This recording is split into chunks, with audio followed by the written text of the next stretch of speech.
EDDB.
Oh, hello. Sacrificial MILF. What the?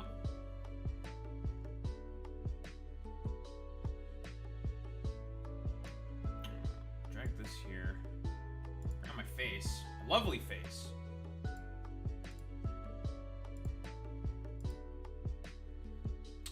Also, I have to update YouTube. More like NoobTube.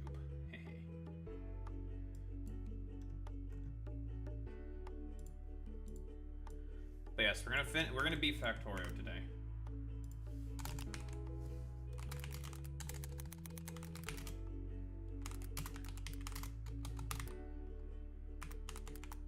I want to do another Factorio run, but with more planets. There's a lot of really cool mods with a lot of different planets, and I want to do that. But I am kind of Factorio'd out, so we're gonna probably do that at a later point in time.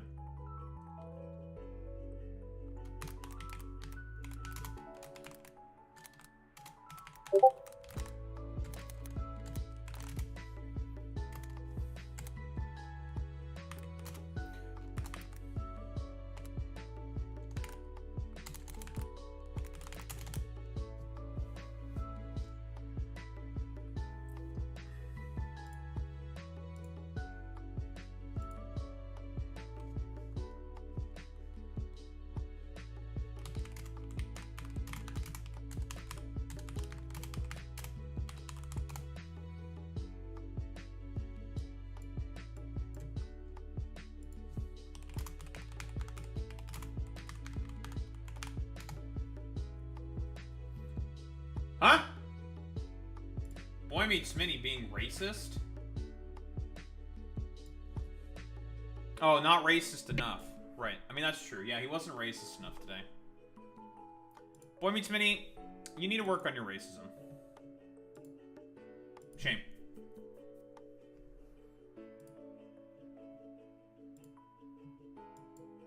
Alright, it's time to be focused, okay? We're gonna beat Factorio first. Boy Meets Minnie with the gift sub, too. Sacrificial MILF. Amazing. Amazing! You now have a subscription. Very cool. Now you too can also be a Ferret Strider. You can now use the emote that everyone really likes. Yeah, also ads be gone, that's true. Of course, there's also, what? And this is a service that I didn't really know about, of course. Well, I knew about it when it came into existence with, like, you know, the advent of Twitch. But Twitch Turbo, you know? That also gets rid of ads. It gives a part of ad revenue to a streamer. Think about it. Except that's like a subscription service and all that shit. Yada, yada, yada. You get it. I'm not going to cover the Boulder, Colorado attack today. We're going to cover that later. Also, iDubbbz made a video about concerned trolling, which which might be interesting.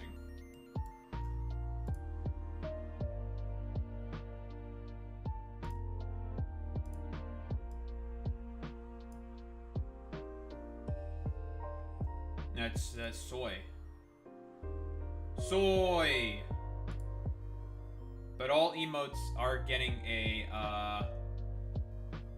are basically getting a revamp. TLDR, the Colorado thing. Waiting. A dude had Molotovs, had a makeshift flamethrower, went to like some thing in Boulder, Colorado about like Jewish people or some shit, and killed a bunch of people or something. Right? Is that it? Oh shit. He also said like Free Palestine or something.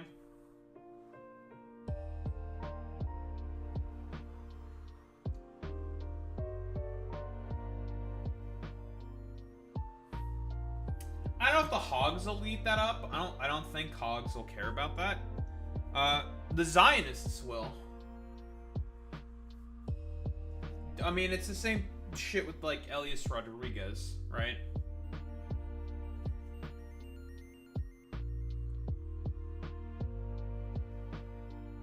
Feels like an op. We'll take a look at it. We'll take a look at it. Not today though.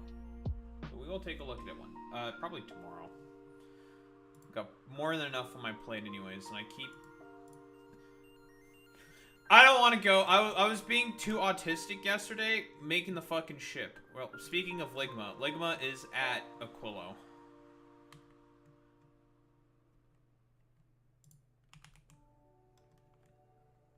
They picked up the fucking railguns.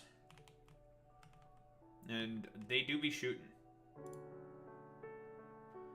Ligma do be shooting.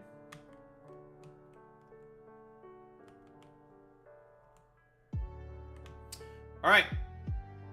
It's time to go to the edge of the solar system. Go.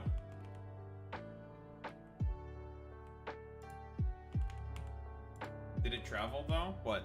Ligma? Yeah, Ligma went.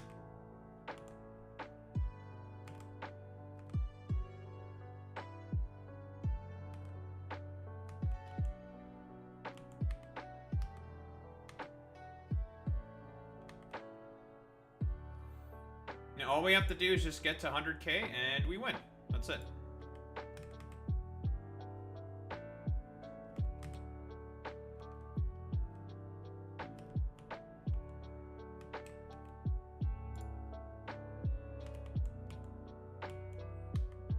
Here we go. We're getting the real big shit now.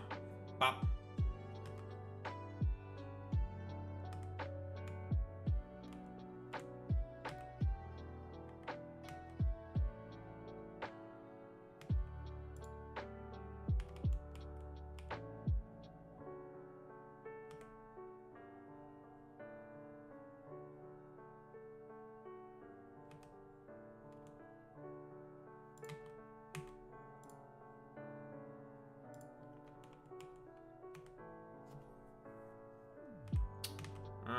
We are running a little low on rockets.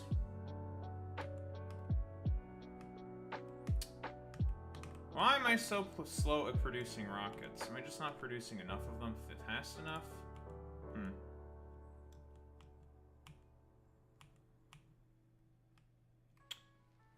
Why am I slow at producing rockets? Do I simply just use too many rockets? I'm not sure.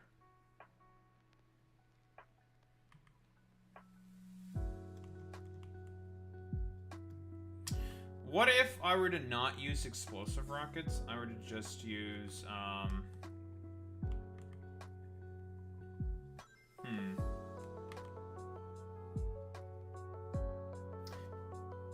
home air purifier and putting it on the roof of that spaceship?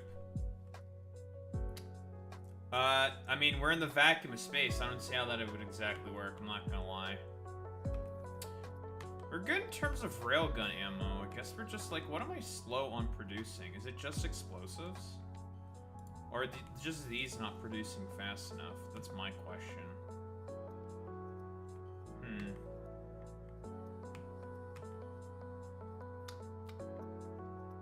That's the point. Is still visibly confused. Like, do I just consume too many explosive rockets too quickly? I'm just curious as to why it's so slow.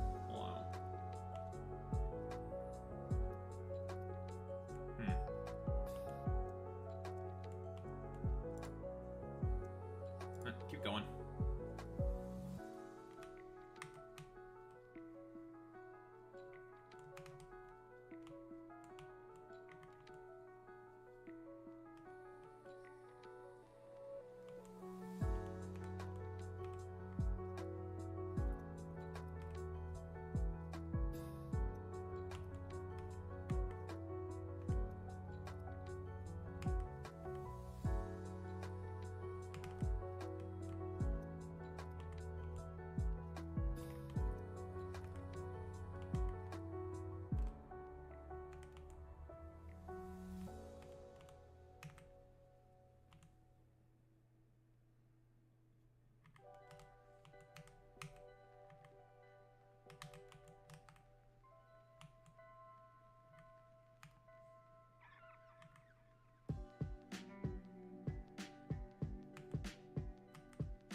I don't want to blow up my own damn...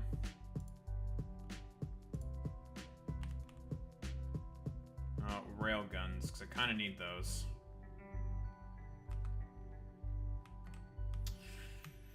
Maybe going for explosive rockets was the main fucking problem I'm having. I should have just stuck with normal rockets.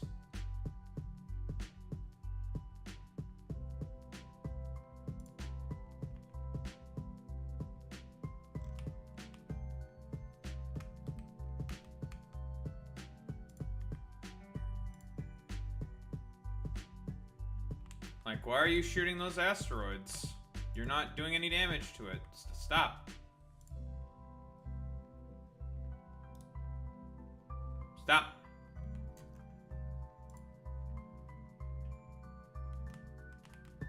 You're just wasting rockets. Stop it.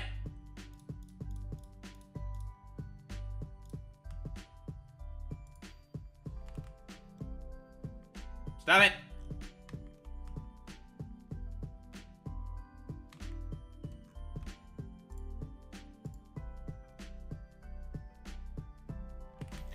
It's strange that it classifies huge and big as the same fucking thing. That's kind of annoying. I don't like that.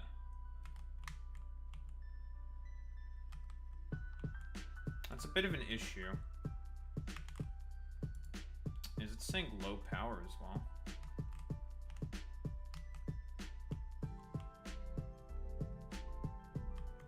I've also lost fucking... asteroid collectors. That's also pretty bad.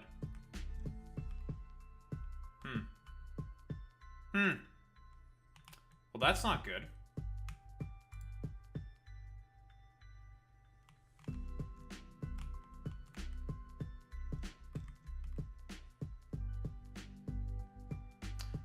So I guess this is fine and dandy and all. Just going with the explosive rockets is what's fucking me over, I think. The AoE rockets are kind of fucking me.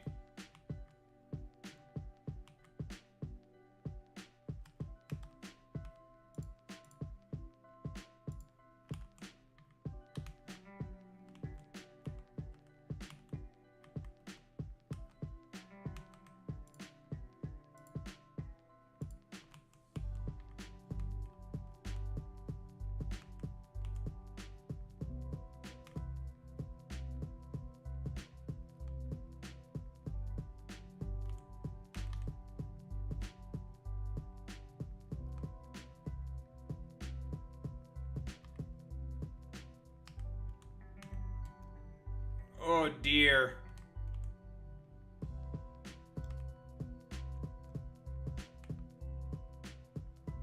Uh-oh.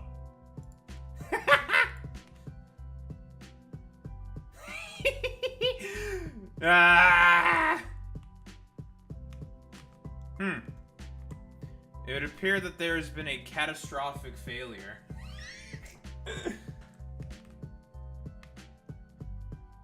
That's funny. Well, I guess it's back to the fucking drawing board.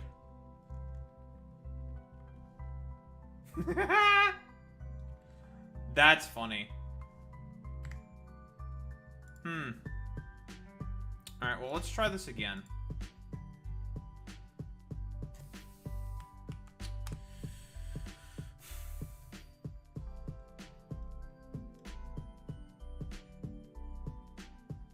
Curses. Ligma was not good enough. Who would have thought that Ligma would fail me? Alright, come back to Nalvis. I think I need to get rid of these fucking dumbass idiots over here. I guess the amount of railguns I have are also just not enough. I need more railguns, I guess.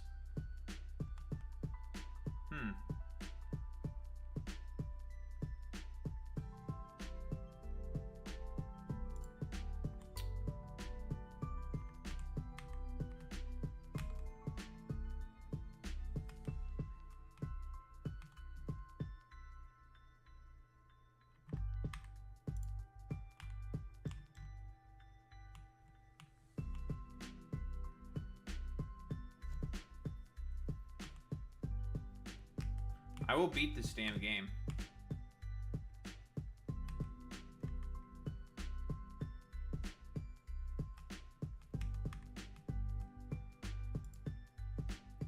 Okay, I guess I need to get rid of these.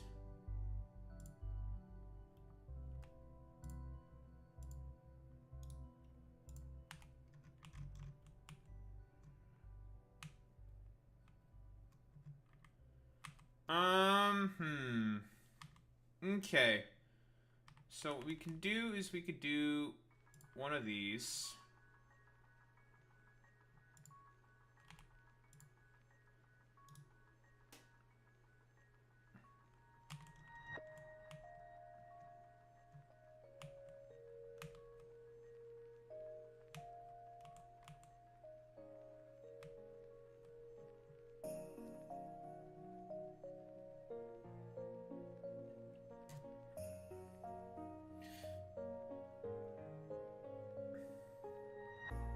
Stitch counts.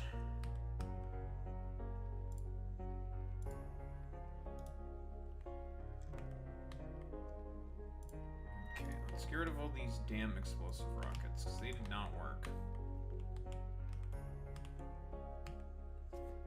And I need more railguns.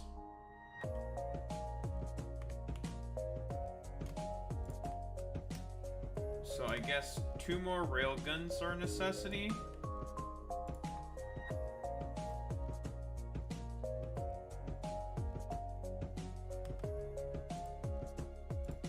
Shit.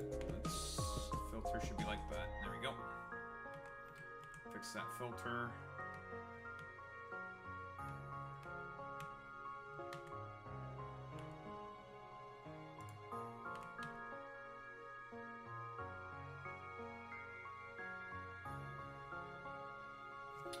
How can I get this assembly machine to output? Or I want it to output.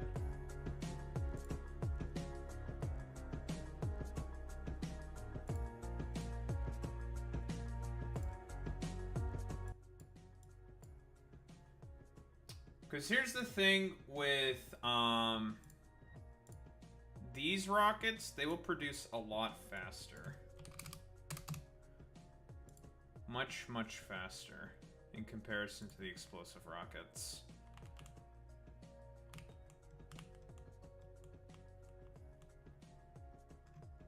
So I didn't have enough railguns. I could fit in 1 more, basically, if I were to just, like, do it like this.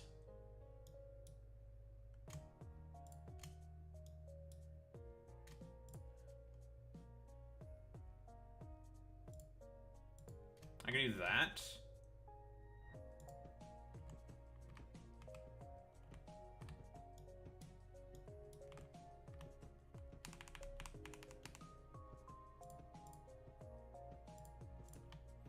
I didn't have enough so my problems were not enough rail guns.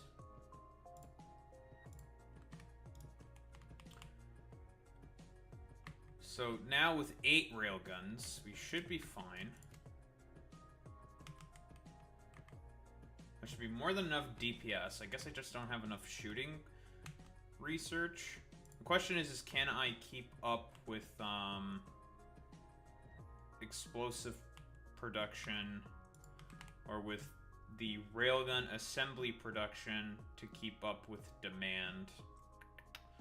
That's another question.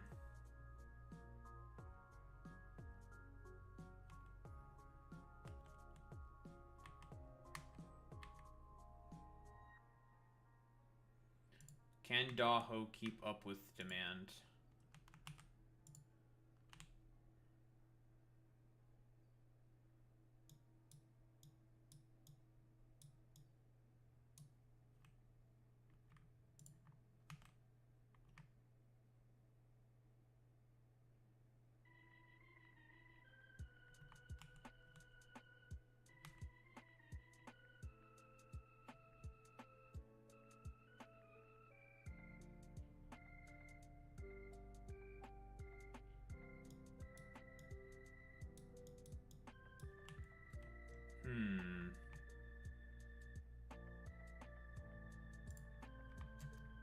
That is a double beacon.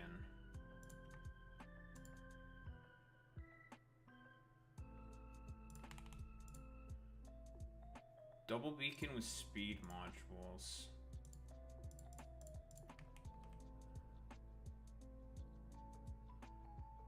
It's gonna produce a lot of rockets real fucking fast.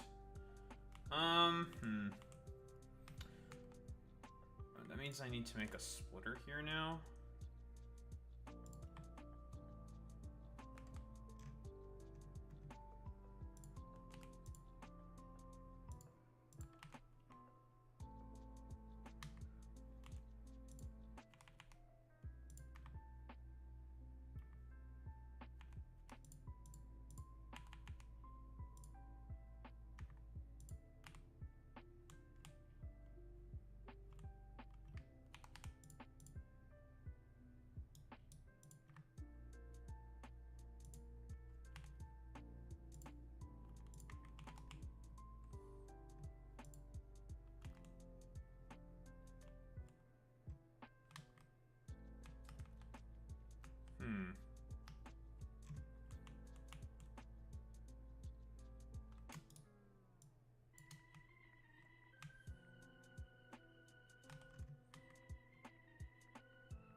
I think that should be fine.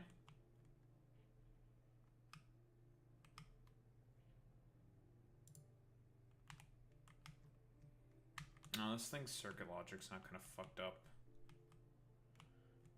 Oh yeah, because it only goes up to here now.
Streamer mode.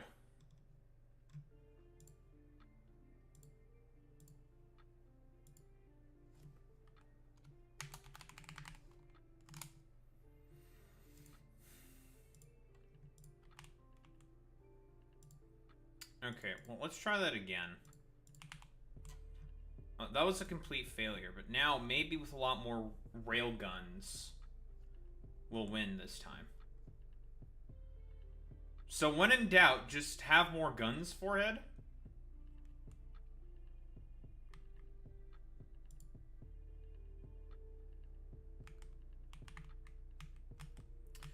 I don't know why you dumbasses are fucking constantly shooting all these, like, tiny little fucking asteroids. Why?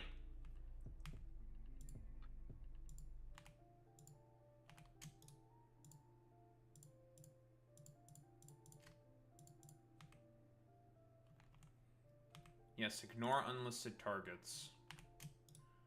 Ignore unlisted targets. And just let the guns shoot at them. It's probably another problem I was having.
Alright, so that's Aquilo, pretty much Jover. Easy clap Aquilo.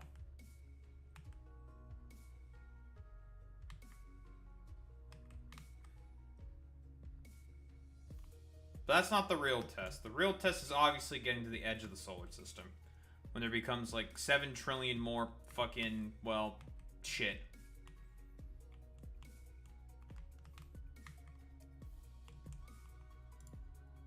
And hoping my power grid doesn't explode.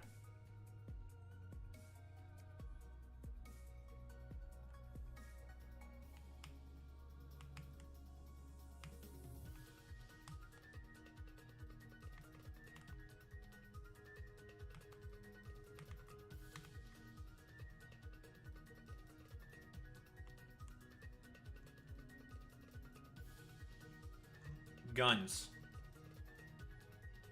When in doubt, more guns.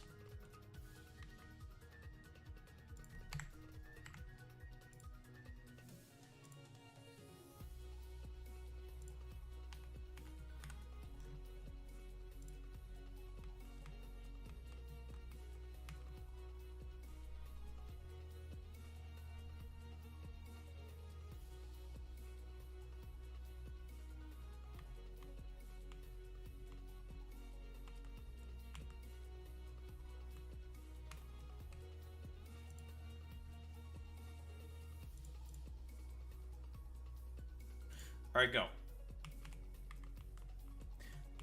We go again. Go again.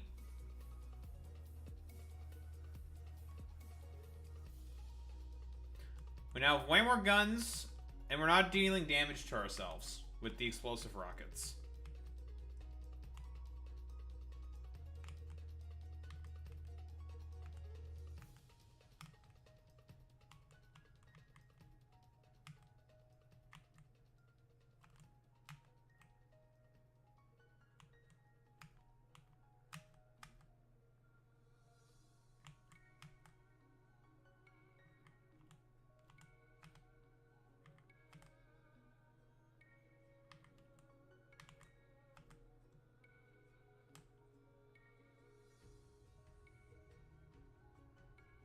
Alright, so far so good.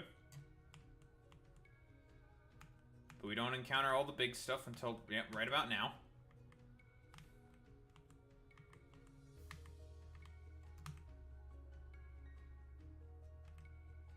Alright, that was a little close.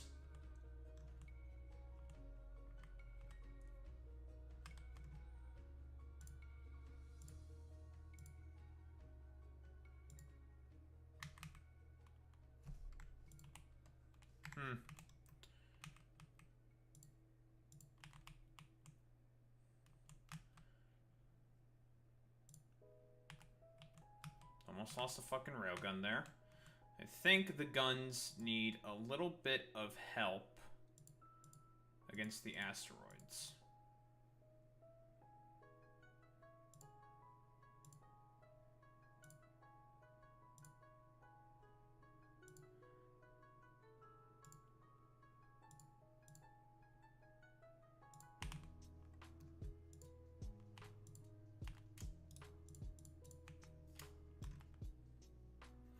I think they just need a tiny little bit of extra help.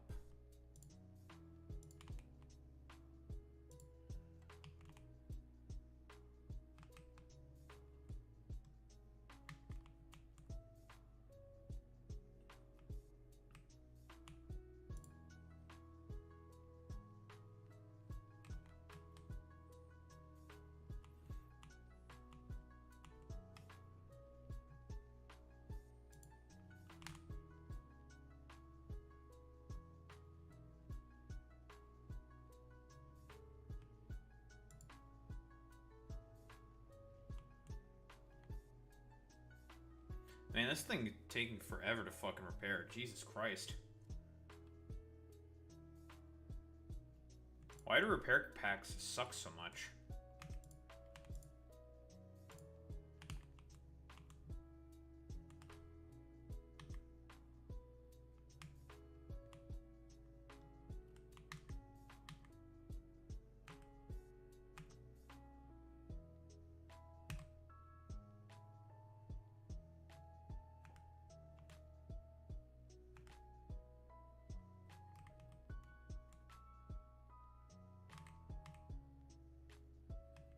Are you for real? You idiots did not hit that fucking ass. God fucking damn it! Alright.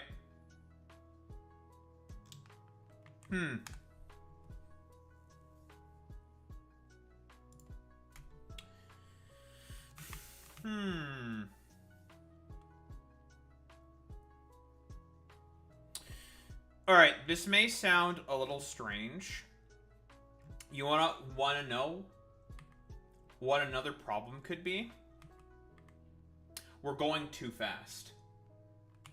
I think the problem is that we are going too fast and the guns can't keep up with how fast we're going. So we're gonna cut the engines in half, basically. We're too fast. Boy meets Mini, we are too racist.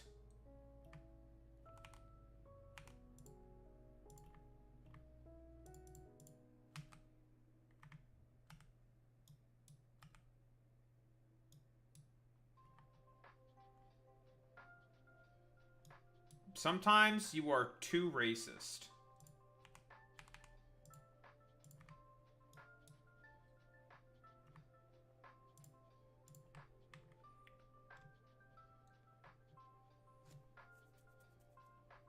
Alright, now this should probably be fine. I should not be as fast.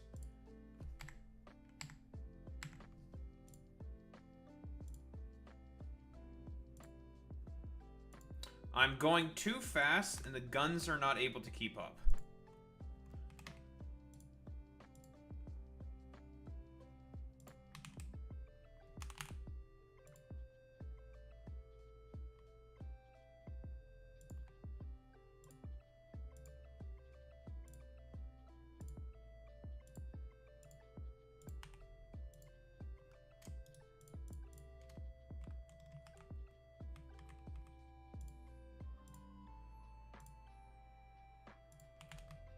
Okay, now 3 engines, let's see how fast we go. Should be about 200-ish.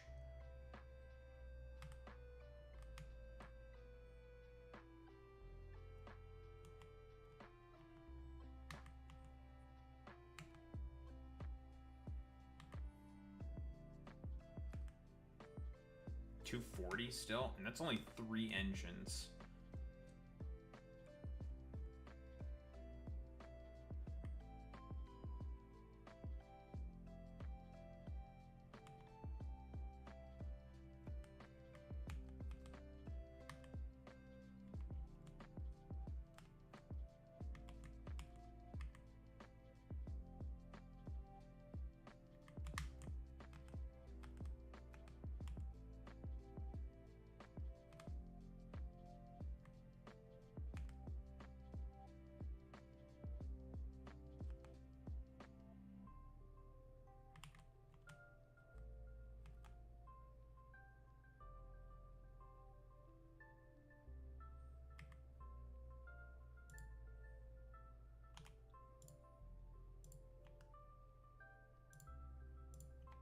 Get a little extra DPS.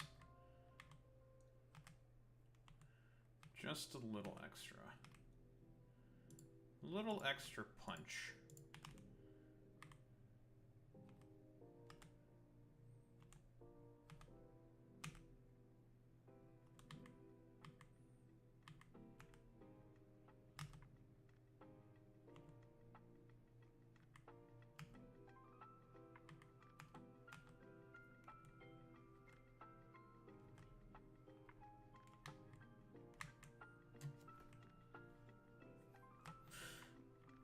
Although, to be honest, another problem with this ship could be is that it's just not big enough.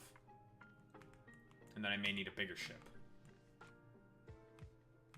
But I'm just trying to beat the game with this ship. Which I think it can. Oh, that was a little close.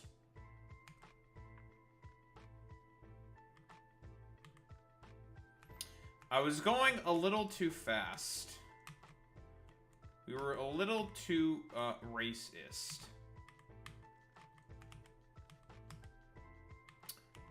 So we slowed down, and it seems to be going all right so far.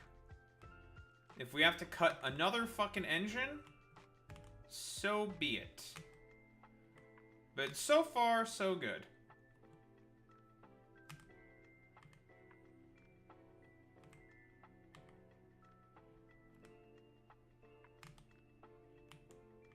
We are full on rockets. Rocket production is a-okay. That one got a little close. Jesus Christ.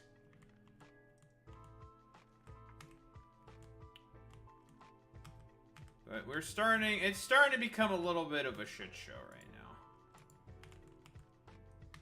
Yeah, we just lost some stuff. I'm still going too fast, and the guns are just not keeping up.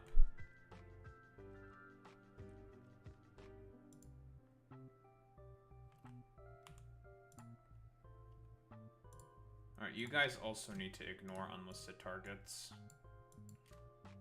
I'm still going too fast.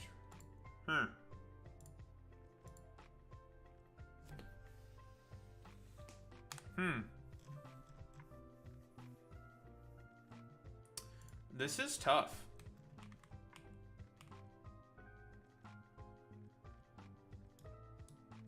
Cut up this engine from the middle. Now, with only 2 engines. This is going to be too fast.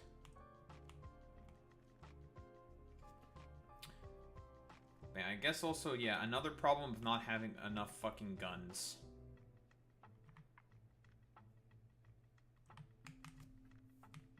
And my ship being too small.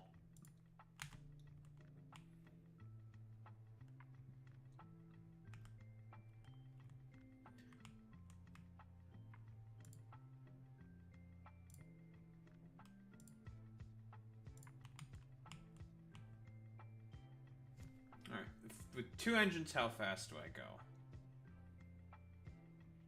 It's about 200.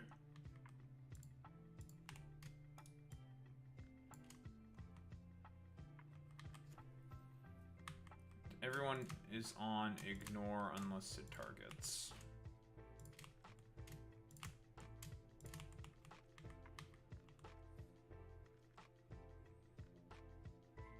None of this shooting at really big things nonsense with you idiots. Which might have also been causing a problem. So 189. Okay. Let's see if this works.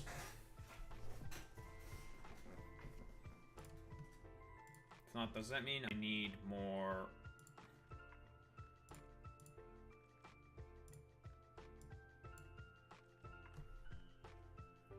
Railgun shooting speed could also help as well.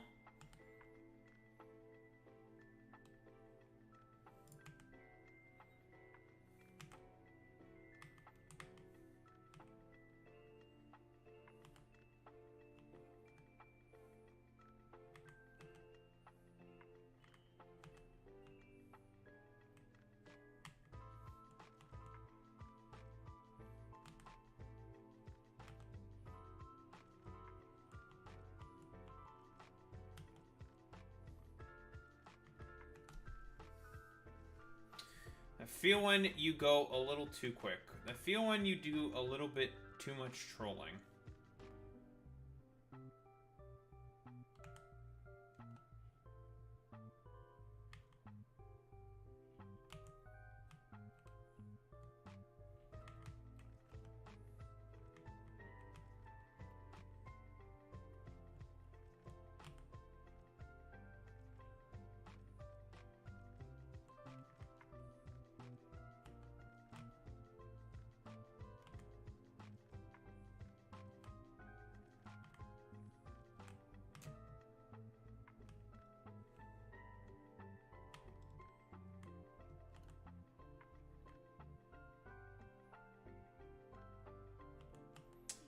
That was a little spooky for a second.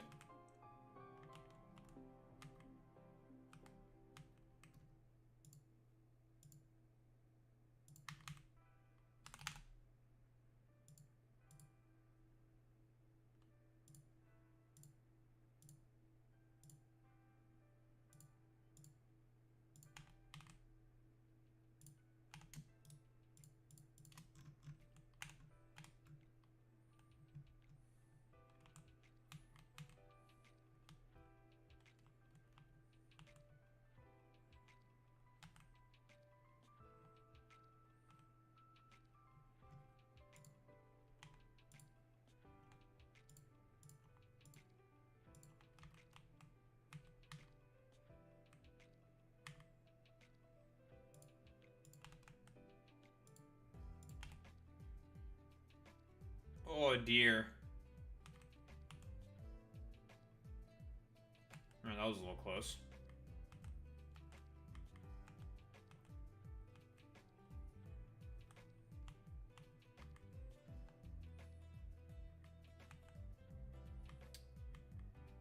Now, well, we're not even halfway. Would you believe me if I said that if I told you it just gets worse?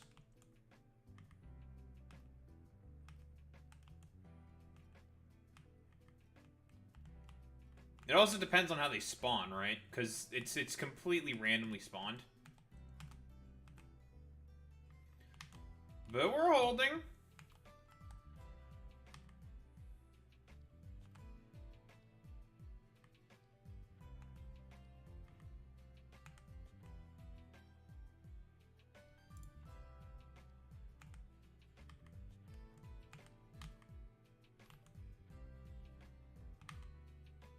Almost halfway.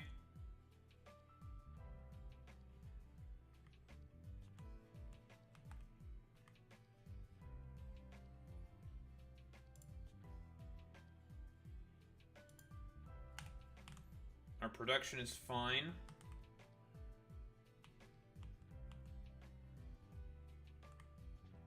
Okay, we're out past halfway.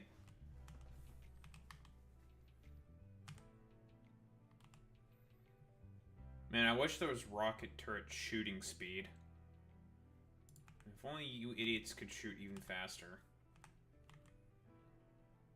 That's one of the biggest problems with rocket turrets. They do not shoot very fast.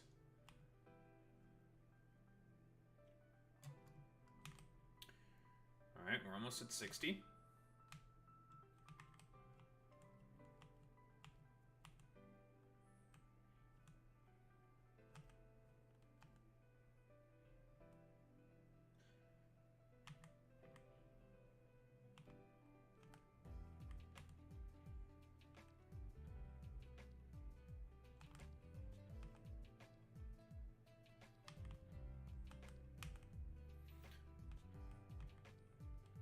And by the way, this ship, definitely not making it to the Shattered Planet. We would need probably, like, 10 times the amount of guns to even think about making a run to the Shattered Planet.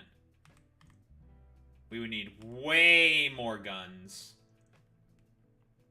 Way more power production. Way more of everything.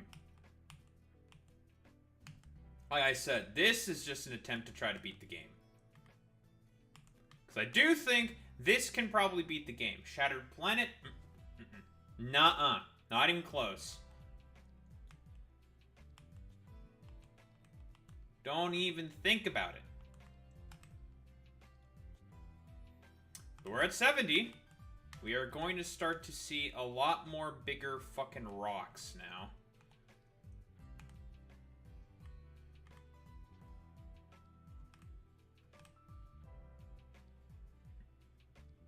Well.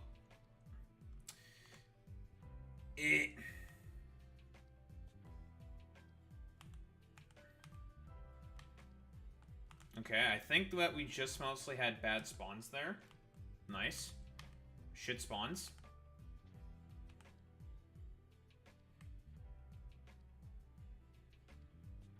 Or there was just a crap load of stuff.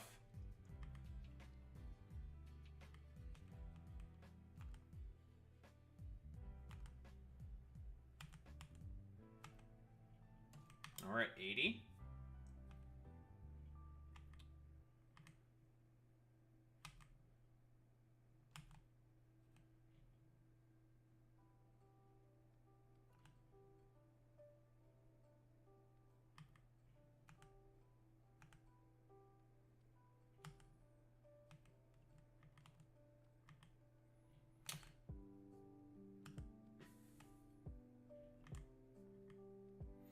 Okay, so besides that one really just kind of shit spawn, 80 is not that bad. Oh, here's another fucking complete cacophony. Oh well, that's just unfortunate. Dumbass rockets are focusing on something else. Cool.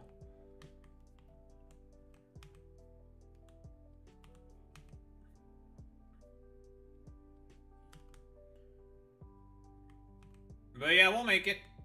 We're gonna make it. We'll make it. Almost there. Just final push.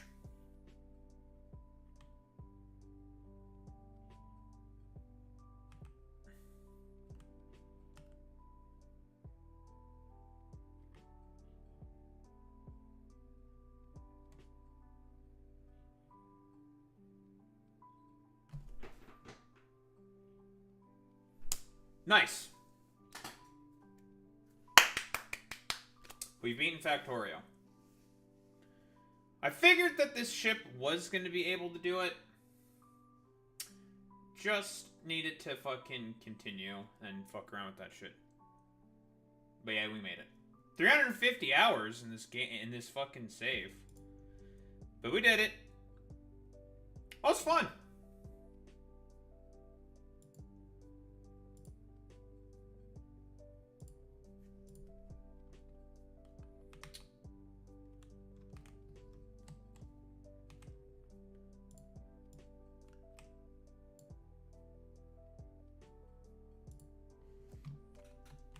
Win. I just want to save that blueprint and just be like, I used this ship to beat Factorio. Look at me. Is it the best? No. But it got the job done. Alright, well, I think we can just mostly just kind of chill here. I don't give a shit if this thing explodes or whatever. Whatever. Because this thing is probably not making it back. I'm going to say it right now. This thing is not making it back. It's probably stuck here. If something comes drifting on the side, we are cooked.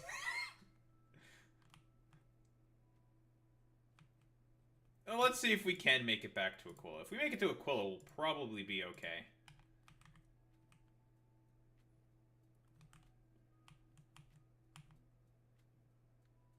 But this thing is probably cooked. We just got fucked over by bad spawns. If I had more railgun shooting speed, I think I would have been okay. Because railguns do not shoot very fast.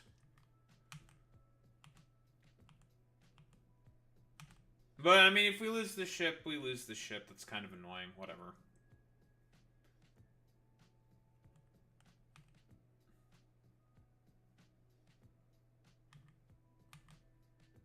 Because, see, this side can very easily get, like, completely fucking blindsided.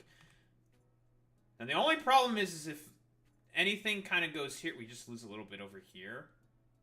Which is not, like, the worst thing on the planet. But, see, that's a little close for comfort. That's what we call close for comfort right there. But, hey, we're good. We squeaked by. Oh, this is gonna hit something. Oh, this is gonna hit stuff. Yeah. Yeah. Yeah, it's, we are now cooked. Yep, this ship is now cooked. It's over.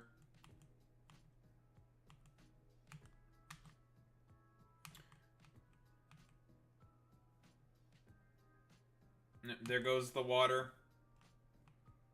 With no water, we can't produce explosives. 07. It's over.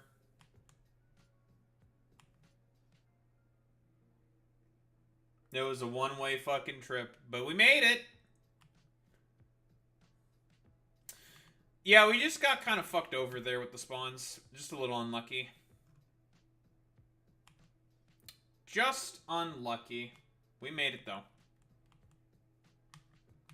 Oh, this is gonna... Ooh, this is a killer. Oh, yeah. Honestly, the more annoying things that we're losing here overall is just the legendary... are the rocket turrets. Because those are not really replaceable, but... there goes all the production.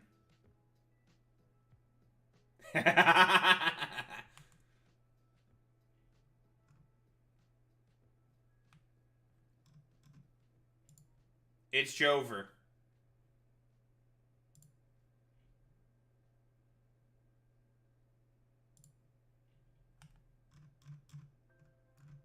Oh, we just deleted the space platform. But it still made it. And we've saved the design.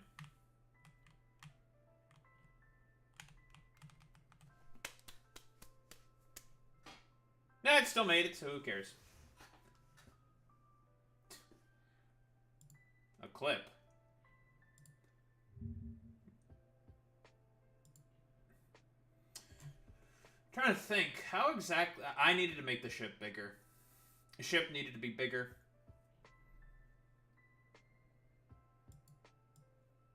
No, we still won anyway, so it doesn't really matter.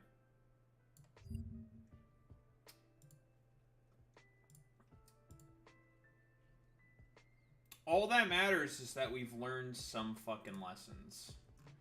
That is, the ship was definitely too fucking small.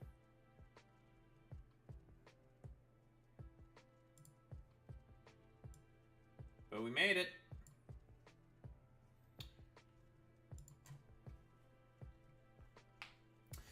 But yeah, I figured in that decrepit state, it's like, this thing's not gonna come back. It's dead in the water. And lo and behold, I was correct. It was dead in the water.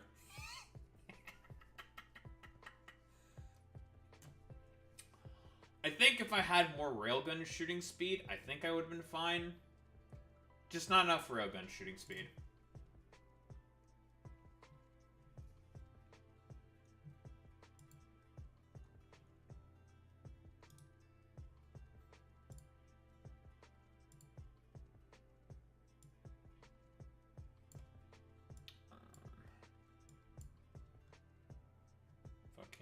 Move this down.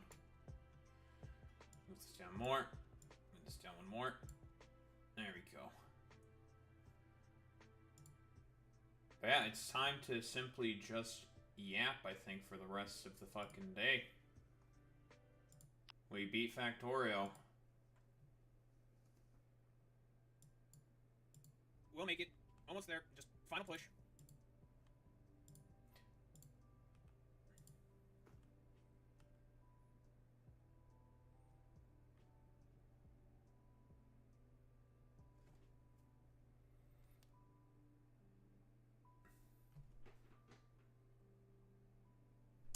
Nice. There we go. We've beaten Factorio. Yeah, I think that this ship was going to be able to do it.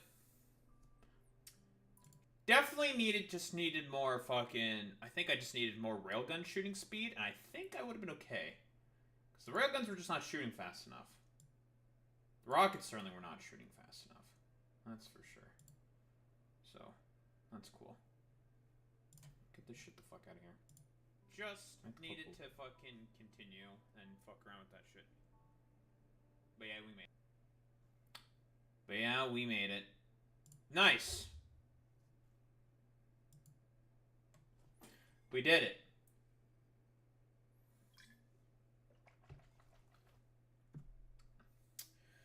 We fucking did it.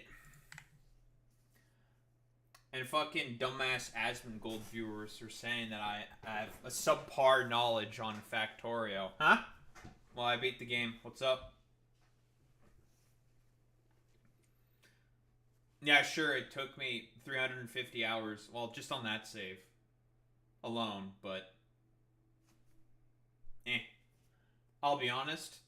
A lot of that time was just me fucking around.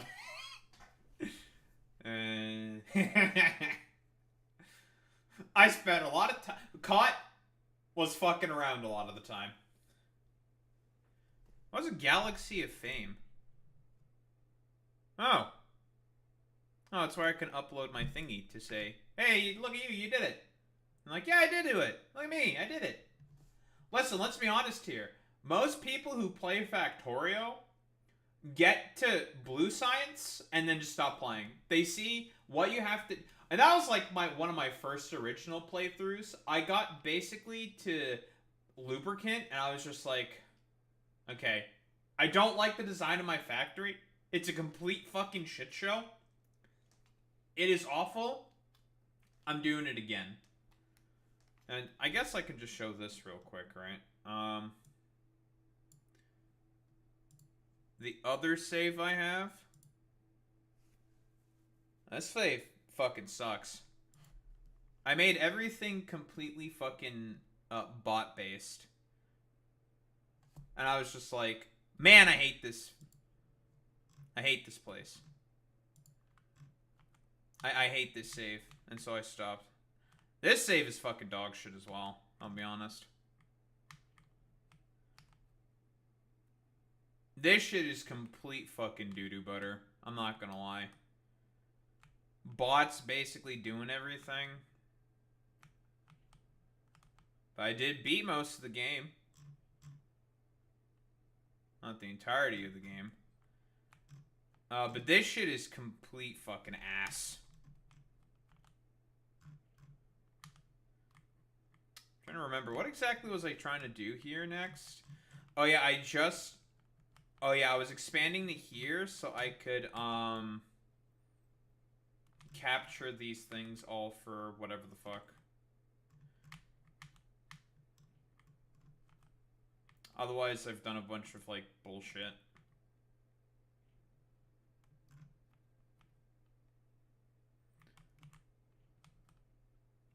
But yeah, this save is, in comparison to my other one, it's complete ass.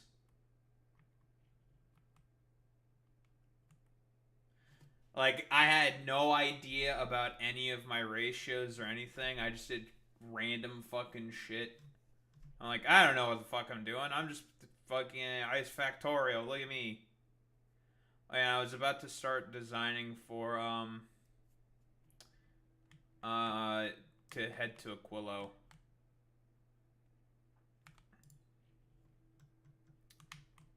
What do I have here in the Vulcanus space? Yeah, everything is bot-based. Because I'm an idiot.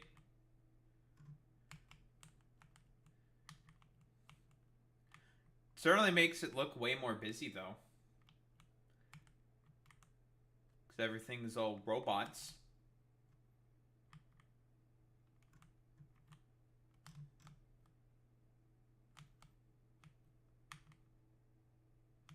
But yeah, I have no idea what the hell. I had no idea what the hell I was doing. What do I have going on in Gleba?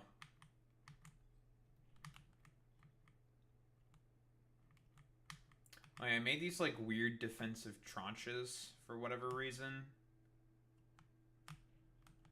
Though I don't need to at all. Like this wall shit here and all this shit that I'm importing here for like the nuclear reactor and everything. All completely unnecessary for Gleba. And Fulgora is probably a complete fucking shit show.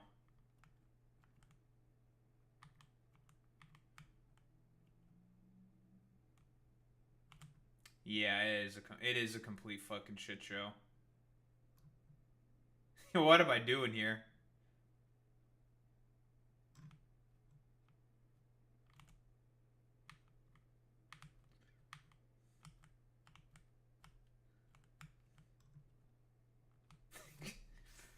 But yeah, this was the other save I used to have before.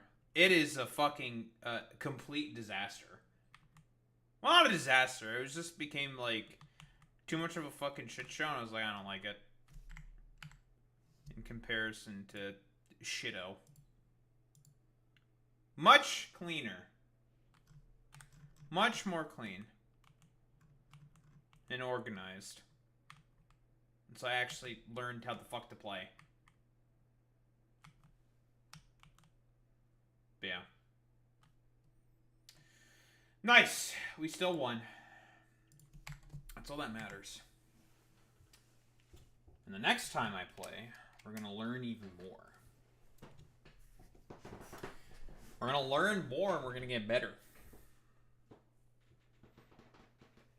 But, yep, we beat Factorio. And the next time we play, there's definitely going to be a next time. Just not for a while. I'm all Factorio'd out, which is why I just wanted to beat the game.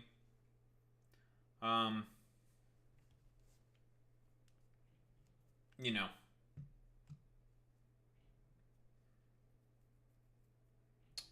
Just wanted to fucking beat the game.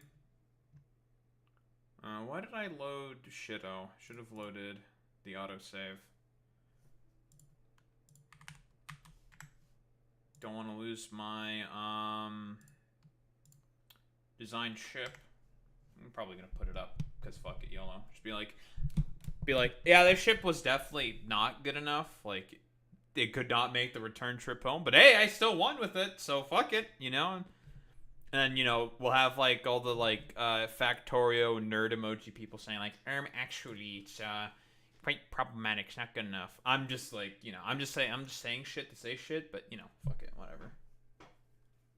It still won, still made it, so that's all that matters, right? There's definitely some more lessons I can definitely glean from this playthrough that I can take to when I do another playthrough. But a lot of the stuff that I did, you know, boot camp myself through, certainly helped quite significantly with like a lot of the designing of the main bus, lane balancers, ratios. Excuse me. Because I definitely did not use any fucking ratios. Didn't use any of that shit. And if I need blueprints, I can just simply fucking snag them from my other saves. So, because I made sure to keep extensive blueprints of all the setups saved. However, they've been kind of like ingrained into my brain at this point, so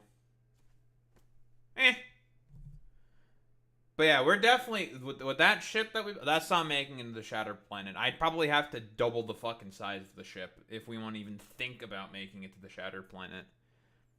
And I'd have to do way more research into probably like railgun shooting speed and damage to even think about making it.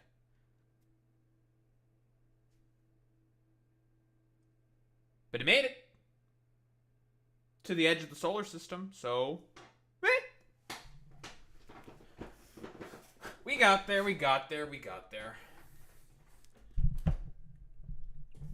I do think that if I did not have all the shit legendary, though, I probably would not have made it. I don't think so. Because we would not have been able to produce fast enough. Actually, if I made everything non-legendary, would we have made it? Probably, actually, I think so as well. If everything was non-legendary, I think we probably would have made it. I think we would have made it. I think so. The only problem area could be the chemical plants. But that's another story. That's something that could be tested. What if I just make everything not legendary?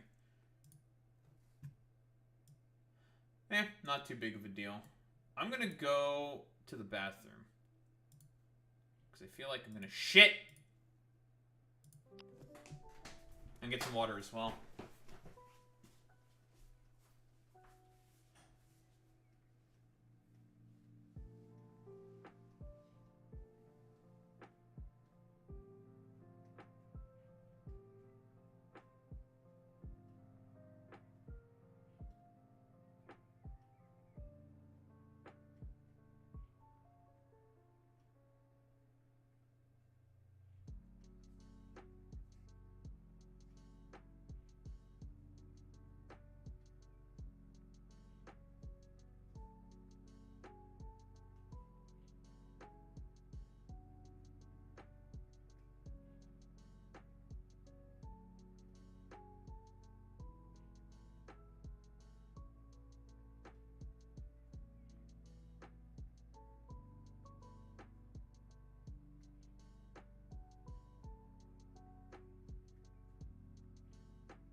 Ay, ay, ay.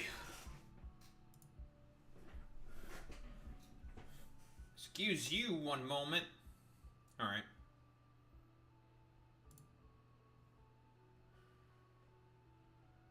Oh boy.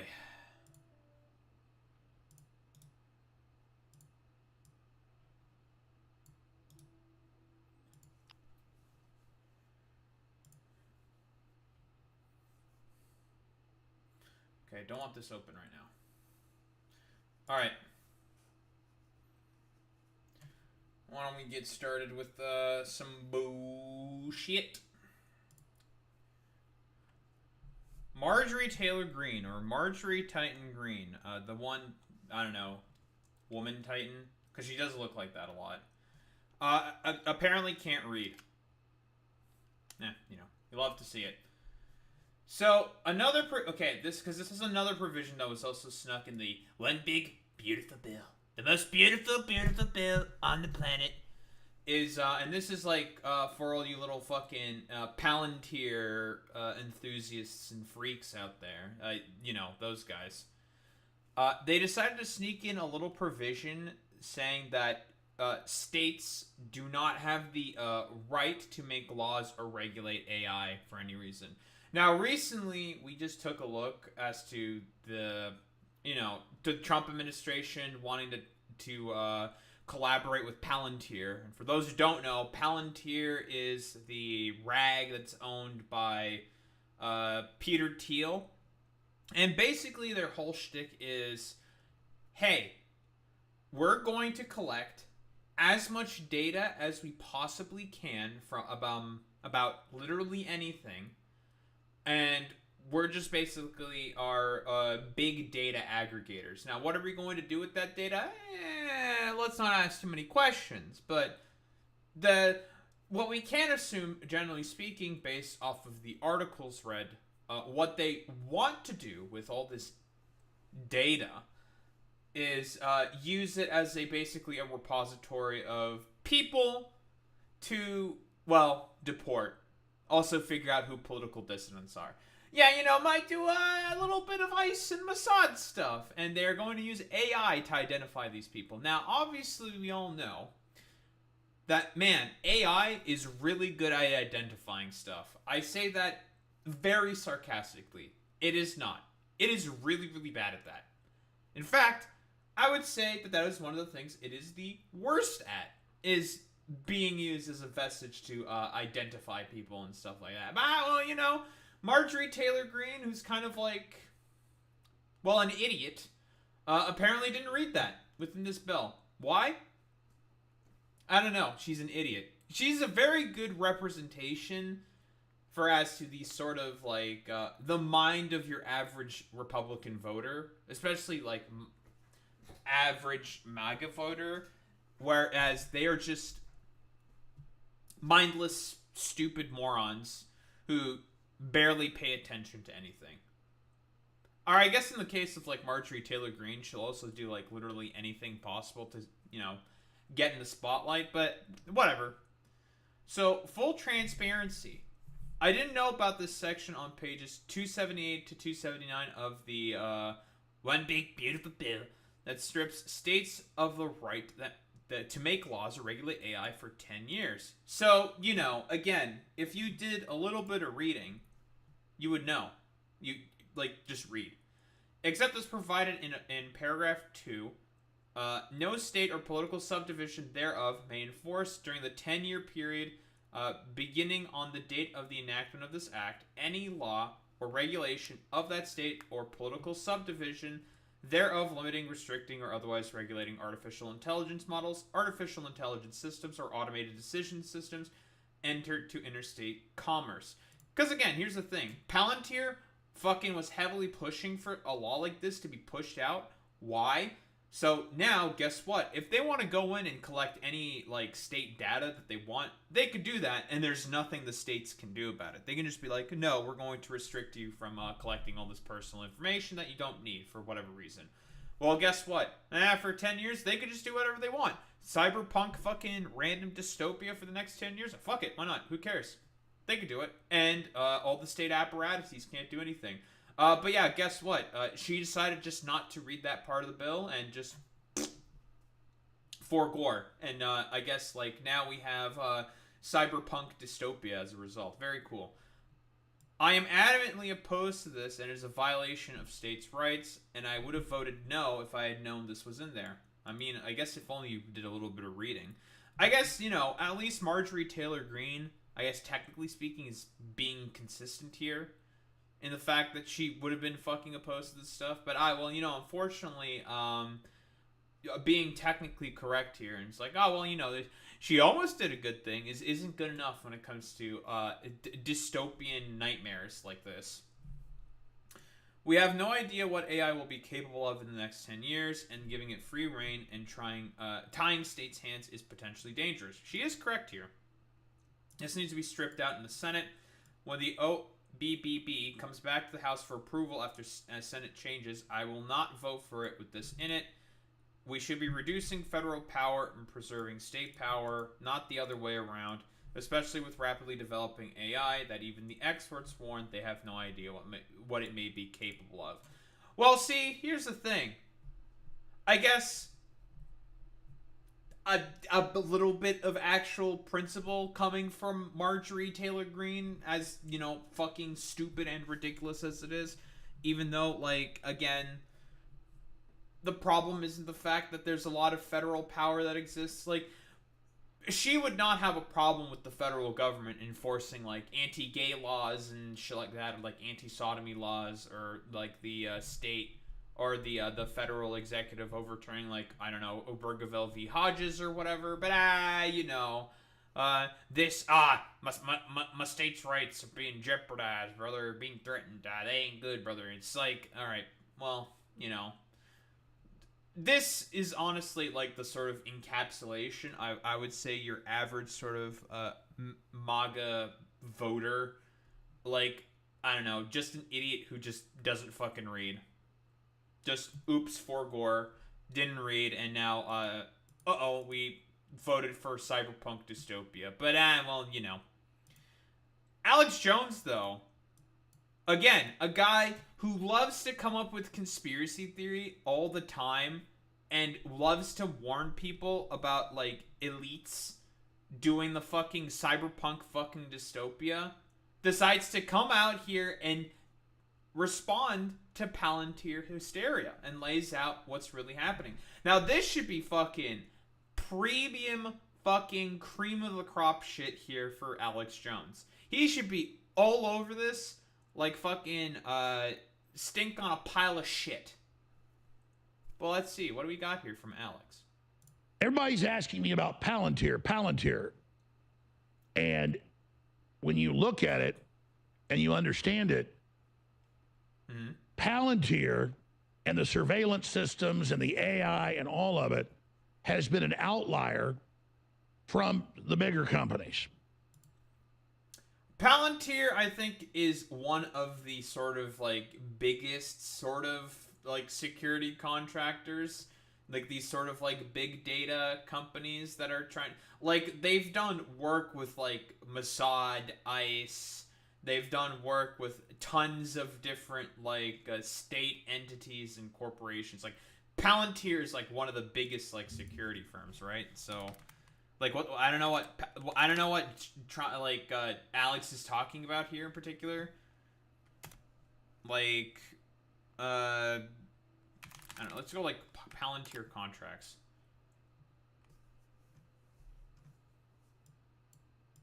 In April, one of $30 million contracts opens new tab within the U.S. Immigration and Customs Enforcement to develop an operating system. New contracts to drive Palantir stock. How is Palantir stock actually doing? Right? Has that shit been booming? It's been steadily going up. This shit's almost as high as Nvidia. It's gone up about 8% in the past month. In the past 6 months. Very, very up. Well, would you look at that? They've actually hit peak market cap. But I don't know, like, what other, like, security apparatus? Like, I don't know. Let's look at, like, I don't know, Boeing.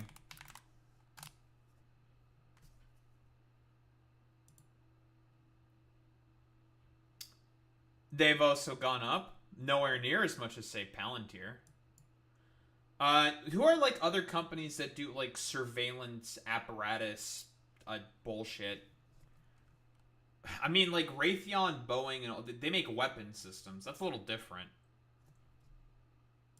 What are, like, U.S. surveillance companies?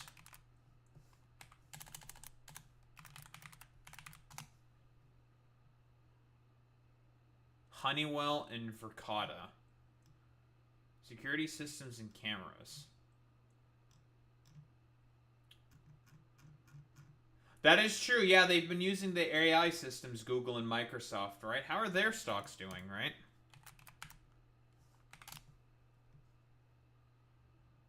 Yeah, Amazon as well, that's true. Well, they've gone up only like a little bit. Right? So, I don't know. This is all like AI infrastructure stuff, but this has been nowhere near the growth of Palantir. Like, Palantir has had an explosion in terms of its stock prices. Is mostly like the point that I'm getting here. Like, plus 88%, dude. Or, well, you know, 87.67% in the past 6 months. When everyone else has been, like, barely going up. Like, obviously, everyone had a dip and everything. But right now, Palantir's, like, peak stock. So, I don't know. It seems like, if we're talking about the, sort of, like, peak cream of the crop in terms of, security services and security apparatuses. Because, you know, with, like, Microsoft, Google, and Amazon, like, their only thing isn't just, like, security state, surveillance apparatus shit. They do a lot more stuff. Palantir does that exclusively. That's their primary focus, is all, like, private security, big data shit. And they've been having an explosion in stock. Come on, Alex. Come on, Alex. And it's been wanting to get big contracts. And Trump wants to use it to track illegal aliens and stuff. And the real ID that they're trying to bring in that's terrible. Uh-huh. That never got implemented because it's unconstitutional. So I've been critical of all of that. And I obviously don't trust Palantir and the rest of the stuff it's doing. Sure. But it is small compared to all the other big AI and the Pentagon, Sentinel, and all the rest of it.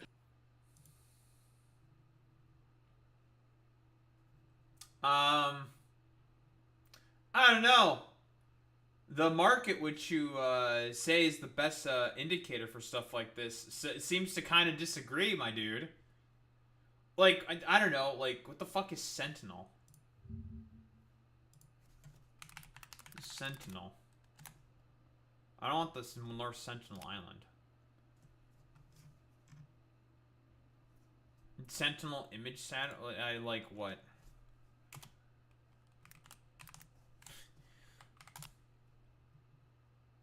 I have no idea if this is even the correct company, right?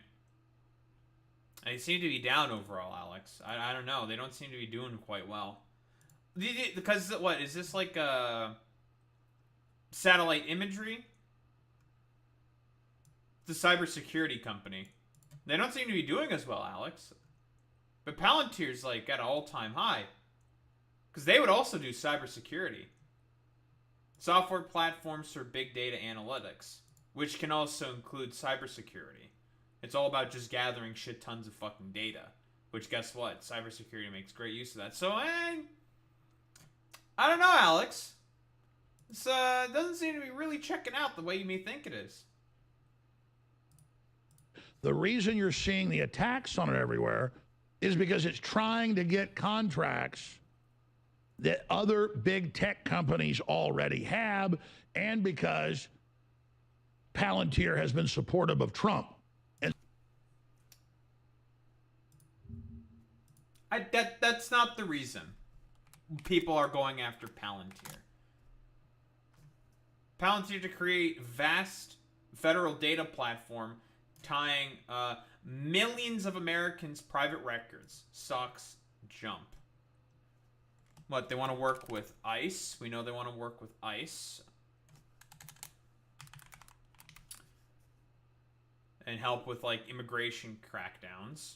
So that's cool. At the core of the project of Palantir's Gotham software, already used by defense and intelligence agencies, Gotham will now be used on the domestic front. It doesn't just track information, it makes judgments. Yeah, because everyone really trusts like whatever big data AI platform that Palantir puts fucking together to make judgments on whether there is an illegal immigrant that needs to be fucking deported. Sure, man. It could influence everything from how benefits are distributed, or to who gets flagged for closer scrutiny by law enforcement or immigration officers. I think that may be why people are scrutinizing it. So what? Palantir to create vast swath. Palantir Technologies is back in the spotlight after securing a major federal contract that could reshape how the U.S. government uses data. Under the new agreement backed by the Trump administration, Palantir will build a vast centralized data platform that connects sensitive records from across key agencies, including the IRS, Social Security, immigration databases, and more. Like, they're even thinking about going to the Department of Education. They're going to go after kids with this shit. So, are you sure? Like, it's just about them securing contracts? Yeah, okay, dude. This platform, powered by Palantir's Gotham software, is designed to analyze behavioral patterns in real time.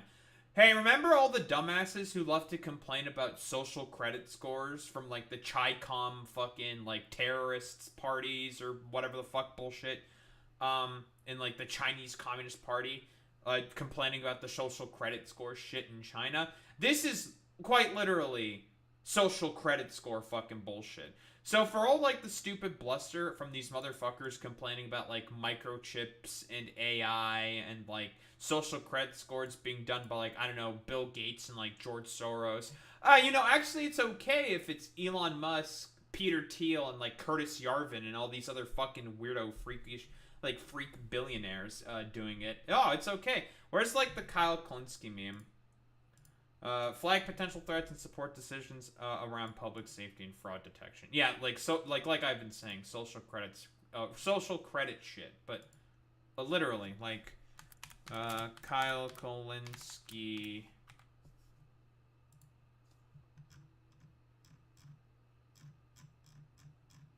Because this man posts bangers. Like, Alex, like, this is the problem people are having, like, vaccine microchips, but you're okay with this motherfucker, this, like, freaky lizard person also having this fucking a giant database filled with a bunch of information, and he's doing that directly through the federal government. Like, for all this fucking talk all the time about, like, the Klaus Schwab posting, you will eat the bugs and you will be happy. Like, they got nothing to say about this. There's another one. I'm going to find it. I will find it. Here we go. This is exactly what I was looking for. Like, microchips, digital money, mass surveillance. And we got Klaus Schwab, Soros, and fucking Bill Gates. Megatards fucking being like, never. Here's Peter Thiel, or Elon Musk, Curtis Yarvin, and JD Vance. Same fucking shit. They're okay with it. Nonsense. Wow, it's almost as if these people don't fucking believe in anything. Who would have thought? Crazy. Whoa, billionaires only want to have, like, a societal control of systems and the mechanisms of control that govern fucking everyone. Whoa, who would have thought? Think could be possible. But listen, Alex Jones was a dude who was trying to question power, has now been a complete fucking simp to power. You know, as always is with all these, like, dumbass, larpy, like, fucking conspiratorial libertarian types. And so, yeah, Trump is going to them because they've been supporters. But all this hype about Palantir, all of these systems can be used for control. All these systems are out of control. Yeah, but the thing is that Trump is explicitly going to them for the control. Like, they have an explicit, like, special contract with them. And the only reason why Palantir is doing this is it's in line with Curtis Yarvin's sort of thought, right? Like, put in your like dumbass apparatchiks and whatnot into these sort of vestiges and systems of fucking power in order to do what exactly? Oh, be able to subdue them, bring them under the control of like a puppet figure monarch, and then have the billionaires be the main ones fucking running the show. That's the point of it. But Alex is just like, well, I'm actually okay with this, guys. Silly. All the AIs are woke. So Palantir is being used to not the woke AI run AI drones killing people in Gaza. All of it's very concerning. Sure. But why do people know about Palantir and nothing else? Well, that's because it comes from the left, only focusing on Palantir. No, it's because of like a lot of the other associated fucking ideologies. And it's not only from the fucking left. It's also people within the fucking MAGA movement itself, whatever movement it is.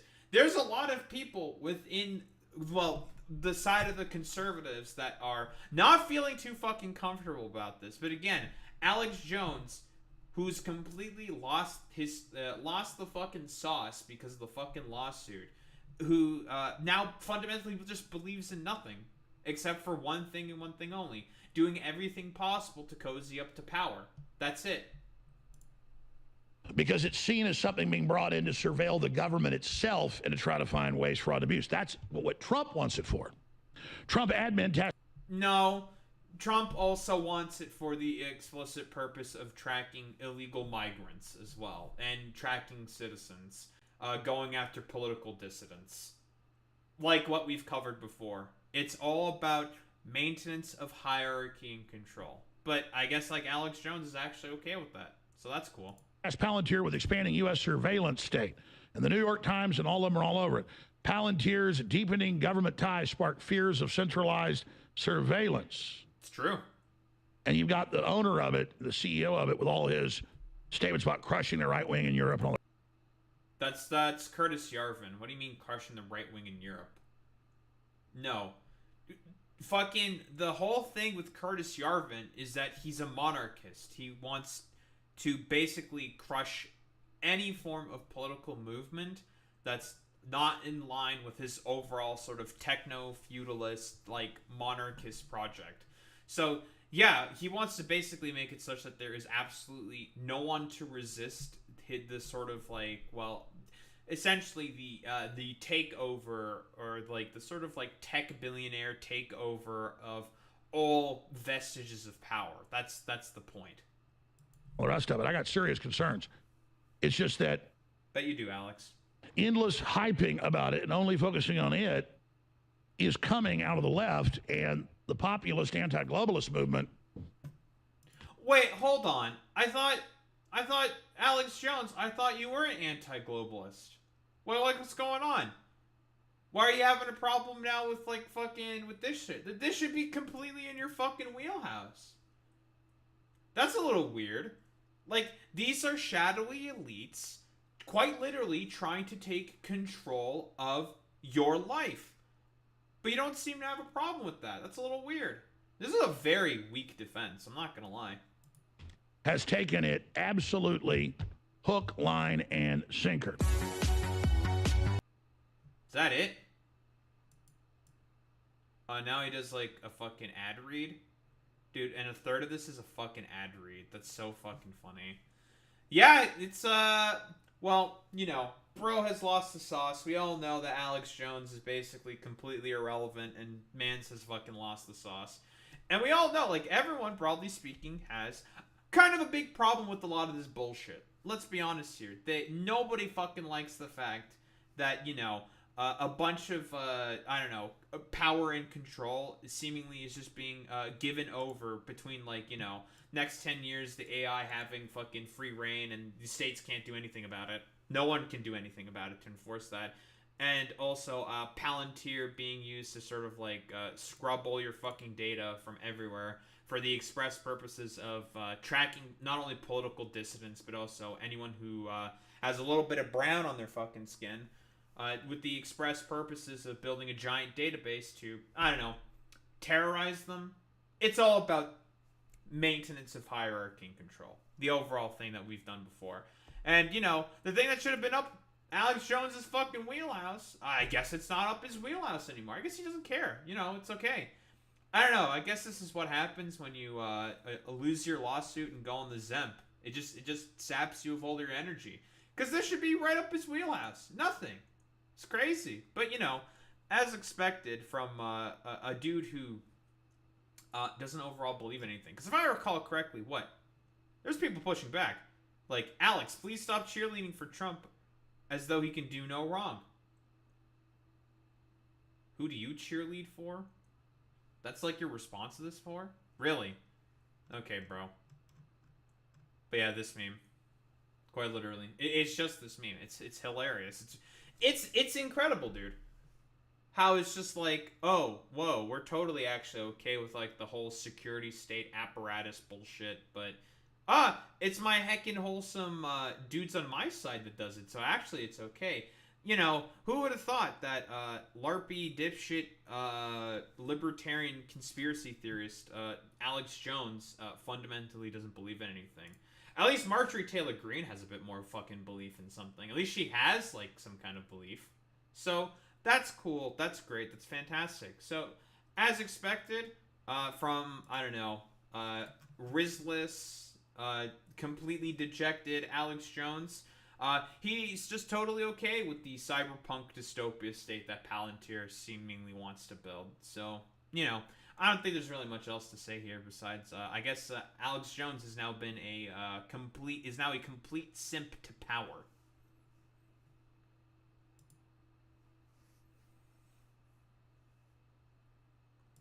Closing things.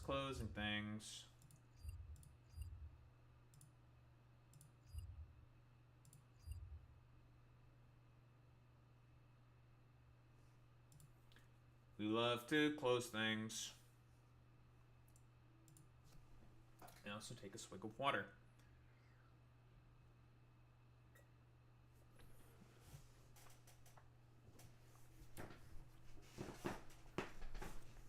Ugh. Oh boy. Why are liberals sticking with the fucking taco shit? It's so fucking dumb, bro. Like, why? Taco Trump is already folding on Iran. Jesus Christ.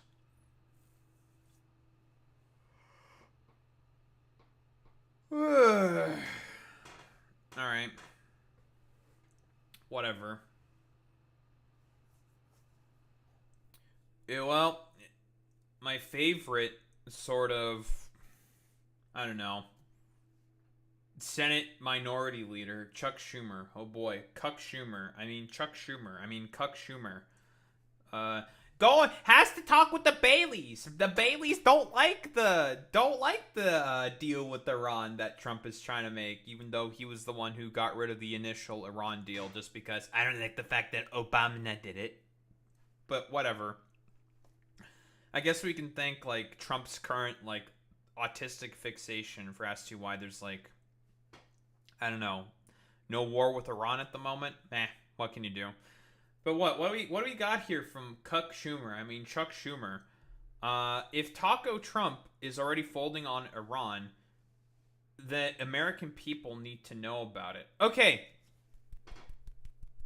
Time out. I'm a little confused about something. How is Trump always chickening out in terms of, like, trying to have a deal with Iran?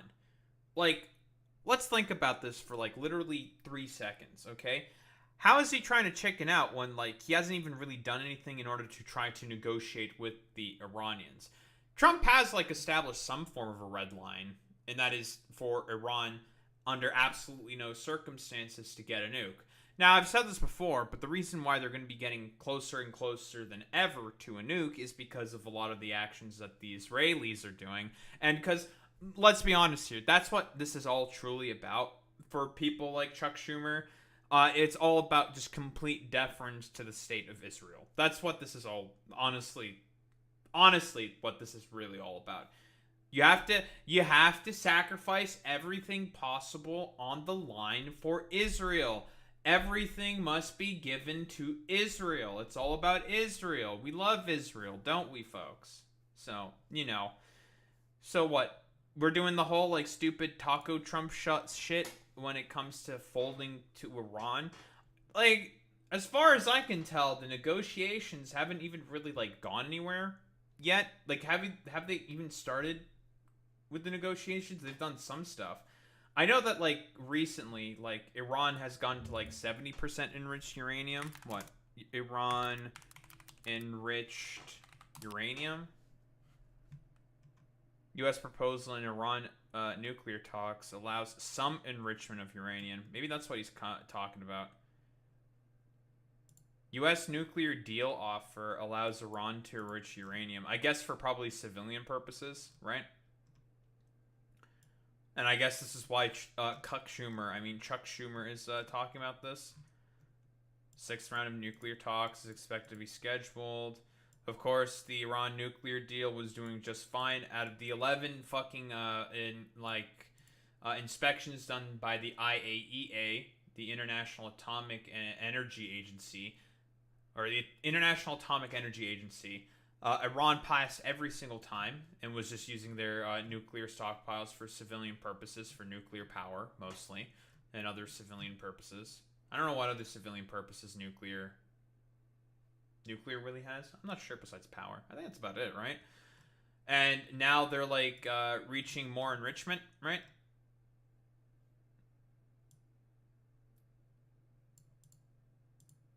Concerned over uranium. I think this is it, right? They're at 60% enrichment. Now for weapons grade uranium, I think you need it to be 90%. So the IAEA is now saying that they're at 60% enrichment. A near 50% increase in 3 months. Hey guys, remember when we were like, when there was like a deal in place to make sure that this would not fucking happen? Well, Boy Meets Mini, was Chuck Schumer in favor of the JCPOA? I don't remember. Because we all know why fucking this dumbass is talking about this stuff. In terms of like Trump folding allegedly on Iran, even though he was the one who had pursued the more aggressive policy against Iran, and he was also the one who basically made it such that war with Iran was more likely at the behest of Israel, who are the only ones who want war with Iran, something that they want to drag the U.S. into because, the America has like a suicide death pact with Israel. It's all about that shit. Let's be fucking honest here. So, yeah, did Chuck Schumer support the Iran nuclear deal? Did Chuck Schumer support the Iran nuclear deal? Did he? My position.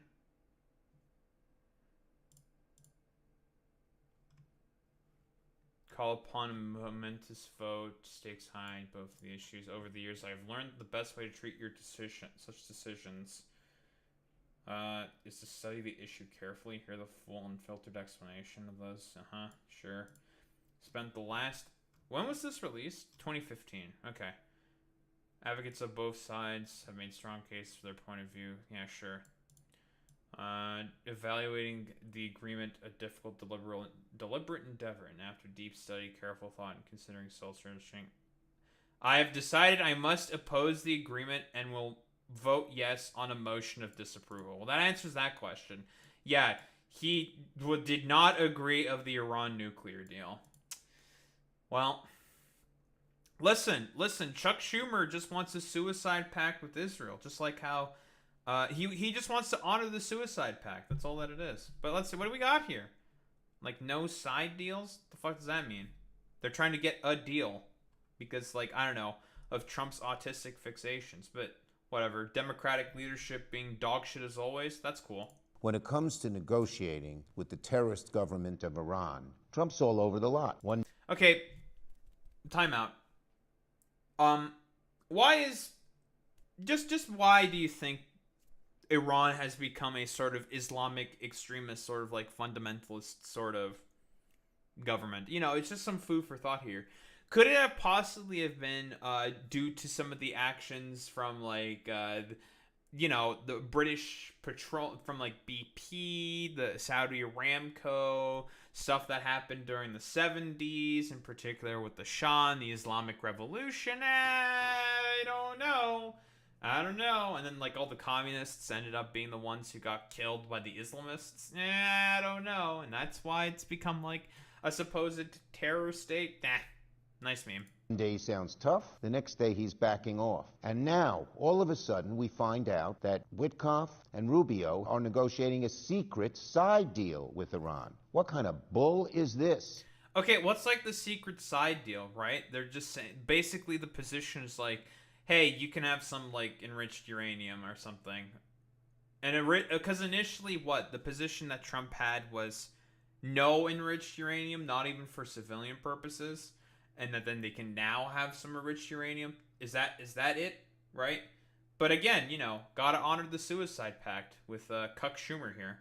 They're going to sound tough in public and then have a side deal that lets Iran get away with everything? That's outrageous. We need to make that side. Yeah, again, like, what does this mean? It's a weak nothing burger of a deal. Can I get some, like, details? Because so far it seems like all that's basically going on is, like, saying, hey, you know, have 0 enriched uranium, not even for civilian purposes. Because you can maybe, like, use it for a nuclear weapon. And now all of a sudden they're saying, like, actually, no, that's fine. Right? Is that like that's all that's going on? Like, what's, like, the details? Deal public. Any side deal should be before Congress and, most importantly, the American people. Okay. If Taco Trump is already folding, the American public should know about it. No side deals. I don't understand how this is Trump chickening out in particular. To say that Trump is fucking chickening out, I don't even think there's any lifting of sanctions. So then what the fuck is the point of this deal? Like, no sanctions are being lifted? The JCPOA lifted fucking sanctions. But again, we all know what Cuck Schumer's position here is. He's okay with letting people die at the behest of fucking Israel. You know, cuck to Israel, you know. Well, I mean, it's either that or Wall Street. But that's just like Cuck Schumer in general, so that's cool. Like, I don't know, like, what else is really supposed to be said here besides, like, this dude just wants you to die at the hands of, at the behest of Israel, who wants to have a war with fucking Iran. Because that's all that it is, right? Like, we all know this motherfucker disapproved of the JCPOA, and the JCPOA was probably one of the best things that ended up working in the favor of the Obama administration. This motherfucker was against it. But then again, this is the dude who, you know, when it comes to going along with anything that Israel says, this motherfucker will go along with anything that Israel says.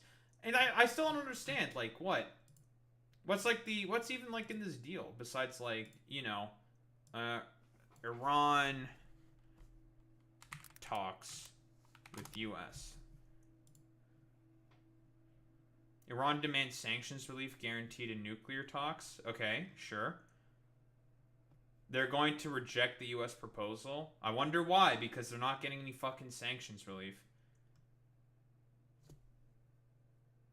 I guess they're also doing this at the behest of the Saudis as well. Because for the Saudis, all they care about is becoming the new regional hegemon. But I mean, that position is more or less has been pretty secured for them after, well, the Iranians losing the Bashar al-Assad regime within Syria. That's more or less guaranteed for them, that they're probably going to be the new sort of like regional hegemon within the Middle East. So I don't think it's really a problem. So now they're allowing some enrichment of uranium, but they're also like not providing any sanctions relief. So far, this is basically like just a complete fucking nothing burger of a deal. So like, what's good old Cucky Boy over here complaining about? Oh, it should be fairly obvious. He just wants people to die for Israel. That's it. That's all. He just wants like people to be like, you know, we love Israel, folks, don't we? Israel is our favorite country. It's so very good. We have to do everything at the behest of the Israelis or something. Like, that's the only sense that I'm getting from here, from what Cuck Schumer here is ultimately okay with. But, you know, as expected, from the worthlessness of Democratic leadership, They believe in nothing except for one thing: $20 more trillion to Israel, and are just completely willing to, I don't know, inflame and engulf, and I don't know, potentially have like nuclear war in the fucking Middle East because of, I don't know, the actions of a particular fucking rogue state within it. So that's cool. That's great. That you know, Chuck Schumer is basically saying like, at a time in a day when more in like a solid majority of Democrats say like, yeah, we should stop supporting Israel. You know what Chuck Schumer has to say about that? Actually, we should support Israel even more. Because again, the reason why I'm talking about Israel so much here is because who are the guys who don't want the Iranians to not have any sort of like nuclear stockpile or any form of enrichment program at all? It's the Israelis. Those are the only guys who want this at all. When, like, again, the JCPOA was already perfectly in place and in line and doing what it was designed to do. Probably one of the best pieces of legislation that Obama came up with. And this motherfucker hated that shit. Because, again, bro only cares about one thing and one thing only, and that's like whatever Israel wants, I guess. So that's cool. That's great. Fantastic. Very, very cool. But, you know, as expected, from Democratic leadership, I would have expected absolutely nothing less from motherfuckers like Chuck Schumer.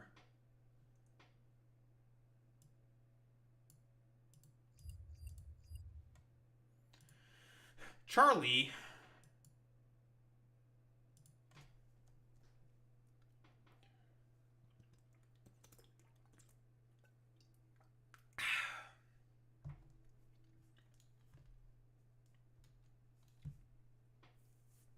Nice. Nice meme.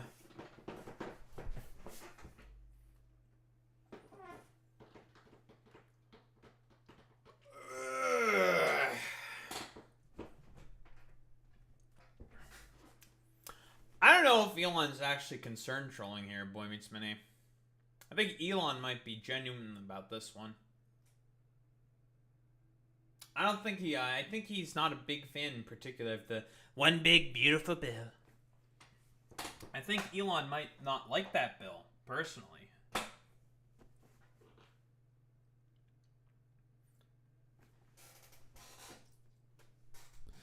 But it's okay. It's all about the Chi-Com terrorists, folks. Very important. What can I say, folks? What can I say? Very important.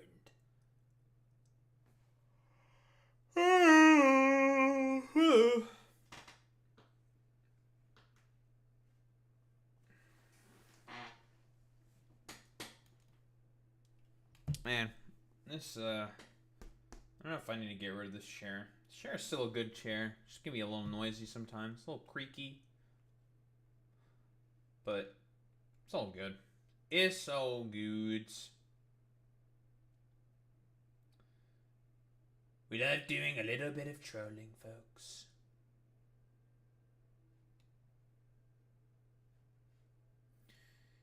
We love complaining.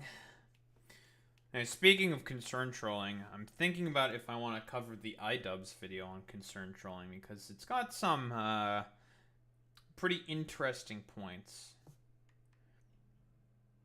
that I overall agree with. Like, yeah, fucking people who concern troll all the fucking time is very annoying. Mostly on the fucking right, because in reality, every time they say, like, ah, man, the left is concern trolling about a particular issue, but they'll pretty much say that about, like, literally anyone who's, like, slightly left of them on a particular issue. So, like, them constantly yelling and just reeing out all the time over concern trolling fucking rings very, very hollow from them, because they think that anything that doesn't go along with their ideology is a concern troll, meaning that the fucking term is just, like, loses all meaning. And also, like, I feel like this is a thing that's also constantly happening. Like, the right wing will get their hands on, like, a particular word that, like, emerges from, like, TikTok or, mostly, like, TikTok, let's be honest, or, like, AAVE. And they'll just, like, keep saying it, repeating it in, like, contexts that make zero fucking sense.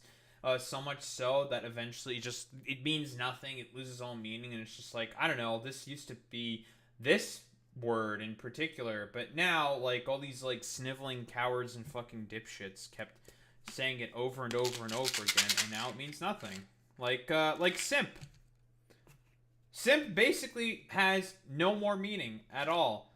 Like, what does simp mean at this point? I thought it used to be sucker idolizing mediocre pussy, but now it can be used as like a pejorative for anyone who shows like an agreement or like a slight like of a thing or something. It's a term that's lost all meaning. Just like term glazing. I think that term's also basically lost all meaning.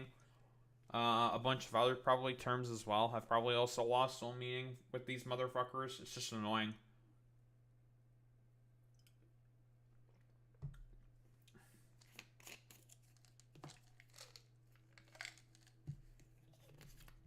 Don't you love it when terms basically mean nothing now?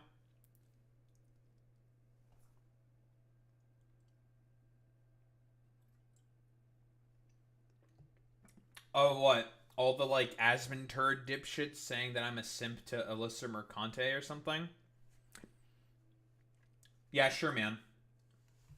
I'm totally a simp to Alyssa Mercante because I think that Asmongold leading a harassment campaign on her and all these, like, stupid, dumb fuck, anti-woke dipshits and morons catalyzing harassment campaigns.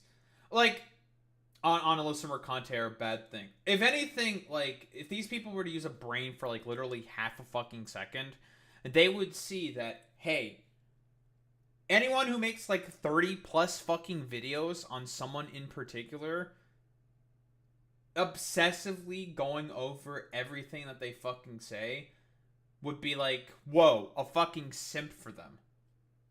Like, oh, you're, like, a total simp for this person or whatever. But, like, not these people. Like, that just completely, like, the definition just completely goes over their head, and it means fucking nothing to these people. But, whatever. It's silly. Yet they complain about shit from the left all the time. Yeah, okay. Sure, man. Totally. Totally.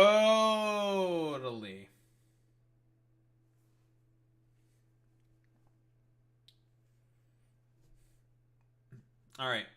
Quick one here. Big old Elon Muskerat. Elon, oh boy, of course, complaining about the big beautiful bill. The big beautiful bill. He hates the bill, folks. I don't know why. Someone probably doesn't want to show Trump this because he'll get real mad. But let's see, what do we got here? I'm sorry, but I just can't stand it anymore. This massive, outrageous, pork-filled congressional spending bill is a disgusting abomination. Shame on those who voted for it. You know you did it wrong. You know it. This is really funny because the only reason why Elon is even complaining about this to begin with is simply due to the fact that the Doge cuts that he put in are not being codified, because it turns out a lot of them are really fucking stupid and most people fucking disagree with them. And so Elon is being real fucking triggered about that. So that is very, very funny that Elon is getting triggered about this, to be honest. So that's really the only reason why he's not a big fan of the big beautiful bill, the most biggest, most beautiful, most excellent bill on the planet. It's a real good one. It's a real looker, folks. Let me tell you, folks, it's a real looker. That's like pretty much the main reason as to why Elon fucking hates the bill. Let's be honest here. All of his, like, I don't know, dumb fuckery is not being codified into law. So that's why he's upset. So, like, you know, it's really, really funny that he's saying the last line, shame on those who voted for it. Bro, is he going to primary House Republicans because of this? Because he said, like, anyone who goes against his agenda is going to get primaried. Hey, Elon, you going to primary a bunch of House Republicans? You going to primary them, buddy? Hey, Elon, you going to go after them? You want to be consistent, Elon?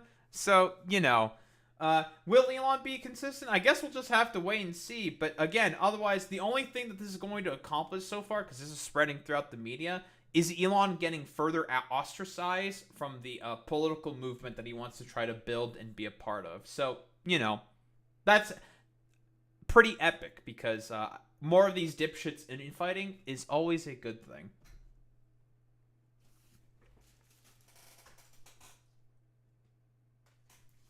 Ugh. The big, beautiful bill, folks. Let me tell you. It's big and it's beautiful.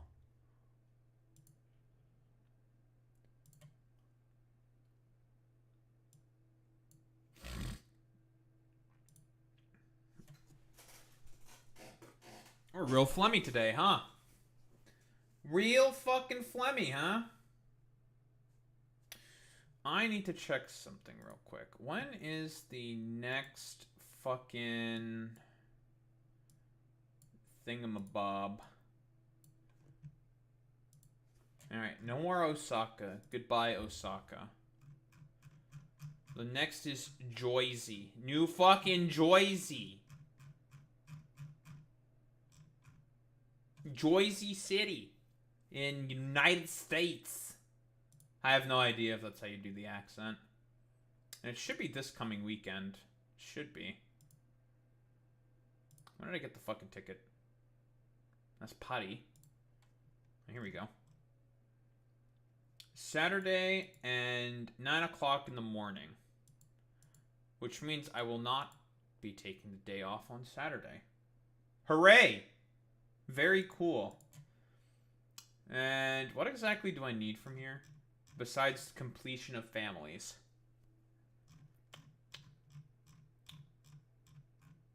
So we don't need the car bank. We got the car bank.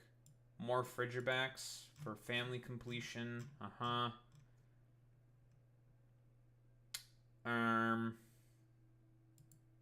Nope.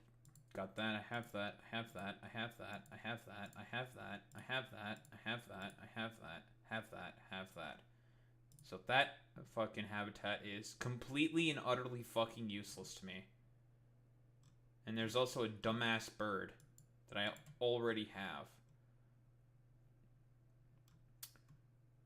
Carnival grounds.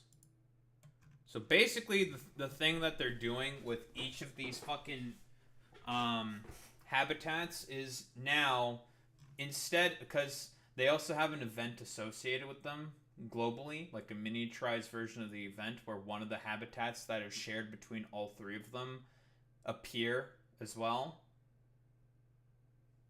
So, because last time we had the Serene Treasure, or the, oh wait, no, it's the not one of the three things that they constantly share, but the unique one that each thing has becomes an event. So I guess this is what's going to be available in the wild during that event. Okay, cool, whatever.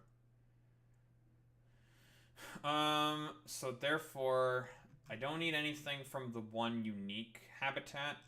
I only need stuff from the habitats that have appeared before. So I need another Citadel. I need another 2 Frigibacks, and that's going to be the complete family for both of those. Okay. Cool. Noble Fields.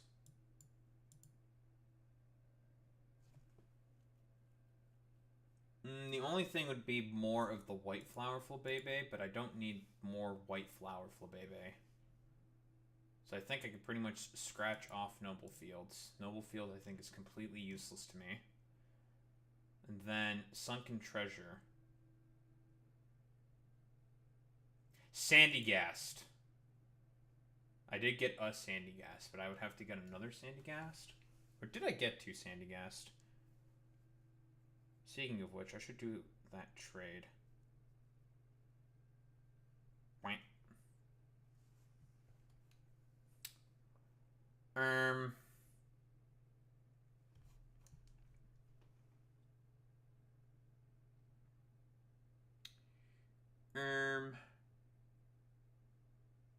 Boop. Why do I have to update again? Curse you. I almost clicked on install by accident.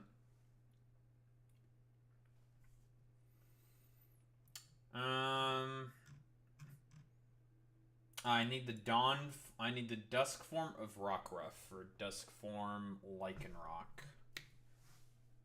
Otherwise, everything else I should have.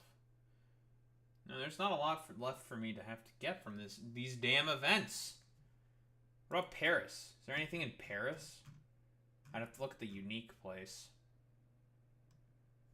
Sandile.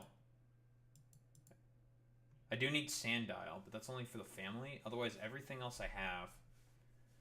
So it's just a tiny little crocodile. And that's it. Just a little crocodile. Yeah, wowee indeed. I did get 2 Sandygast.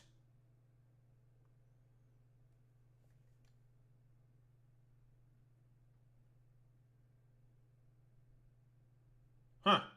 Well. The only thing from Paris is just going to be the fucking crocodile. Oh, I probably should just catch something so I can fucking...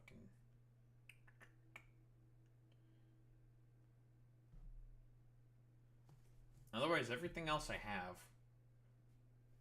What about the global event? Because again, end of this month, I will be headed to Ottawa. In order to fucking... for GoFest. My yearly Ottawa pilgrimage. So what? I'll be gone for probably about 4 days. Unless something changes, but you know, I'll say if anything does change.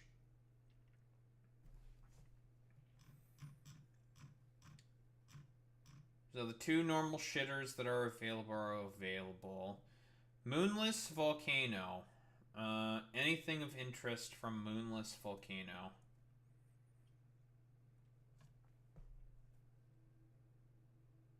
Alright, well I have a sandcastle now.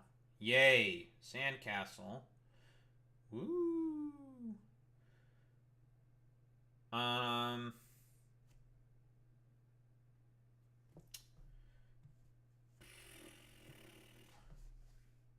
add the sandcastle to the collection. A pile of sand. Houndour, Nummel, Duskull, Gothita, Golett, Fletchling, Fuecoco, Skrelp, Red Flower, Flabebe. I don't know if I need Red Flower, Flabebe, but that's like pretty much the only interesting thing there. Everything else is useless to me. Galvanic Dojo. Chop, Electabuzz, Teddy Ursa, Scraggy, Chespin, Yellow Flower, Flabebe, which I don't need. Pancham, which I don't need. Dedenne, Crabrawler, Mienfoo. Okay, that is something that's interesting, because I do need one of those. For my collection. For family completion purposes. Hypnotic Tundra. Alola Shrew, Swinub, Spheal, Piplup, Snover, Munna, Elgium, Blue Flower Flabebe. I don't have that. And a Bergmite, which I don't have either. And then Frigibax, but I probably am going to get those. So you don't have to think about that. That is of lower priority to me. The Fey Swamp. The Gay Swamp. Clefairy, Tentacool, Mawile, Gulpin, Venipede, Poplio, Marini, and Morlul. And you can also get Togetic and Orange Flower Flabebe, both of which are useless to me.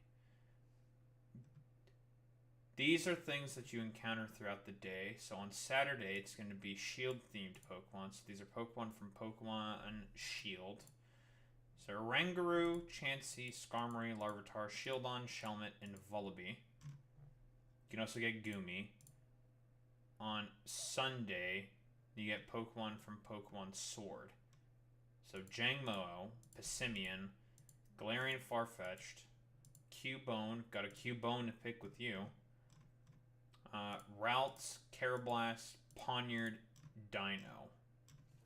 And then the incense encounters are Torkoal, so useless, Skiddo, useless, Pachirisu, useless, and Klefki. Well, I guess that's not useless, but that's just for the thing.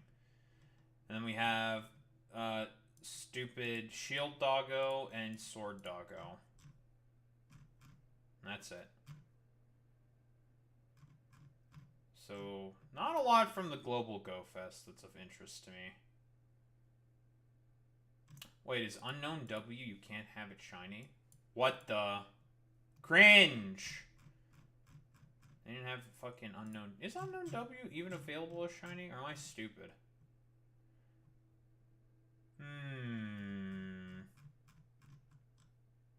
Should be available as a shiny. It's not available as shiny, so all that time I spent trying to see if it was available as shiny was a waste of time. It's not even available as a shiny. I wasted time. Curses.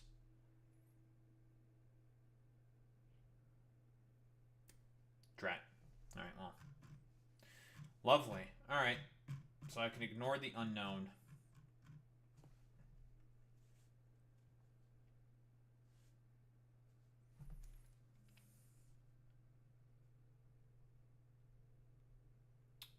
Just check to see. Do I have Unknown W? Just normal Unknown W within the collection?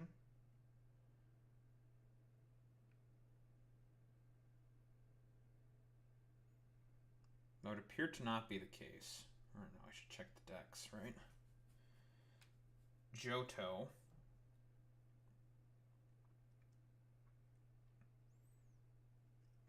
I don't have Unknown W.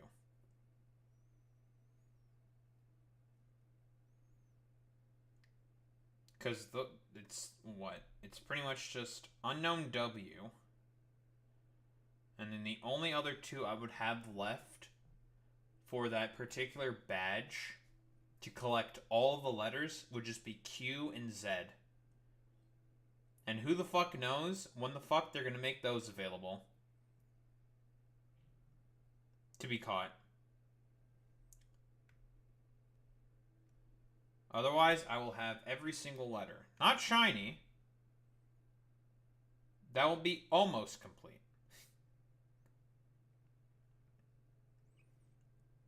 Those one I'm missing quite a few of. CFK, QWV, and Z.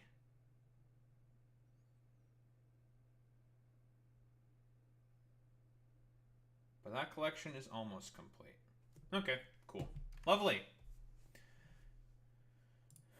Alright, we're going to keep talking about stuff now. Very cool.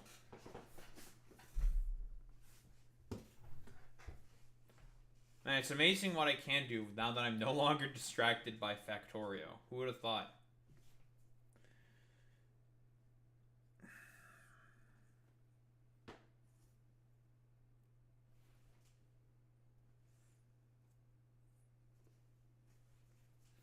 Alright.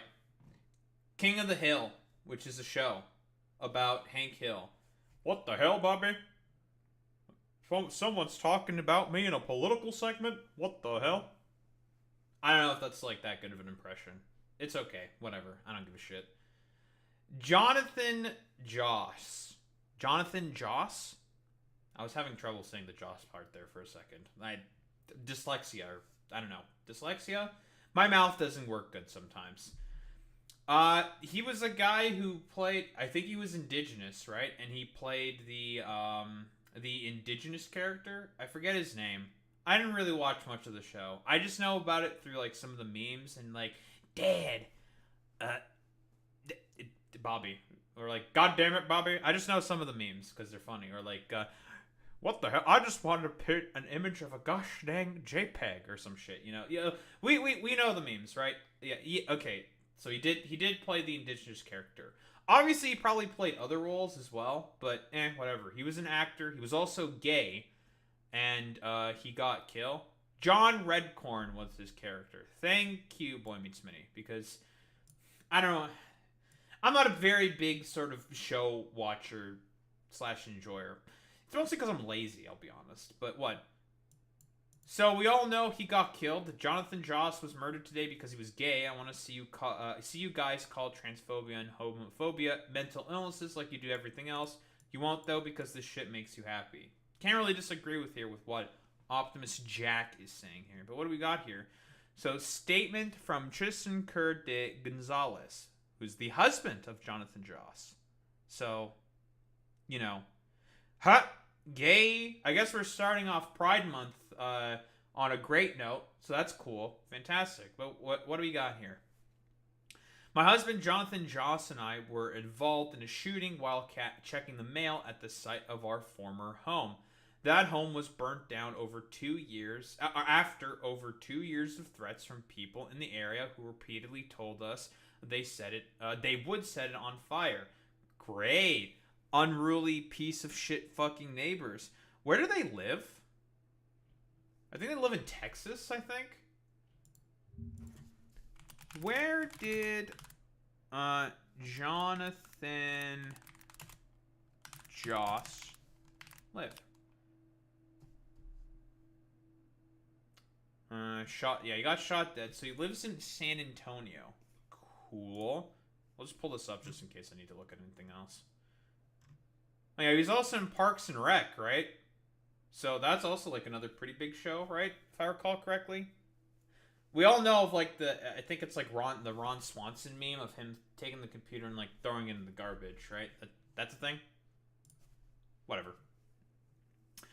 We reported these threats to law enforcement multiple times and nothing was done. As we all know, the police certainly has a great track record when dealing with incidents of homophobia. Very cool. Very, very cool. We all know this, folks. There's a history about this. You know, police, cops, they fucking love beating on gay minorities. And, you know, these guys are a double whammy. Not only are they gay, but one of them was indigenous and the other one's Hispanic. So, listen, double duty for the cops. They get to beat on more minority, extra minority. Say it ain't so. They're probably thinking that they're doubly eating good.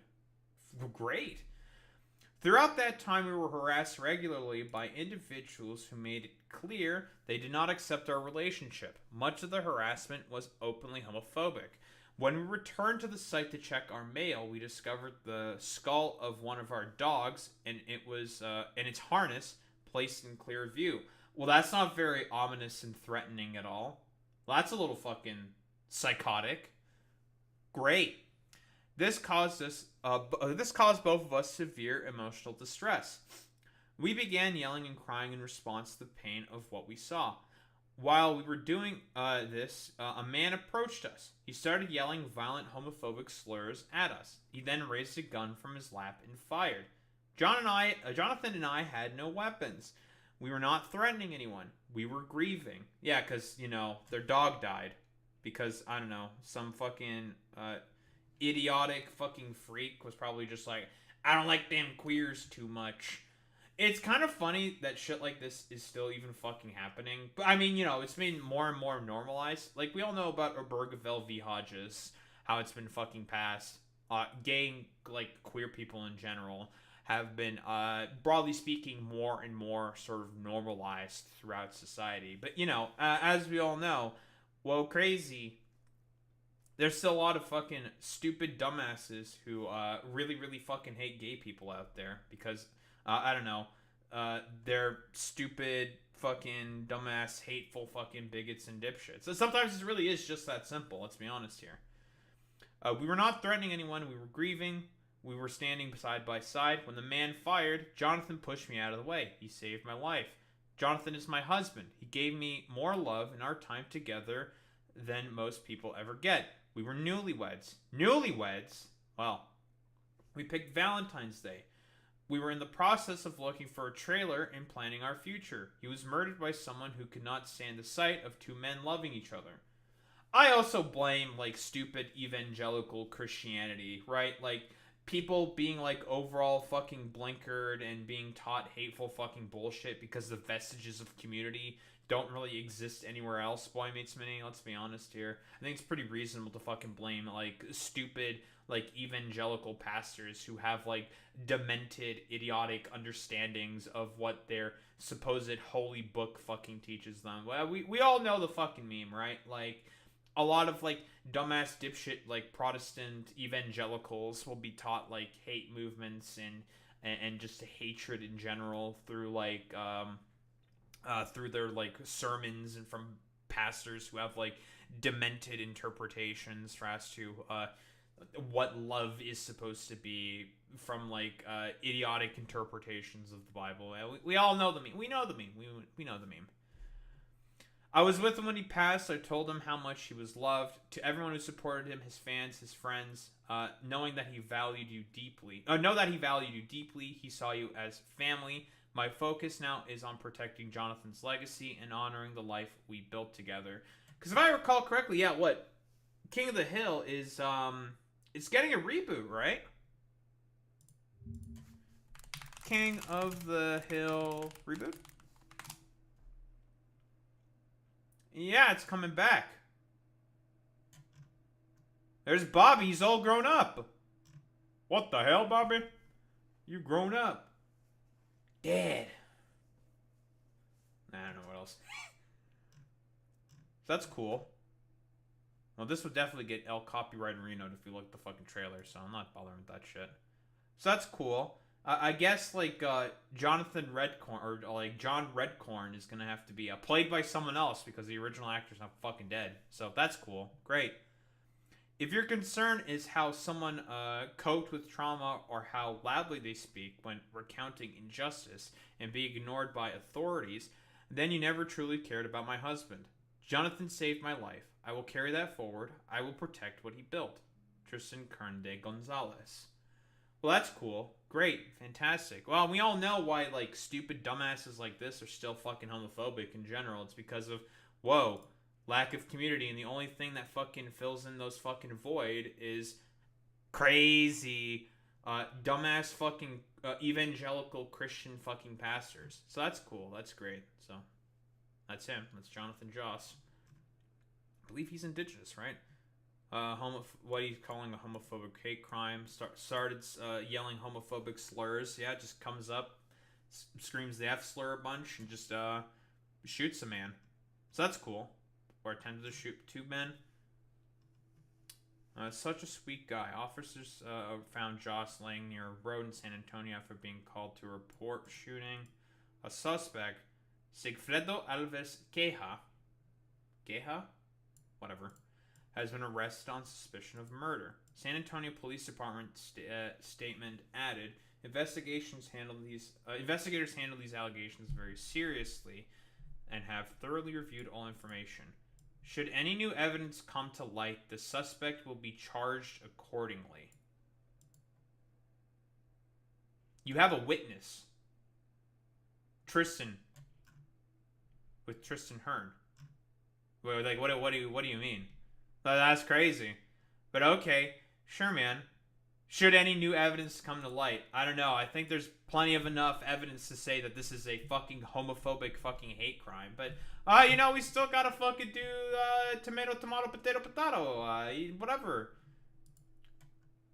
We have, I don't know. I assume probably some, like, white Hispanic. White Hispanic, I'm making a call. Is it a white Hispanic?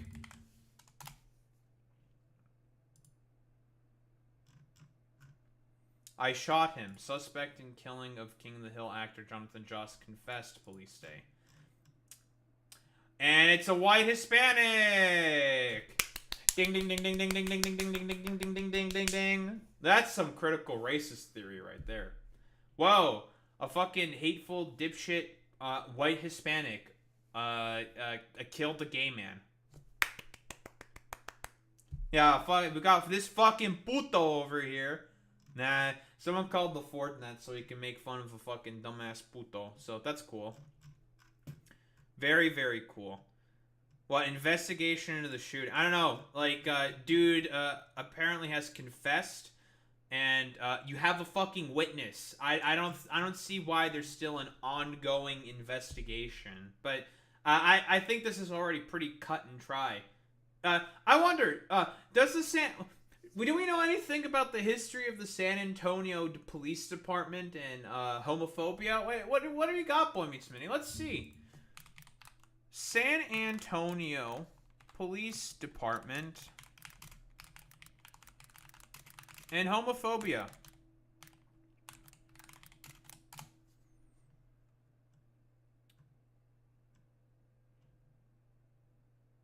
Oh, Texas is one of the worst overall historically. Sodomy laws? Interesting. Let's see. Found no evidence.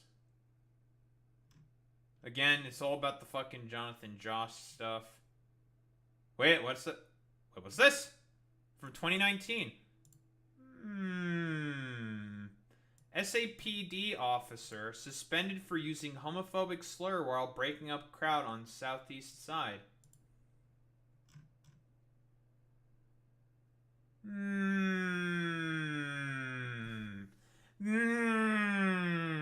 Big thinking. I'm big thinking. We're big thinking right now. A San Antonio police officer was issued a 27-day suspension without pay last month for using a homophobic slur while breaking up a crowd in June at a Southeast Side parking lot. Officer Jason D. Owen will begin his suspension on January 19th. His disciplinary period will end February 14th. Well, I mean, that's just one sort of anecdote. Let's see if we can find anything else. What's this? This is from 2018. SAPD lieutenant fired for homophobic Facebook post directed at Chief McManus.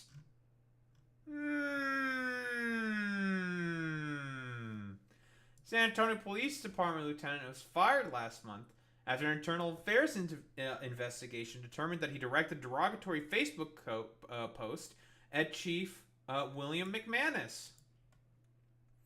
In late December, on his Facebook page, Lieutenant Lee Raccoon posted a screenshot of McManus and used a homophobic slur to describe the gym shorts worn by the chief as he conducted a media briefing at public safety headquarters. Well. Now, listen.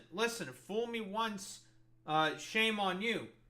Fool me twice, shame on me. Fool me 3 times, well, then why are you still here? I don't know why I'm using that particular sort of, whatever the fuck. But, I don't know. I think it's, pretty interesting to see that there's, 2 instances of, people being, let go for, homophobic slurs and stuff.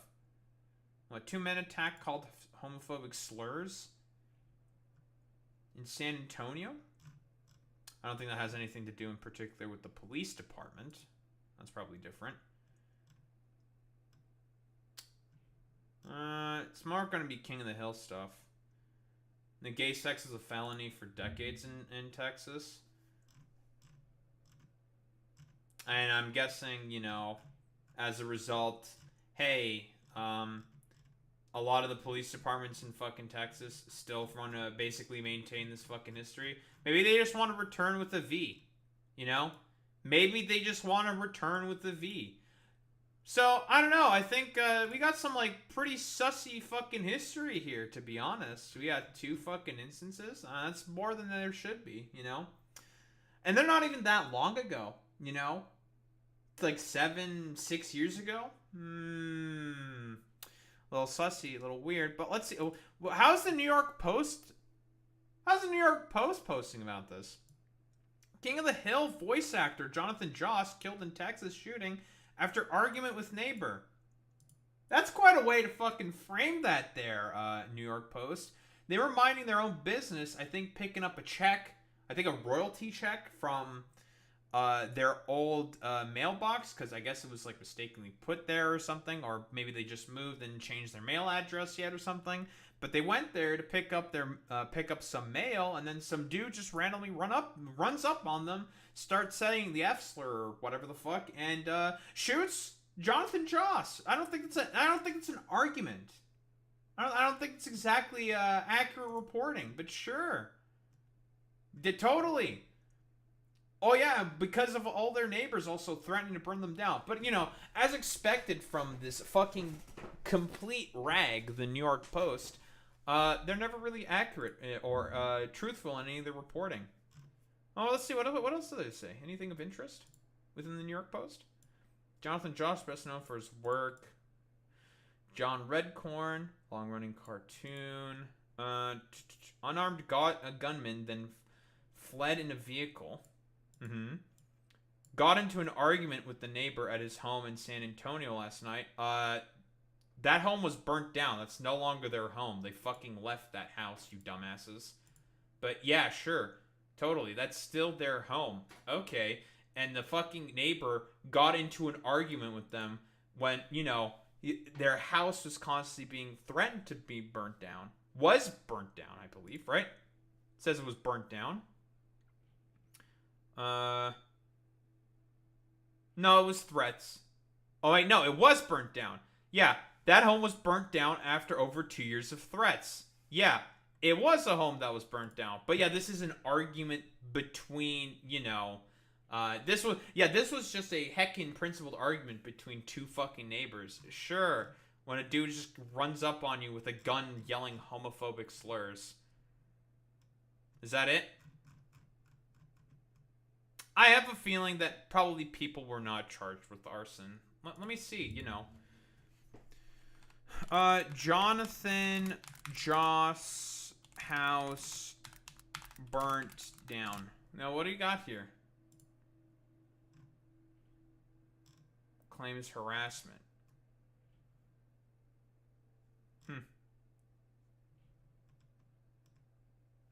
I think we're just gonna mostly get stuff about the recent stuff that happened. Nothing about the arson. Bro, we still gotta do some heckin' investigatorinos, even though the guy literally fucking admitted to it. That's cool. That's fantastic. Am I gonna have to look at like Reddit or something?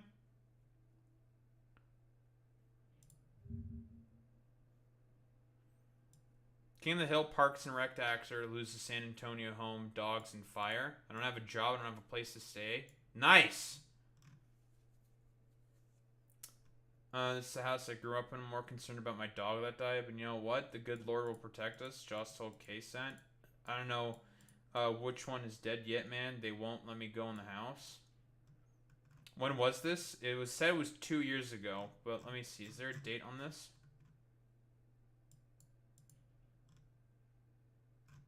For when this was written in particular. It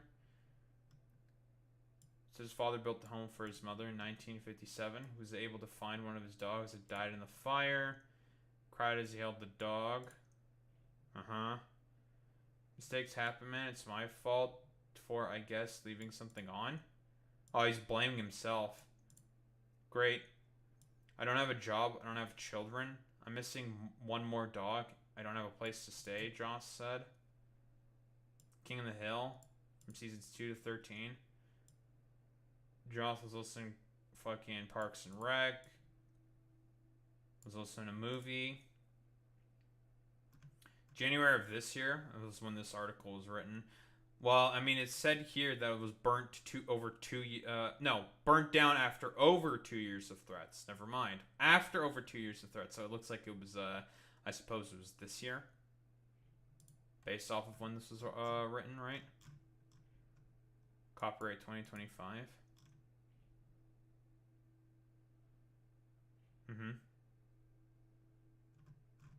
So that's cool. Fantastic. Excellent. Very cool. Well, you know, great start to Pride Month as always. You know, a bunch of like dumbass freaks being like, you know, I hate them homo queers. They're trying to make me and my daughters gay. My daughters who don't want to talk to me no more. Because that's what, like, the real fucking problem with this. That sort of, like, fucking goddamn catalyzes a lot of this fucking sort of fears and anxiety. It's lack of fucking community, and the only people who generally fill that void are, like, hateful fucking bigots and pieces of shit. Let's keep it a buck fucking 50.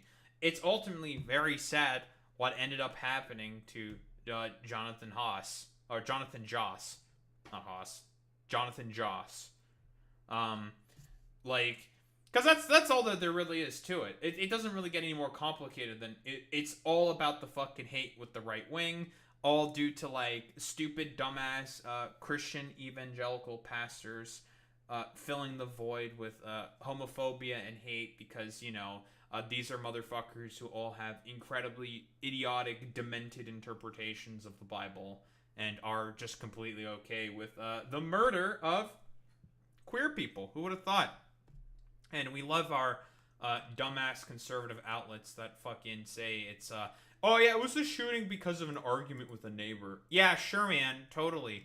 That's a really accurate way to portray this. But, you know, shouldn't really expect anything else from conservatives and all their fucking rags who just want the murder of queer people. Let's keep it a buck. Let's be honest here. They just want to see queer people, especially queer minorities, all be killed. Who would have thought that it's all about the hate in the end?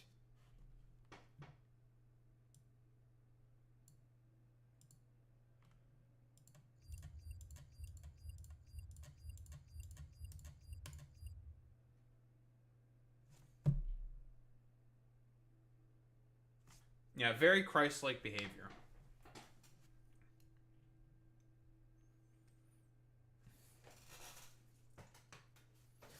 Oh boy. Speaking of Christ-like, look what we got. Charlimus Kirkmus. Let's 1.5 it for now. Charlie can speak a little fast. That? Okay, thank you. Alright, cool. Now, are we just being, like, uber fucking cringe at the moment right now, dude? Are we doing a little bit of trolling? We're doing a little bit of trolling, folks, let me tell you. We're doing a little bit of trolling. Very cool and very good, folks. Let me tell you. We're trolling. Also, I should always mention, remember to like the YouTube stream, of course. Never forget to like the YouTube stream. You know, I keep forgetting to say that, but I should keep saying it. Thank you, Boy Meets Minnie. Because that's how, you know, I wonder if, like, Twitch will ever sort of implement a system like that to aid discoverability on fucking Twitch, you know? I think that would be a great idea, personally. You know? How to aid discoverability on Twitch, have, like, a sort of like system. I remember there was, like, some good features that I talked about, right? Oh, I remember. The good feature that Twitch was proposing was, like, having, like, if there's an ad playing it, having it, like, on a small window on the side, but still having the stream overall in the fucking center screen. And then everyone was just like, oh yeah, but they're never gonna fucking do that because that's, like, an actual good idea. I was like, haha, true. So true. So true. And it's just like, so true. And then you just troll despair after that. Very funny. Very, very funny. We love that. Very cool, very good. We're big fans. Let me tell you, folks. Very important.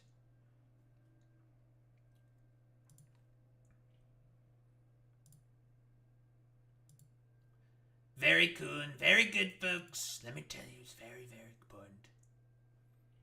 Hey, Flying Man, how you doing, buddy?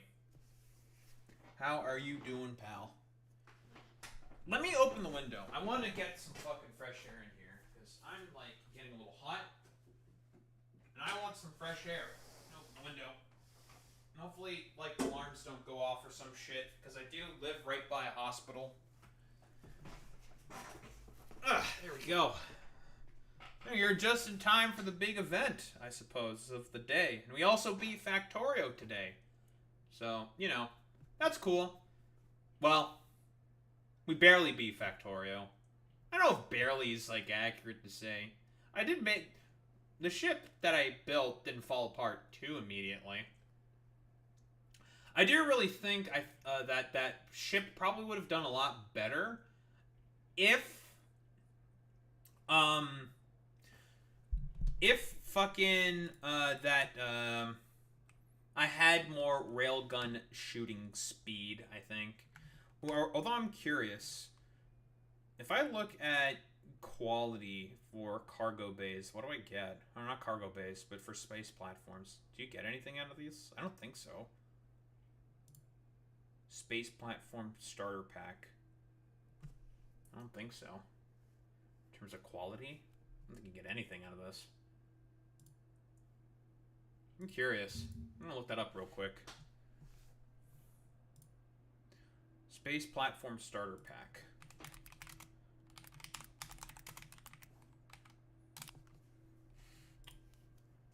What do you get in terms of quality? I don't think you get anything, right? You just got nothing?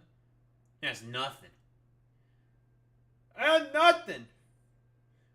I get nothing. Yeah, it's a big fat squall. Nothing. A big fat zero.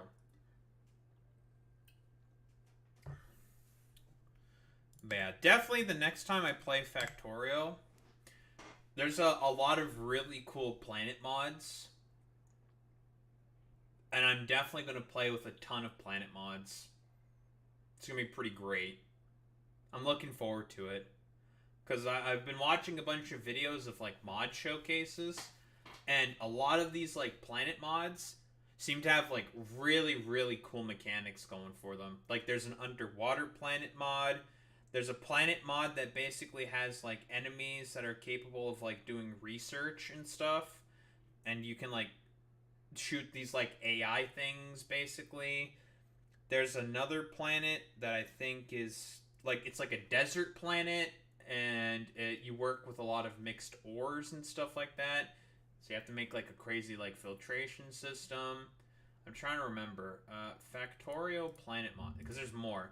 There's, like, moons for some of the other planets that you'd, like, start on and stuff. And have, like, quirks with them. Like, for example, the moon of Nauvis, which is called Mulana. It's called Baluna. Basically is like, hey, what if we just make a moon that's just a perfect shipyard for you? And it's just like, oh, great.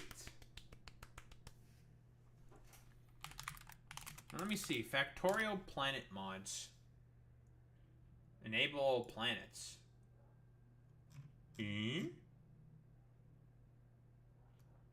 Oh, that's a lot of fucking...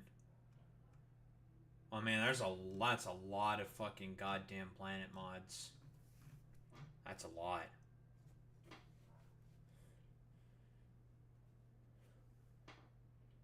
Wooddoria. Arrakis? What the? Arrakis? Great people of Arrakis. We're gonna make Arrakis great again, folks. Let me tell you. Egress. That's a word I can't say because it's Metal and Stars. Better robots. Dia system. Moshine. Post-Volcanist, Neodymium, and silicon processing. Silicon? I just triggered Boy Meets Mini. Cubium. Janus. Rubia. Tenebris. Terrapolis.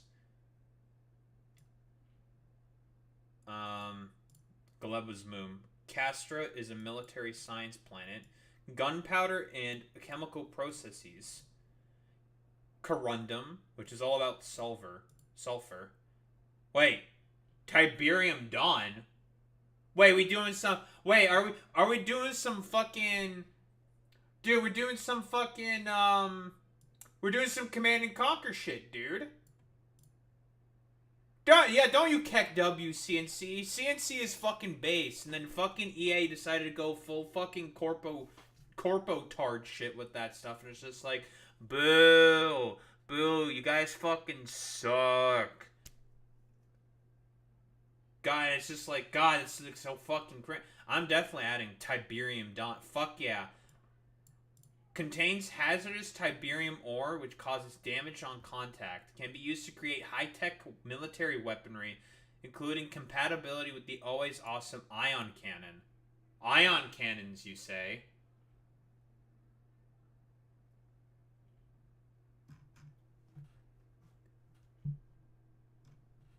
I'm seeing a lot of great shit. Lignumus. Wait, Ligmanus? What the? That's basically for fucking... That's the early game. Starting location, Moon of Nauvis. Adds early game recipes and 2 early game science packs based around wood and steam, as well as early game versions of bots, equipment, and modular armor. Interesting. Yeah, Maluna. First space location, Moon of Nauvis. Required to visit to craft space science pack. So that's where you make your space science packs, right? Because you need to make those before you can even think about going to any other planets. Rocket productivity tech with 4 stages researchable with just space science. And 2 additional stages being unlocked for subsequent vanilla planet, each requiring their planetary science pack. That sounds fun. Yeah, Meraxis. Meraxis is the underwater planet. And Meraxis, I saw a video about him. It's like, wow, this looks fucking awesome. Absolutely. Ceres adds a nuclear scrap recycling loop for production of plutonium and nitrogen chemistry. And we can make hydrogen bombs. Hydrogen bombs? Plutonium portable reactor, infinite holmium plate productivity tech. Ooh, holmium plate productivity. That's pretty good. A very helpful sidestep with bonuses useful on Aquilo. That's true. As well as Gleba and Fulgora. Mostly probably in terms of all the military tech. I'm intrigued with all these planets, so I shall save this tab. So I can fucking add all of these planets. Wait. Ire and Char are also available. What the... Oh, Factorio is... Oh, it's all built into the thing itself. So, here. I'll show it. It's all built in.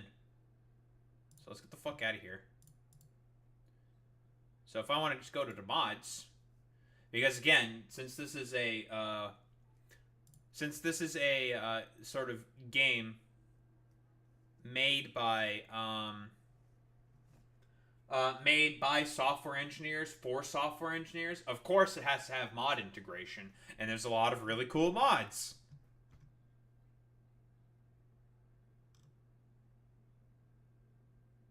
A wave defense survival.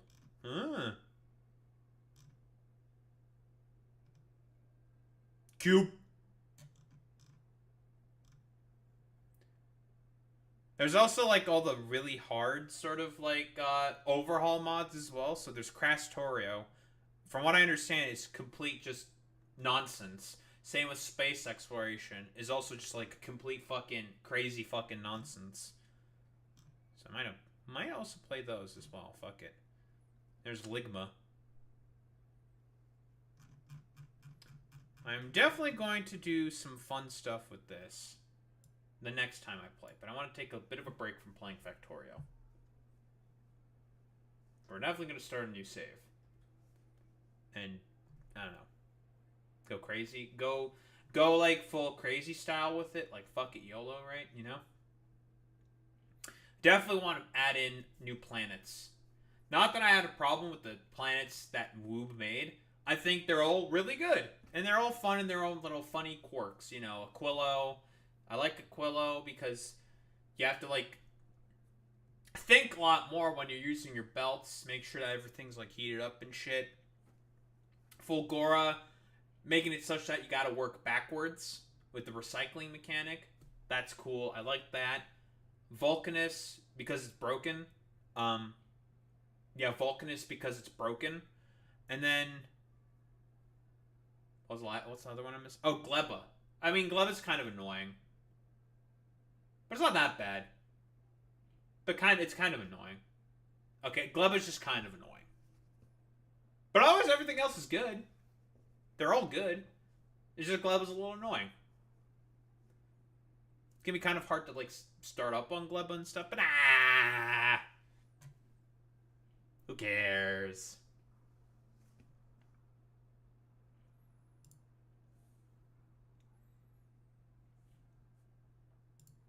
Okay, I'm just gonna close.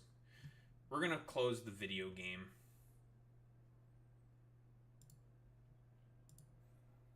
Only care about Reaction Anderson. Which means I now have my other screen freed up for the time being. Yay! My other screen is freed up now. Thank God. Okay, I tell this puto Ford that I was talking about fucking Alex Jones, and he ends up saying, fuck you, I'm playing video games. And I'm like, well, fuck you, puto. Fucking puto. Anyway, we've been faffing about for long enough, just yapping about things. But what do we got here?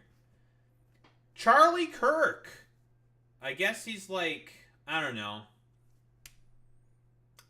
Charlie Kirk has just been like, all I know is that he's been constantly trying to get like Republicans voted in Arizona, and that hasn't been really going well for him. Because I noticed this as well with a lot of fucking conservatives. A lot of conservatives are trying to do their whole like college beat, like a return with a V to a certain extent, to try to maintain some kind of fucking relevance, mostly to varying degrees of success. So mostly not very successful. We all know that Ben Shapiro tried to bring that shit back, and we all know how the Daily Wire is doing. That shit's dying. But we got Charlie Kirk versus 400 Cambridge students and a professor. I have a feeling he didn't debate all 400 of them at a time, and it's just, we're doing a little bit of embellishment. But yeah, Charlie Kirk is a dumb fuck conservative who lies all the time, and also has a freakazoid smile. Like, bro has way too much gum being exposed in his fucking smile. It's really fucking uncanny valley type stuff. But let's see what we got here. Let's start. Can we settle down, please? We're going to move on to our questions. Our first question is from Sinosha Zubair from Sydney, Sussex. You can't ask a question. Uh-oh. We got a Muslim woman. Uh-oh. Oh, fuck. Oh, shit. It's time for Charlie's racism to be activated. Remember, you have the right of response. I have quite a simple question for you. Now, I know you've debated Dean Withers on Jubilee before. I was wondering why you now refuse to engage with further debate with him. Wait, hold on. First of all, he's coming on my show this summer, and let me get this straight. I flew 5,000 miles across the world to have you ask why I'm not going to debate a left-wing YouTuber? Well, I mean, he continuously tries to get your attention at your campus. Right, yeah, again, and you just ignore him. I've debated him twice in the last calendar year. He's coming on my... Wait, hold on. I'm curious. Wait, yeah, because, like, again, Charlie Kirk, he runs TPUSA, which is supposed to be, like, a student organization. If I recall correctly, Dean Withers, who's, like, a liberal, like, debate bro type, whatever, he, like, showed up to one of Charlie Kirk's fucking events. Because, again, here's the fucking thing with all these, like, dumbass conservatives and why they debate college students. They have media training, so they know how to come off as good as possible within those debates. So they're never really honest debates. And of course, well, a fiery fucking college student might say something stupid or might not look perfectly, like, rhetorically accurate or clear because they're not as well media trained as, like, say, your Ben Shapiro's, Steven Crowder's, and Charlie Kirk's of the world. But they're, like, trying to bring it back, but it's not really working for them because very often the dumbass conservatives, they've been kind of getting owned. Uh-oh, the left is getting better at debate, and it's making conservatives very fucking nervous. But what? Let me see if I can find the clip. Dean Withers, Charlie Kirk, university debate. I know the dude fucking flew out and was just like, hey, I have a question for you, Charlie. What? And then, like, Charlie was just, like, not engaging, and he just, like, completely pussied out, basically. Right? Pretty clear example of has agreed to do a public sit-down one-on-one conversation. Yeah, this is, like, his fucking shtick, right? Where he basically, like, he has, like, a call show where, like, a bunch of people can just call in and he just, like, fucking, debates them or something. He, like, I don't know, he appeared in front of, like, Charlie Kirk one time. Then debate me! People like Let you- me on the mic! Oh, It's here! a very pussy move on your part to keep avoiding Dean. Then debate me! People like Let you- me on the mic! Let me on the mic! Get Dean on the mic. That's the whole reason I came up here. It's a pussy move for you to keep avoiding him. This was Dean's whole plan. I'm going to bring these people here. Woo! We've been told by every single one of Kirk's staffers that he doesn't want to talk. It's not a good look. It's not a good look, Charlie. Makes you look like a pussy. Pussy! Pussy Kirk. Us. Yeah, I have some disagreeing questions. Do you think I could ask him? Well, that's something you're going to have to talk to somebody else about. The reason we weren't let in line is because we don't go to college. But apparently neither does a guy on the mic. Yeah, we're in MAGA territory now. We need to be very respectful. Hey, Charlie, Dean's here. Dean. Come on. You have a permit? We should talk. Trying to talk to Charlie Kirk, but it's not working. Do you think me and Kirk should have a conversation? 100%. You got to get me. Damn, even all the MAGA turds agree. Because here's the thing, right? Like, you want to know the funniest part? I'm trying to remember who it was that completely pussied out of a conversation against a left-leaning person. It was, it was the fucking, oh no, Sam Cedar. What a fucking nightmare. You know, that was like the start of the fall of like Steven Crowder. And a bunch of Crowder fans, like, you know, when Ethan did the fucking do-si-do fucking fake out of Steven Crowder, and he was just like, oh, fuck, shit, no, wait, Sam Cedar will literally, like, rip me to fucking complete shreds. And he was trying to do, like, anything possible, and, like, do anything possible to weasel his way out of it, including, like, weirdo fucking anti-Semitism. Yeah, that was Ethan who did that. And a bunch of Charlie Kirk fans were saying, like, well, damn, I wanted to see him debate. Like, what's going on? He calls himself, like, this great fucking debater and stuff, and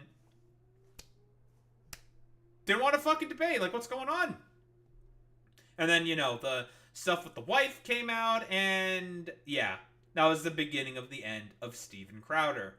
Me up there, man. You may be purposely ignoring you. This is proving to be very difficult. I think that we are in the free marketplace of ideas. Anyone should be able to come up here and challenge and debate you. If you're really for that, as you say you would allow someone to come up here and debate you on that.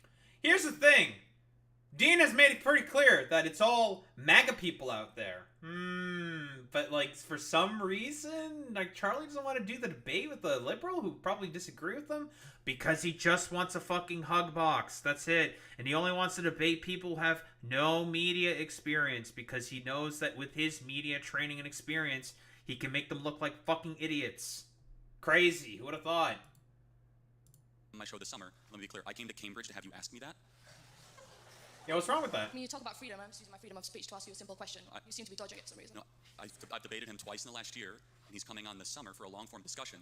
But is this what I can expect? I don't know, buddy. That seemed like a pretty informal discussion, and you seem to be constantly dodging him while you're doing your little fucking campus show fucking key jingling, you know? Like, yeah, dude, totally. Yeah, it says fucking copium, bro.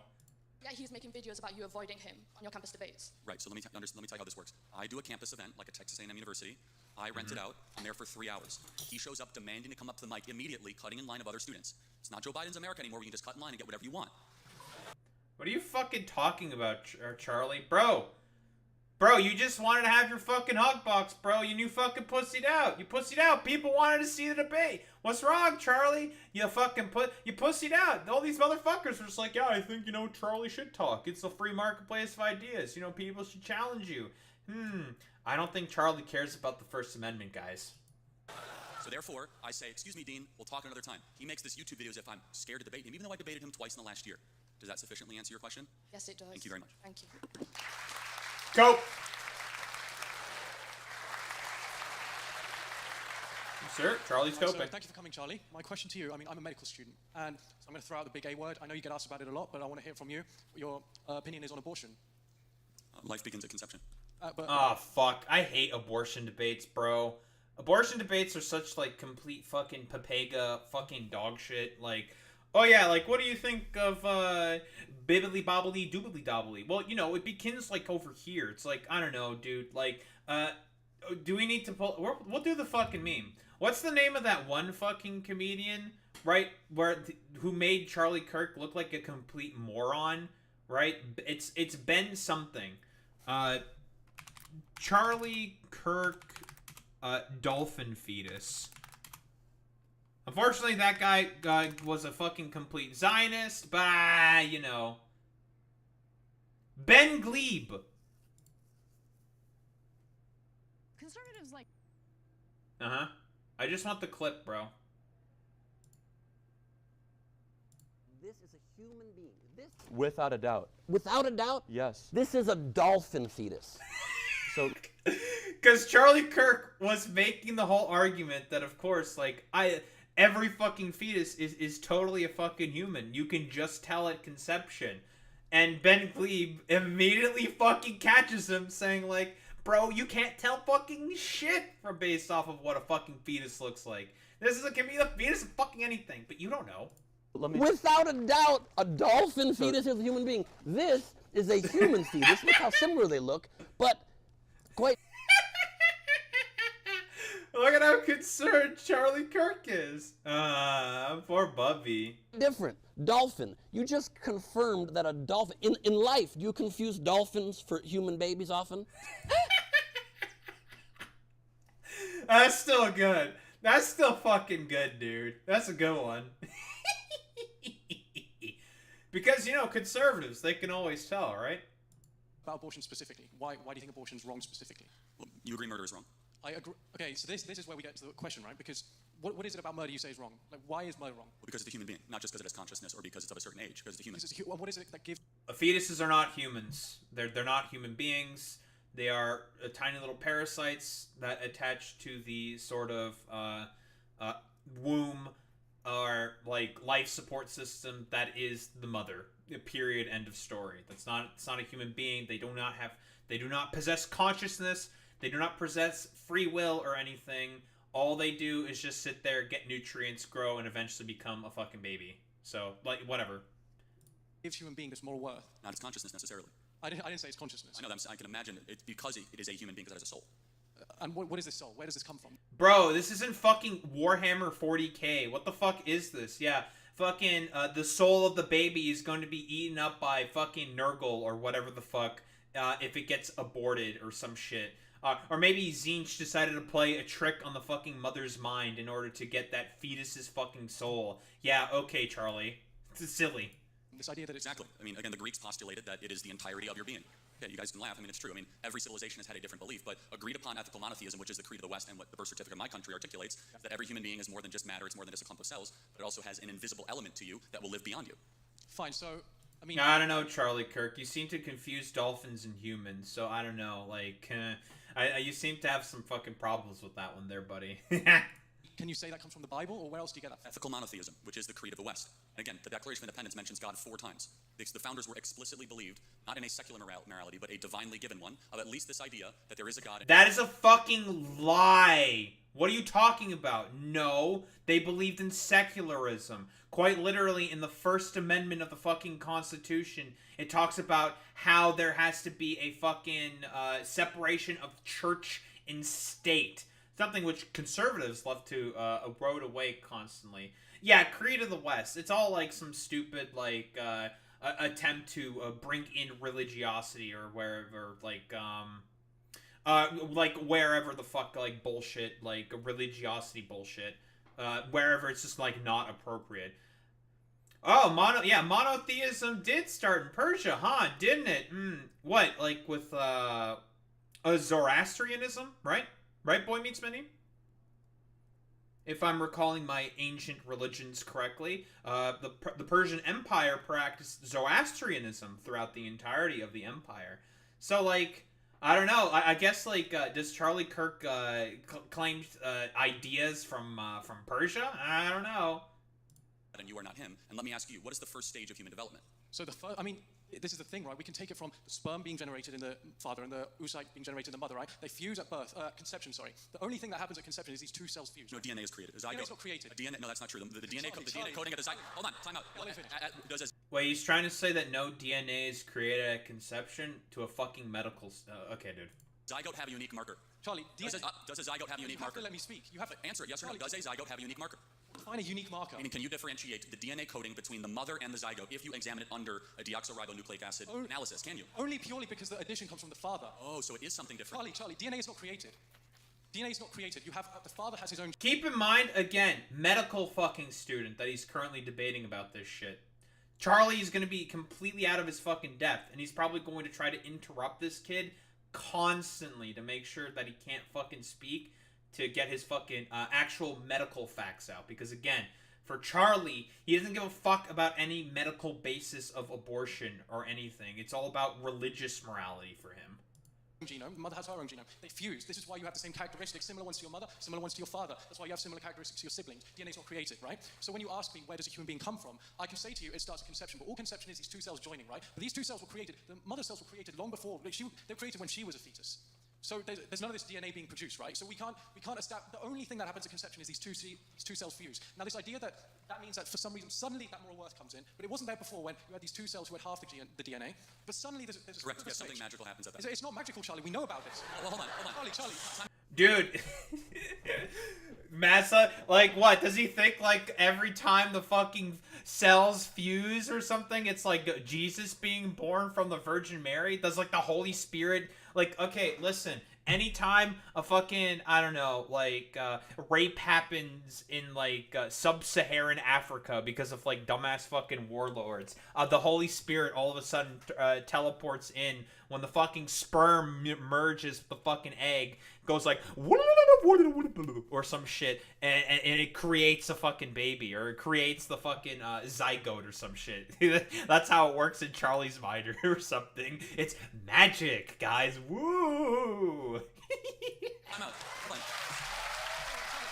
promise you, I'm not trying to score points. I'm not trying to score points on you. This is we call it the miracle of life for a reason. We've not been able to yet replicate human life development outside of the womb. We call it the miracle of life because yes, it's something beautiful, the ability to form a new... That's not true, is it? Right? What? That's not true. We have been able to... Have we been able to... We've been able to create life outside of the womb through artificial wombs. Artificial wombs exist, right, Pete? Aren't there, like, sheep or other animals that have been created through artificial wombs from the, like, the gathering of, like, different eggs of mammals with sperm of mammals? That's just not true. Yeah, not humans, but yeah, sheep. Yeah, with sheep. So that's not true. Life has been created outside of the womb. Not with humans. Now, obviously, Charlie would be like, well, yeah, obviously with, like, other animals and stuff. But it's like then what you're saying is not perfect. Now, obviously, I'm just doing the, like, stupid semantics bullshit here. Like, obviously. But, like, you know. You gotta be accurate with what you're saying, Charlie.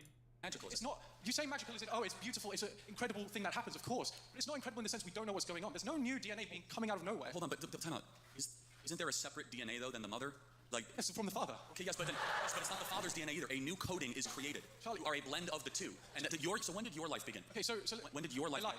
I mean, again, this comes from what you define as where life starts. You can say life starts at conception, but I'm telling you, I believe that's just an arbitrary point, right? That's just the moment these two cells fuse. Now, you say about this mother thing. So the way DNA is arranged in a cell is it's arranged in chromosomes. Chromosomes are paired up, so you have one from the mother, one from the father, typically. Totally frank. Right? Chromosomes? You can take those maternal chromosomes out, and you can find that this is who the person's mother is, and you can do the same with the father. Now, the reason you are different to your mother and father is because some of those chromosomes express genes that are different from each other, and so those genes interact, and that's what gives rise to you, right? But there's no space for any kind of moral framework to come into that until you consider that a human being is capable of consciousness and of suffering. But if you take that out of the equation, the fact that these two DNA... I'm sorry, but like, listen, what this dude is saying is, broadly speaking, correct, but Charlie Kirk doesn't really give a fuck about any of this because, you know, he has to push his, like, stupid religious fundamentalist, like, bullshit agenda onto other people because, I don't know, again, whenever it comes to fucking abortion debates and shit like this, it's all about underscoring one point in particular. I don't give two flying fucks about any of this fucking whiff-waffly bullshit about when life is fucking conceived. The basis of the argument is this. Pretty fucking simple. The only reason why conservatives are fucking anti-abortion, well, it's not rooted in great replacement theory. No, that has a part in it, Boy Meets Mini. Part of it is great replacement. It's more so about maintenance of hierarchy and control. Conservatives, all they want, broadly speaking, is for women to be stuck in the fucking house, being brood mares, producing children for, well, American men, broadly speaking. Part of it is rooted in the Great Replacement theory, but more importantly, conservatives are upset about the fact that women have more say within the workplace, within financial decisions, within being able to purchase homes, within being able to live themselves, of not being able to need no more man and stuff like that. So people like Charlie are upset about the fact that hierarchical distinction is being challenged and potentially rooted. That is why a lot of people like Charlie Kirk and all the fucking evangelical dumb fucks that initially made this a big issue to begin with within America and specifically. And it's like, you know, broadly speaking, through cultural osmosis, it's become an issue kind of in other places. Like, you can immediately talk about, like, Canada. It gets kind of mentioned up here, but, like, not really. Like, abortion's not as big of, like, a fucking thing up here as in comparison to, like, America, where it's, like, a fucking constant fucking battle for whatever fucking reason. But, also, just like, you know, in France, not a battle there anymore.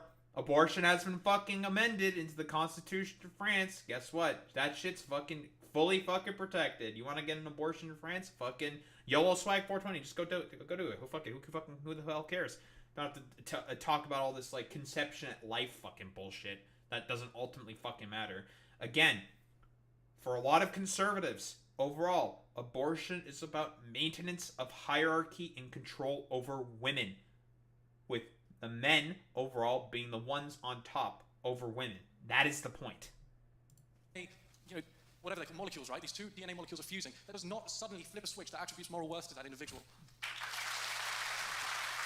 I mean, that's true. I'm just saying, I'm not trying to score points. Then, by what moral standard do you believe that? I believe that if an individual is capable of suffering, then it's wrong. In India, abortion is legal, but you can't do it after determining gender. Femme-feticide is a huge issue there. Wasn't it also a big issue under China's one-child policy, I think? It was also a big issue there, if I recall correctly. We all know, with like, Elon Musk, for example, a lot of the fetuses that he gets impregnated, because I don't think he's ever had fucking sex before, ever in his life. All of his fucking children were born through IVF, specifically. And all of them are boys. Why is that? Because, again, he wants to, like, have a little clone legion of himself. That's, like, the point, obviously. Unfortunately, I think most of Elon's children probably fucking hate his guts, because he's, like, a deadbeat. So, whatever. Except for the one that he keeps around as, like, a little shield or whatever. But, you know. Yeah, Vivian. Yeah, it's, Queen Vivian. She's based. Now, can I explain my opinion on abortion, just so you can understand? I would agree, as many reasonable people would, that at 9 months, it's unreasonable to expect someone to get an abortion, right? Unless you have some extreme circumstances. But for an elective abortion seems a bit radical to me. But it also seems radical to say that a woman who has just, you know, the cells have just fused, to deny her of an abortion also seems wrong to me. Because that, you know, that zygote is not capable of suffering, as far as we know. So by what moral standard? Is that just your opinion? Where did you get that moral standard from? Because suffering is a bad thing. We all know suffering is a bad thing. That's an objective fact, right? Well, okay, so you do believe in objective morality. I believe that suffering is an objectively negative So if you can't feel it, is it okay? What do you mean if you can't? You can't feel the pain, is it okay to inflict the pain? In the sense that if no one's suffering from it, if you have a scenario where nobody is suffering from something, then yes, of course. There's no a moral, something is only a moral question. I wonder what fucking Charlie Kirk would think of masochists, right? They like suffering. It gets them pleasure from it. You know? I wonder what Charlie Kirk would think of that. I wonder. It affects someone's well-being. So let me just make sure I understand this correctly. That if it doesn't affect their well-being, so dementia patients that don't know who they are or where they're from, can we execute dementia patients because they're confused about their well-being? Can you imagine a scenario? Or Alzheimer's patients. Alzheimer's patients don't really know much about anything. Can we schedule them for execution? Why is he fucking moving the fucking goalposts here or some shit? That's really fucking weird. Like, no? That's not fucking related at all. What the fuck are you doing here, Charlie? What? It's like, yeah, we gotta execute the Alzheimer's and dementia. Well, I mean, for the world that Charlie Kirk is overall pushing for, he would probably actually be okay with that because those particular, two particular groups of people don't fucking contribute to the well-being of the state. But, you know, whatever. He's like basically trying to talk, he's trying to do like the whole fucking meme of like, you know, since Alzheimer's patients and fucking dementia patients can't understand what suffering is because their brain isn't fucking working, therefore it's okay to fucking execute them. It's just like, it's not exactly how that works. If you're like murdering a fucking dementia patient or whatever, you're killing them, they can understand what pain is still. They can probably still understand like what death probably is. So that would be a bad thing. This is like fucking false equivalence. He's trying to move the fucking goalpost because he can't do the whole fucking morality argument with fetuses. Like, that's it. Also, what's up, Reza? Because they can't technically suffer. Now respond. So, can you imagine a scenario where we lived in a society where we killed... Wait, why was there a cut there? This is why I wanted to find a different version that wasn't just the Charlie Kirk version, because there was a little bit of a cut there. What? No answer. What was that all about? It's a little weird. People when they suffer from dementia, were incapable of suffering, and we killed them, right? It's not a scenario that involves an absence of suffering. There's still suffering involved. Imagine you grow up thinking, my dad could be killed at any moment because he's going to get dementia. Imagine living your life thinking, I could get dementia and suddenly I'd be killed by my state. Imagine a world where you slaughter 1 million babies every year in America. Charlie, it's not slaughter, that's the problem. Hold on, it's a forcible removal from the umbilical cord of another human life. Again, we have clarity but not agreement. Biologically, you know that your entire coding began at conception. Your coding, that's your uniqueness. That's what I disagree with that. Okay, when those two cells fused together, to use your terminology, yes. That is where the process of human... accepted terminology. In the interest of time, can we bring this question to a close? The process of human development objectively begins at that moment. Therefore, those human beings are deserving of human rights. We keep going, or do you want to... No, thank you. Yeah, you can finish. The process of development... Yeah, it's just not true. Like, the fetuses aren't fucking humans. I don't know, co-perceived mold. I'm trying to find the version of the debate. Oh, here we go. Here's a version of the debate that probably won't get cut out by fucking Charlie Kirk. I found the version from Cambridge itself. That's what I was fucking looking for in particular. Lovely, fantastic. We're not gonna do the Q&A section. I don't give a fuck about the Q&A bit. But to be honest, I only care about the fucking debate. Here we go. Because that cut there, that was a little bit of a weird cut. I don't know what that cut was about.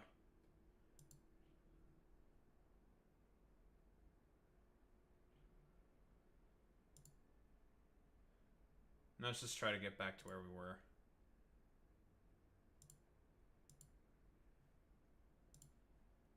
There we go. I mean, it's true. I mean, every civilization has had a different belief, but agreed upon ethical monotheism, which is the creed of the West and what the birth certificate... Yeah, that is true. Yeah, that is a good point, Boy Meets Mini. Yeah, Charlie is okay with dropping bombs on pregnant mothers. That's true. Look at Gaza, right? But it wasn't there before when you had these two cells who had half the DNA. But suddenly there's correct. Yes, something magical happens at that time. It's not magical, Charlie. We know about this. Well, hold on. Charlie. Time out. Hold on. I promise you, I'm not trying to score points.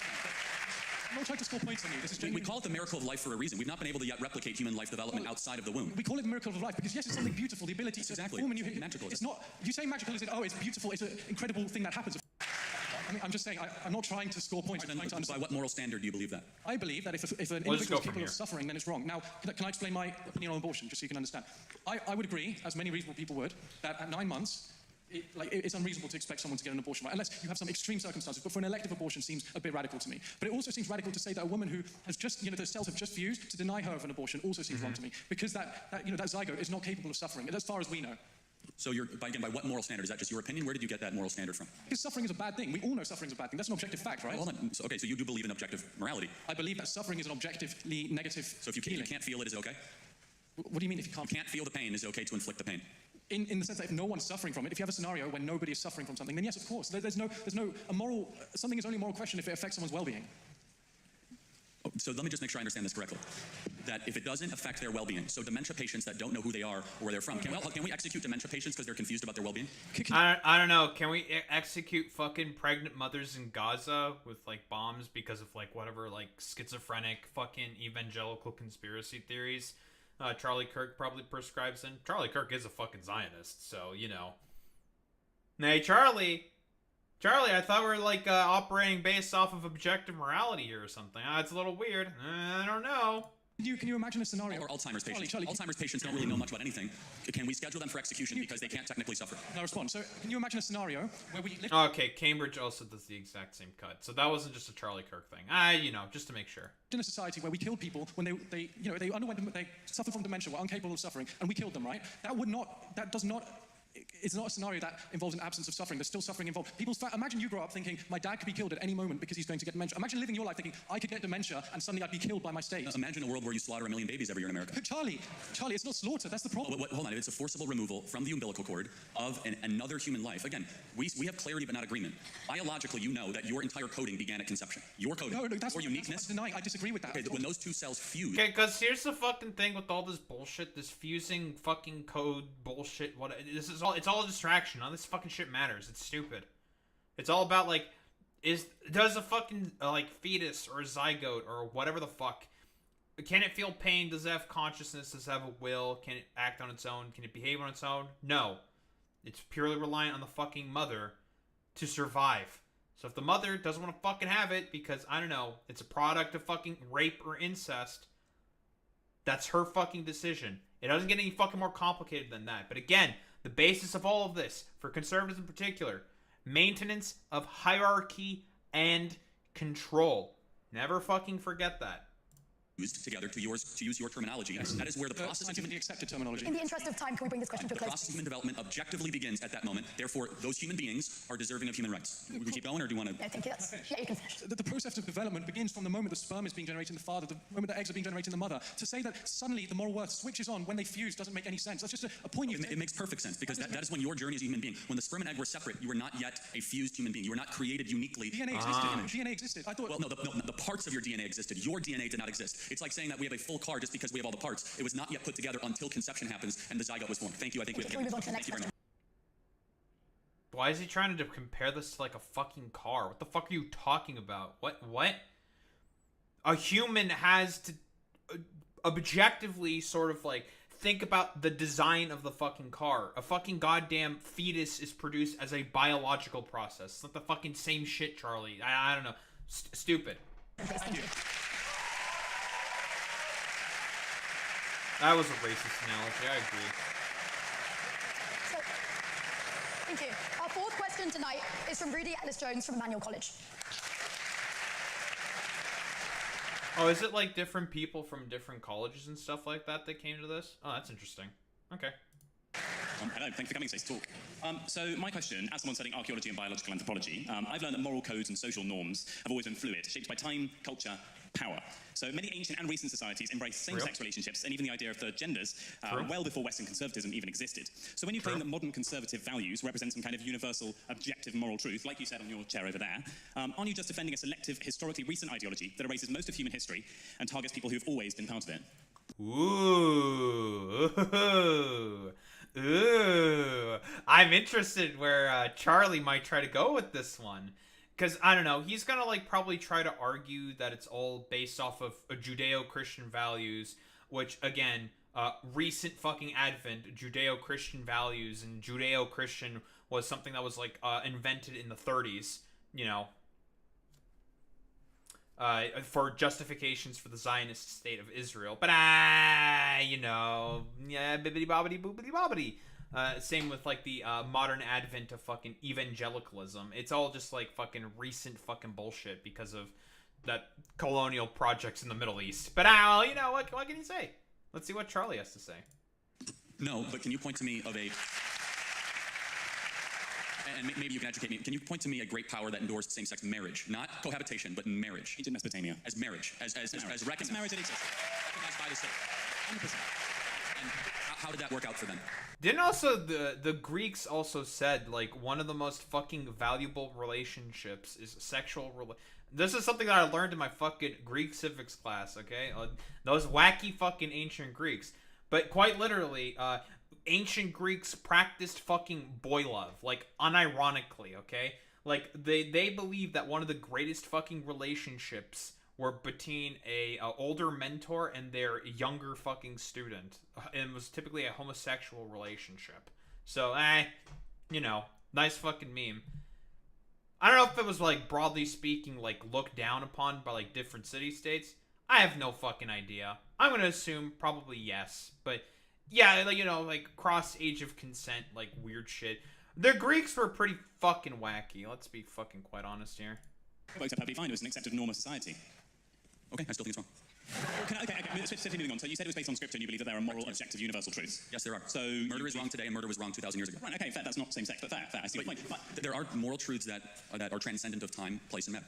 Okay, but so just to clarify, you believe that this is in the Bible. This is laid out in the Bible. The man shall not sleep with man, and so therefore... It's also repeated throughout the New Testament as well. In the book of Matthew, Jesus reaffirms the biblical standard for marriage. Okay, so I'm going to make two very, very quick points. So the first, so if we look at the Old Testament in isolation, just to start off with as an example, so let's look at Exodus 35:2, which suggests that if you work on the Sabbath, you should be put to death. If you look at Leviticus 11:7, it suggests that if you have pork, you should be put to death. Let me finish, I'll be done. If you plant two crops side by side, you should be stoned by your entire village. If you wear a suit, which you are wearing now, that contains two different fibers intertwined into the same jacket, you should be burned to the stake by your own mother.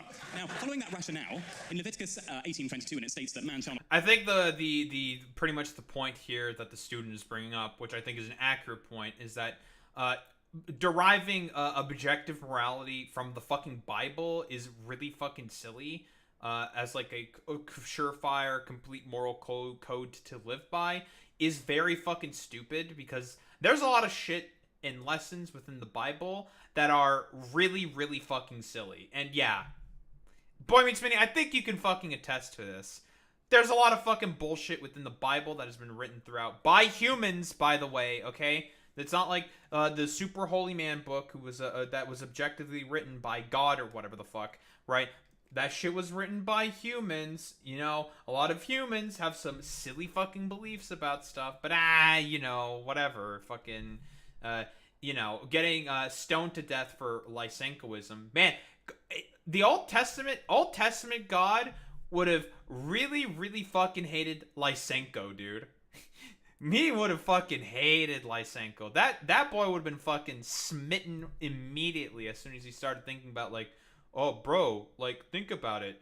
Like, if you put two crops right by one another, like, they will form a relationship with one another that's brotherly and comradely, which means they're gonna fucking grow better together. Yeah, sure, Lysenko. Nice fucking meme. There was also the consideration that the law of the Old Testament was already fulfilled by Jesus. Jesus fulfilled the law, so no one had to be put to death. Now, would you look at that? Not sleep with man. Why aren't we burning ourselves at the stake as well? Why aren't we stoning ourselves to death?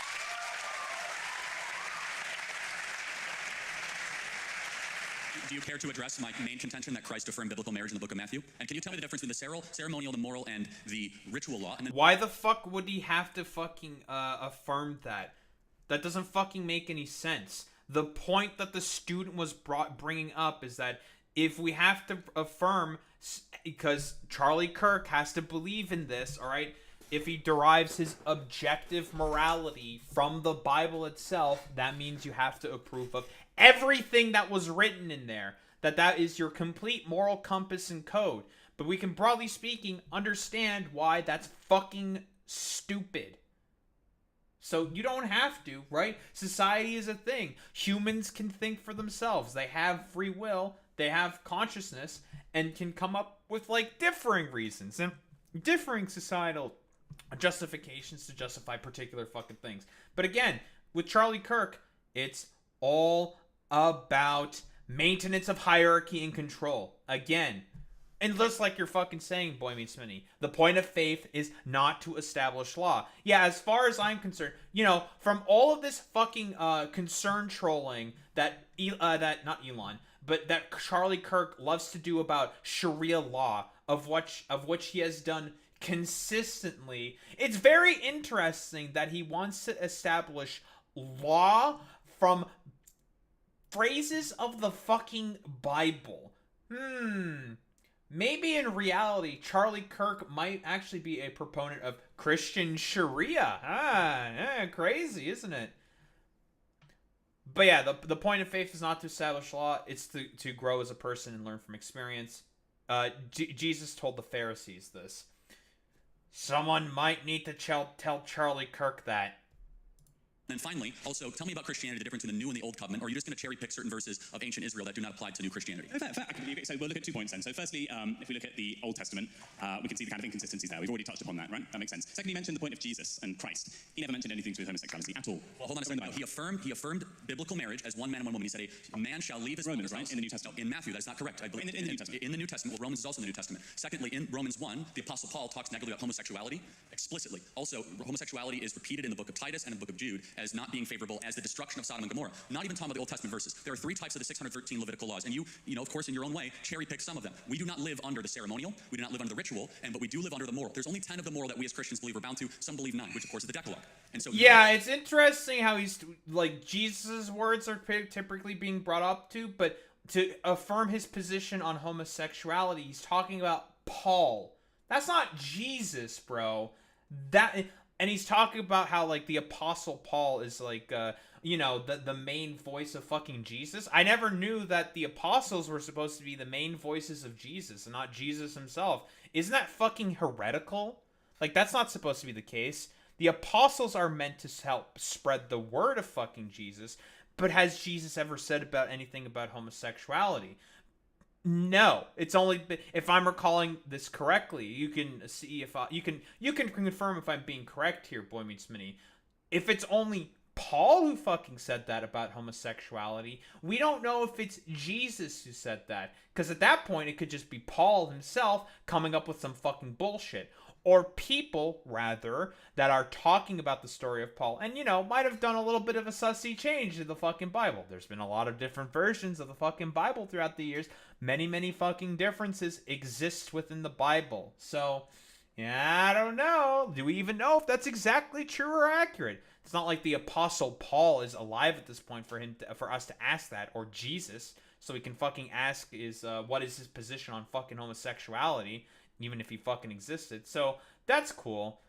Yeah, and the organizations into chapter and verses didn't happen until 1000 AD. Yeah. Uh-oh. Man, that's a lot of fucking years. 1,000 years to be precise, for us to where a lot of stuff can get changed to affirm certain positions and points of control for the institution of the church, Charlie. Of those that you mentioned, we as Christians believe that we live under. However, we do look at what Christ articulated as the biblical standard of marriage. And we can also look to church tradition for this as well. And the church has had a tradition for well over 2,000 years. Even myself as a Protestant acknowledges that tradition is marriage between one man and one woman. But okay, say we put aside the Old Testament for now. We'll put that aside. That's true. The New Testament. Yeah, the Quran was organized, it would have been when the Prophet Muhammad he was the one who initially wrote and organized the Quran, right? If I recall correctly. I could be wrong on that one, right? I'm not very fucking religious. I don't know all this shit fucking 100%, right? But when he wrote the fucking Quran, he immediately fucking organized it in fucking chapters and shit, didn't he? Like, I don't even know if the Quran has chapters and verses. I don't know what the sort of like Quran's version of that would be. Like, you can like confirm if I'm right or wrong on that one, Boy Meets Me, because I'm not 100% certain. Following your rationale, okay? Now, when you say that Christ lays specifically, and the New Testament states specifically that man shall not sleep with man, I'd like to point out a linguistic error on that one. I did not say that. I said that the biblical marriage was affirmed, and then Romans 1 did talk negatively about the action of homosexuality. Ultimately, that affirmation comes from 8 lines in there that suggest that man shall not sleep with man. Yes, of course, yes. Because the Old Testament and New Testament harmonized one another, but Christ brought it to a different level, a different covenant, and a different moral teaching. It wasn't just enough to say that you shall, man shall strike eye for eye, so you shall turn the other cheek, that you shall love your enemy. Christ's moral standard was much more even elevated than that of the Israelites and the Hebrews. Well, I'm going to ask you whose Bible, okay? Now, your Bible that you use currently is written in the English language, right? Correct? Yeah, the King James Version. Yes, thanks to Tyndale. Yeah, well, exactly. It's written in the English language, which in itself is only, say, 500 years old. Now, but the Christianity in itself, say, is 2,000 years old or even older, yeah? Correct? Now, which means that the Bible was originally written not in English, but in ancient Koine Greek. Huh? In Koine Greek. Yeah, correct. Now, if we look at the Greek terminology of man... Yes, and Jesus spoke Aramaic. You could translate things, you acknowledge that. Well, we translate things, but translations are linguistically ambiguous. As a former classicist, I know that language can't be translated directly. So, for example, if you look at the translation of that is true. There can be a lot of misinterpretations of errors, especially back then. This happened constantly through fucking which is the exact fucking point of I've also been fucking bringing up. It's just like, yeah, there can just be fucking random errors or certain interpretations that are understood by certain people in power who want to push particular messages for maintenance of fucking control. Into man. So I've got 2 words here. So I've got malakoi, which means essentially soft, which isn't necessarily directly saying a gay man. And then we've got, oh God, how do I say that? Arsena koitai, which essentially means prostitutes. Now, if we look at things linguistically, we can pick apart the Bible and say that actually, it wasn't saying man shall not sleep with man, it's saying man shall not sleep with prostitutes, which is an entirely different linguistic thing. I'm not even getting into Leviticus, though. But no, my contention is completely... In India and Pakistan, it is often said Bibles in the Indo-Aryan languages are like Urdu, are closer to the Hebrew and Greek translation compared to the English translation. It's because of language similarity. Yeah, I don't think Charlie Kirk really knows about that, because India and Pakistan are filled with brown people. Stinky. I don't think Charlie will be particularly content with that. New Testament focused. This isn't Leviticus. Well, but you said man shall not speak on the night. So you're talking about Romans. Well, okay, these words are used throughout the... Well, actually, in Romans 1, it was actually women sleeping with women. So you got your verses wrong. In Romans 1, Paul is prophesying about the end of the world, and he's saying that in the end times, woman will like with woman like, and man will... I think it might say man like, man like. You have to get the verses specifically, but it is agreed upon, and you can agree. This is why tradition is important, and I even say this as a Protestant, is that we believe that Scripture is very important, but also look to tradition. Church tradition has an unbroken chain affirming matrimony. Holy matrimony being one man, one woman. One, even as a non-Catholic, I'm glad that Pope Leo has reaffirmed in the last couple of days. And so I'm not even sure your contention, your point. Are you saying that the Bible doesn't affirm marriage as one man, one woman, or are you saying church church tradition doesn't affirm marriage one-on-one. The Bible doesn't affirm. But clearly doesn't affirm. That is complete nonsense. But it's not. It's a linguistic error. And it's debated. But Christ our Lord, which is the standard, he affirms this idea that you will leave your father's home, going back to Genesis 12 and this idea of Abraham leaving his father's home, and you will cleave to your wife. That they'll be called one. In fact, this idea of a new creation, which is something that is then used by the Apostle Paul to describe the church of Christ and the bride of the church, and the church being the bride of Christ with Jesus. So I'm not even sure your contention. It is. Yeah, but you're just avoiding my point. I'm saying the Bible that we have today is 100% a translation, and a translation I acknowledge is ambiguous. I mean, this is technically correct. Yeah, Charlie Kirk is not really addressing the fucking main contention here because he can't really address it, right? Like, because again, Charlie Kirk has this particular idea that, like, you know, all queers need to be fucking killed, basically. Because again, maintenance of hierarchy and control. And he's using faith and the Bible as a vessel to do that. Hold on, but what about specifically in Matthew or in the book of Romans? And but in order for you to be correct, you mean the church fathers translated it wrong when they were within like 50 years of this. In order for your contention to be correct, you have to say that the early church fathers that wrote the early letters to the church, they were translating it wrong, and the tradition they established was wrong. So by then we can lean on tradition. When did that happen, Boy Meets Minnie? Again, like you've been saying, like the Bible was being organized as a text in about 1000 AD with like what Charlie Kirk is saying there, with the fucking like church father fucking. Whatever the fuck bullshit he's talking about right there. What does he mean by that? When was that happening? Tradition and scripture. So when you get tradition plus scripture, you get something that is authentic, that is real, and that is verifiable. I've already highlighted the tradition does not align with scripture. We've gone back thousands of years to ancient Mesopotamia. But understand, but at the time, they all spoke Greek, they wrote Greek, and they spoke Aramaic. So, for example, when they were writing the early Gospels, the Synoptic Gospels of Matthew, Mark, and Luke, they were obviously writing in Greek. They knew that language. So in Matthew, when they were writing Greek, and then the early church fathers... Well, yeah, that's because, again, the reason why I was in fucking Greek is because all this shit started in Greek, in Greece, specifically, under the Roman Empire. That's where Christianity started popping up, was in the Roman Empire in Greece specifically. That's where like the sort of like Christian movement against like paganism during like the late Republic era was beginning. Again, like Christianity, broadly speaking, wasn't fully adopted into the Roman Empire until like around the middle parts of the empire. Around the middle. There was still like a lot of pagan practices, but eventually one of the Roman emperors just like completely outlawed and hunted down all the pagans, basically. I don't remember exactly which one. I think it was about like 150 AD or something like that. I could be wrong about that, but I'm not 100% certain. Let me double check that. When was Christianity, not created, but Christianity, the main religion in Rome? Oh, wow, I was completely off. 381. In the year before the First Council of Constantinople in 381, Christianity became the official religion of the Roman Empire when Theodosius I, Emperor of the East, Gratian of the West, and Gratian's junior co-ruler Valentine II issued the Edict of Thessalonica in 380, which recognized the Catholic Orthodoxy. Yep. So there might have been a lot of misinterpretations and stuff that have been probably lost throughout all this fucking time, Charlie. Fathers knew Greek and adopted that as church tradition. We have a 2,000 unbroken chain. I think you would irrefute. And yeah, like because that's when like Christianity started to be like the main sort of like not catalyst and spark like that. Like when was Christianity even created? Like allegedly, when was Christianity? Yeah, it took a while for it to be legalized in Rome, because eventually it was initially not fucking created. Christianity developed in Judea, mid-1st century CE, based first off the teachings of Jesus and later on the writings and missionary work of Paul of Tarsus. Originally, Christianity was a small, unorganized sect that promised personal salvation after death. And obviously, like, again, all of this was started during the fucking Roman Empire. Suitably say that it was the teachings of Christ for one man, one woman, because the church tradition has been unbroken for 2,000 years, and they derived it from scripture of that original language. You can't argue that. That makes sense. I mean, if we agree to disagree, then might be look at So you know better than the church fathers? No, I'm not saying I know better than the church fathers. What I'm saying is linguistically, that is undeniably an error. Regardless of what you say, that is our lens, maybe, but not from the people when they were making these traditions. I agree. They may have got that right, but that may not have been their original meaning. What we're saying is the meaning has been warped over time because societal and cultural contexts, such as the British Empire. Can we start bring this question to a close, please? It can be, but that is why tradition matters, because the tradition, they understood the context. Tradition is context dependent. Well, yes and no, because of course tradition is, but if the tradition lasts for 2,000 years... Yeah, because again, what fucking Charlie Kirk is essentially saying here is that, you know, well, the thing existed for long enough, therefore it is tradition, therefore it has to be based off of this particular thing, when that's not exactly how that works, you know? things change and adapt throughout time. Christianity has changed a lot throughout the fucking years. You know, like let's not even pretend to forget about like why Protestantism even became a fucking thing to begin with, because like it was King Henry VIII wanted to get a fucking divorce with his wife, and the Pope said like, lol, no. And the bro really wanted to fucking divorce his wife, so he's just like, I'm making my own religion then, fuck you. So, you know. Years, then we look back as to how did they get to that conclusion? How did they reach that verdict? And if that verdict is in alignment with what we see in Scripture, it means that their verdict was correct in Scripture. They never reached that verdict, as I have historically pointed out. In all of the major church councils, it was very modern day. Well, no, I'm talking about like 300 and 400 and 500. The original in the scale of 2,000 years. Well, Protestantism started in Germany with Martin Luther as well as the printing press. Well, you know, fucking, I'm really good with my religious history. I'm the best at that.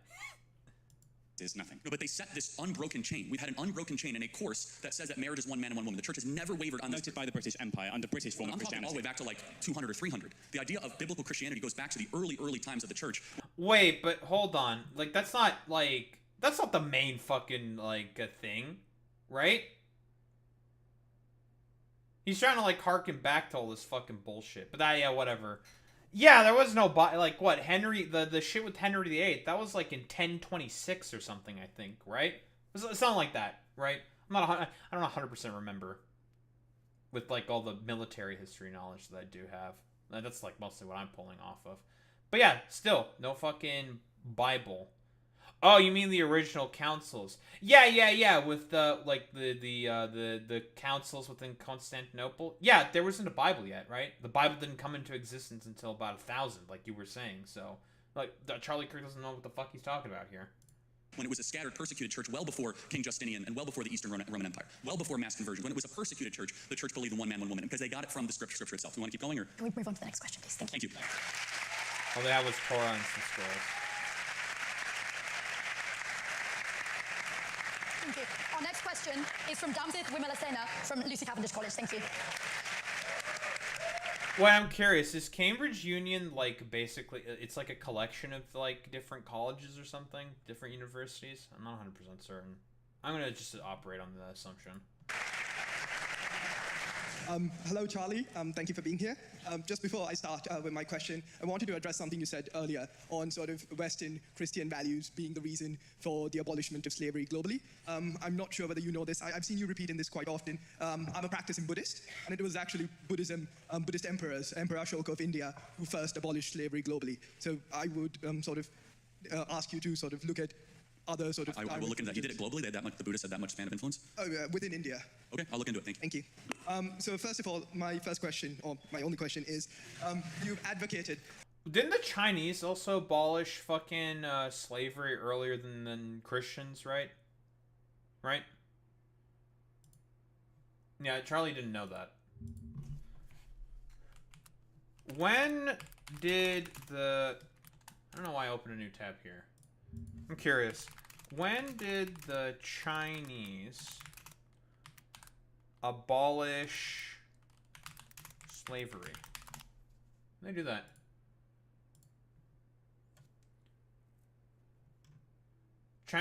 Slavery in China has taken various forms throughout history. Slavery was nominally abolished in 1910, although the practice continued until at least 1949. The Chinese term for slave, noli, can be roughly translated to debtor, dependent, or subject. Who were the first to abolish slavery? Like, when did the Indians abolish slavery? What was this? Slavery in India was abolished in different stages of varying jurisdictions. I'm a little curious. Yeah, because obviously American slavery... It kind of depends, right? That guy's talking about old empires. Yeah. And then obviously when the old empires fall, things fucking change, right? And certain empires ban slavery depending on the... Because I'm trying to, like, operate this throughout, like, the nation-state lens, which I guess is, like, the sort of mistake that I'm doing here, to be honest. But it depended on the fucking empire, right? That they believed that there should be slavery or not. Because different empires... abolished different things at like certain times and stuff like that. You know, it's kind of dependent. and applauded the reducing and removing of public funding for universities on the grounds they promote ideological biases. Given that universities play a critical role in driving national innovation, research, and upward mobility, especially through federally funded grants, how do you reconcile this position with the broader societal value that higher education institutes offer? Well, they can, but in Harvard's case, for example, who's getting their funding pulled, they have a $50 billion endowment.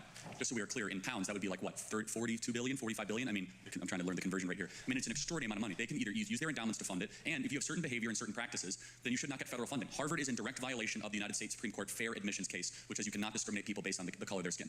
Go ahead. But isn't the whole... But they haven't been doing that. Like, what the fuck are you talking? He's trying to do the whole fucking stupid woke DEI fucking, other bullshit of affirmative action, even though like there's a bunch of Europeans that go to fucking Harvard. It's the same fucking bullshit woke DEI fucking affirmative action bullshit. That's the point that he's bringing up here. Whole point of it, you can't use endowments like that. The point of they can. The point of an endowment is to manage a fund through perpetuity. Cambridge has an endowment, and that endowment allows professorships to be funded to allow for research into sciences. That's the whole point of an endowment. Hold on, you just said it funds research into sciences. That's what they should do with their monstrosity of an endowment. Yeah, but the endowment is... The interest alone on their endowment could fund the entire research and development budget of most Ivy League schools. They have a $50 billion endowment. Even like a podunk money manager in America can earn a 7 to 10% investment in the markets the last couple of years. That's $5 billion of returns that endowment could then reinvest in whatever they want. Instead, Harvard has become a hedge fund with a radical school attached. And I think that's very wrong for U.S. taxpayers to continue to subsidize. But it's not just Harvard. You've called on colleges... Yeah, like, I mean, that's just, like, fucking complete nonsense. Yeah, dude, because, like, some fucking students did some drum circles saying, like, personally, I think Palestinians being turned into mulch might be a bad thing, but, you know, very, very radical left-wing, indoctrination constantly happening throughout Harvard. All because this fucking dumbass Charlie Kirk just wants his, like, stupid, dumb fuck Christian teachings to be able to be the main thing that permeates throughout all educational fucking institutions. That's what it's all about for him. Again, you know, he wants to make sure...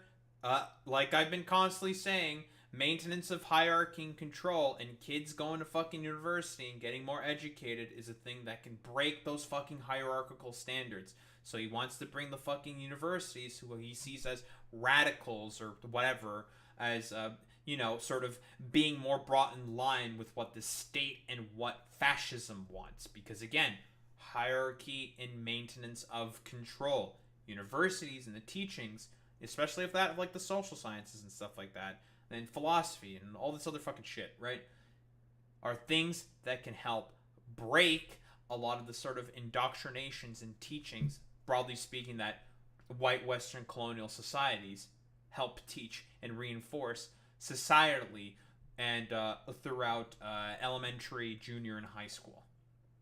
Being a scam, you've constantly attacked higher education institutes, you've attacked liberal arts as a scam. For example, like a lot of conservatives, Peter Thiel studied philosophy at Stanford, Ronald Reagan studied sociology. A lot of them did study liberal arts, and you keep undermining these august institutions, which have provided a lot for society. I don't know if I really like this sort of line of argumentations being brought here, because, like, Charlie Kirk doesn't really give a fuck about any of that stuff, right? Like, oh man, look at all these, like, prominent conservative thinkers that have, like, studied, like, liberal arts stuff. Like, why are you sort of, like, the hypocrite Charlie Kirk attacking that because of the based off of stuff like this? Because I don't really think this is going to be effective. Again, like, the only reason, it's all about hierarchy and control with Charlie Kirk. That's what he wants. Like, if you mostly attack based off of that point, then that's, like, the sort of, like, main fucking thing that's, like, gonna get him triggered in particular. Like, society's backbones have been universities and higher learning institutes, and yet you keep attacking them. Well, they used to be largely, but again, I don't want to speak too much about this country, but in America, they don't represent fundamental American values. You know, Peter Thiel, after he graduated Stanford, wrote an entire book criticizing college and then paying people not to go to college. So Peter Thiel, who spoke at this very school, and you guys had a great conversation with him, do you know that he believes college is such a scam? He would pay people $100,000 a year for 20 years straight not to go to college. So not exactly a good argument in your favor. Peter Thiel, who got a philosophy degree, made billions of dollars, and has now forked over tens of millions of dollars for people not to go to U.S. universities and colleges. Yeah, but it's not just Peter Thiel. I know, but you mentioned him, I didn't. But just to complete the point, is that... Yeah, I don't know, like, Peter Thiel is just like a fucking schizophrenic freak, dude, who believes in monarchy, fundamentally speaking. The only reason why he became, like, as, like, a much of a ridiculous extremist as he does is not because of his fucking philosophical acumen or whatever the fuck. It's because he started listening to too much Curtis Yarvin and thought like, you know, I have billions of dollars. I want to maintain perfect hierarchical control under my fucking self with my billions of fucking dollars. That's what it's all about. It's silly. Thomas went to did liberal arts. Look, in America, there are far too many people going to college. We need people to become welders, electricians, people that work with their hands. There's a learn a fucking trade bullshit. Dink donk, dink donk, dink donk. All this fucking stupid learn a trade bullshit. Like, all these motherfuckers, by the way, are advocating for fucking brain drain, okay? That's what they fucking want. Dude, I guarantee you, all this fucking, it started with all the fucking learn a code fucking bullshit. And also now we're starting to get the learn a trade fucking bullshit. Because again, it's about hierarchy and maintenance of control. Again, that's what it's all about. That's why they don't want people going to fucking higher education. Because again, if you keep people stupid, they're easier to fucking control. Yeah, exactly. It's all trade BS. And now all this learn a trade fucking bullshit's going to be the exact same fucking nonsense. Like, that's the problem here. Major trade deficit problem in the United States. We have 11 million well-paying jobs that we cannot find enough labor for. Bro, what the fuck are you talking about? Like, yeah, learning a fucking trade's gonna help with a trade deficit. You still have to import in raw material, fucking Charlie. Like, what the fuck are you talking about? And instead, we have a lot of people going to university to go study North African lesbian poetry. It might sound good, but it doesn't necessarily, A, either development of the content, the character, or the development of the soul, and B... The same point that I had in 2014. How the fuck do you not know that's not gonna develop anything for the soul? What the fuck are you talking about? Yeah, dude, sitting in front of a fucking blast furnace for 8 hours a fucking day is going to really help invigorate and learn and to treat the fucking soul of everyone. I'm not saying this because, like, you know, I think, like, learning a fucking trade is bad. Far from it. The problem is that this is being used to just, like, you know, this is essentially being used to sort of, like, help catalyze a new, like, form of get-rich-quick scheme, which is what Learn to Code basically was. And, whoa, Learn to Code and Learn a Trade meet another 3-letter acronym, or 3-letter fucking moniker. Supply and fucking demand. You're gonna make all these fucking tradesmen, they're not gonna have a bunch of fucking jobs, you're gonna have all these fucking dudes who need to do they fucking welding and carpentry work. You're not gonna have enough jobs, and guess what? You're gonna have problems with your fucking labor market again. Whoa, crazy. It does not necessarily also give you the skills necessary. Some college is good for you. I'm a big proponent of Hillsdale College. Guys, can we please be quiet? I believe Hillsdale College is America's greatest college, and I'm a big proponent of that. Who the fuck is Hillsdale College?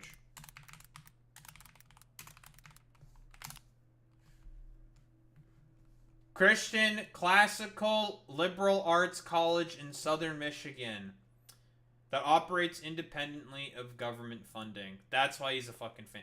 Oh, notable alumni. Eric fucking Prince. I wonder why Charlie Kirk is a big fan in particular of Hillsdale College. Yeah, complete nonsense. And yeah, like you said earlier, Boy Meets Minnie, yeah, guess what? People can study Python and North African lesbian poetry. That's true. You have multiple credits to do a lot of different things with. You can learn multiple things at the same time in fucking university. Depending on the program that you're taking, of course. But that's what electives are for, Charlie. But I would ask a question. In your own words, what do you believe the purpose of college is? It's critical engagement. But coming back to your point on lesbian poetry or whatever. North African lesbian poetry. North African lesbian poetry. So in the morning, I actually had a lecture on development policy. And one of the key authors on sort of development economics is Nussbaum, who talks about how liberal arts sort of engages you critically. And one could argue, even North African lesbian poetry...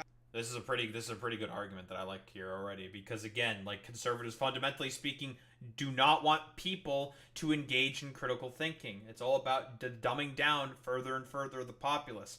Why do you think I'm so fucking critical of Ronald Reagan defunding the subsidies that a lot of universities were getting, as well as George Bush's fucking policies of No Child Left Behind and all the standardized based testing bullshit? Because it's about fundamentally doing away with people's fucking critical thinking skills and abilities. Because what do capitalists want? Maintenance of hierarchy and control. If you're unable to critically think, the death of critical thinking, I've talked about this before. If you're unable to critically think, it becomes way easier for oligarchs, billionaires, and capitalists at the top of the hierarchy to control you. I don't think that's a degree. I think that's just a module within a degree. I mean, that's true. Maybe. Yeah. Yeah, probably. The fact you don't know shows how rotten. For example, okay, hey, Charlie, do you think underwater basket weaving is a fucking goddamn degree that you can get in university? No, it's probably a course or an elective you can fucking take in university if you want to learn to underwater basket weave for some fucking reason in university. If you want to fucking do that, yeah, you can do that. Fuck it, whatever. If there's a class for it and it exists, YOLO swag. Or it's an extracurricular. Extracurriculars are also things, Charlie. To the core universities have become. You're taking one example and telling conservatives and hordes of young people that college is a scam. College isn't a scam. I mean, I took my mom down to a pub just down the road. Yeah, because again, like, you know, whoa, it's an elective. Therefore, universities are a scam. You can just not take that elective, Charlie. You have free will and consciousness. And you can make decisions as a human being. That's a thing you're allowed to do, Charlie. You can do that. You know, that's not illegal yet. Road where Watson and Crick announced DNA. If college is a scam, then DNA wouldn't have been discovered. With cancer research... Hold on a second. Yes, you're right. At this specific university, you guys split the atom. You had Sir Isaac Newton. You had some of the greatest minds of the West. I don't know about what's happening here, and I'm not going to criticize it. But at most colleges in the West, they've gone away from places of inquiry and appreciation of what is good and what is beautiful, and into this incessant oppression Olympics of trying to deconstruct the core canon that is our birth certificate. I don't know if that's happening here. That's called critical thinking and the evolution of critical thinking. That's how that works, Charlie. All the stuff that you want to fucking harken back to all the fucking time, guess what? We've already figured that shit out. So we're moving on. We're progressing forward, Charlie. That's what progression looks like. Oh, crazy, isn't it? Whoa. That's not true, though. In America, it is objectively true, okay? That isn't true. Okay, no, first of all, they removed Western civilization as a core course in Stanford in the 1990s. They tried to bring it back with petitions, and the university said, no, teaching Western civilization is racist. Shakespeare is not taught. Let me finish. Shakespeare is not taught. What the fuck? What? What does that even mean? What? Doesn't matter? Also, the example of Shakespeare, that shit gets covered in fucking high school. Why the fuck do you care about Shakespeare not being covered in university? It's silly. That is also true, Boy Meets Mini. Yeah, for example, Galileo, the church were not a big fan of Galileo. Isaac Newton, church also wanted to fucking kill that guy as well. All this, like, harkening back and bullshit to the fucking dark ages of Europe is not exactly the good look. Again, he also would disagree with the Enlightenment liberal fucking values as well, for example, right? Charlie Kirk would explicitly disagree with those people. He would want them fucking killed by the Inquisition. So, you know, nonsense. At major universities across America because it's deemed as racist. I talked to some students earlier in the English department, and they said, hey, I'm studying Shakespeare. I said, that's refreshing because in a lot of U.S. schools, they don't teach Shakespeare because he's called racist. You'd be surprised at how wretched to the core some of these colleges have become in America. What did they, like, what the fuck does this even mean? What, like, why is Shakespeare not taught in U.S. universities? What the fuck is he talking about?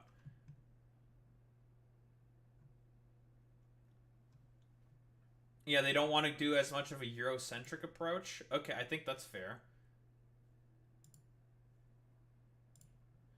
Let's be straightforward about this. Shakespeare is a central study to the study of English literature in general, and drama in particular, in a way that's relatively few other writers are. To say that he is difficult to read is ridiculous, while annotated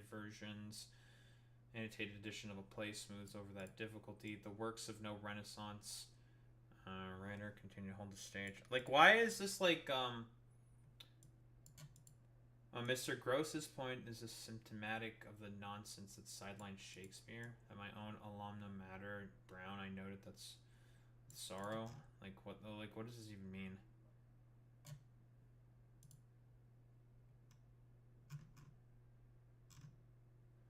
First, what is the obsession? I mean, this is just a random forum post. I'm not really seeing, like, anything. Why I'm rethinking of teaching Shakespeare. So it's like one person in my English classroom. Christina Torres is an 8th grade English teacher. Well, this is not in,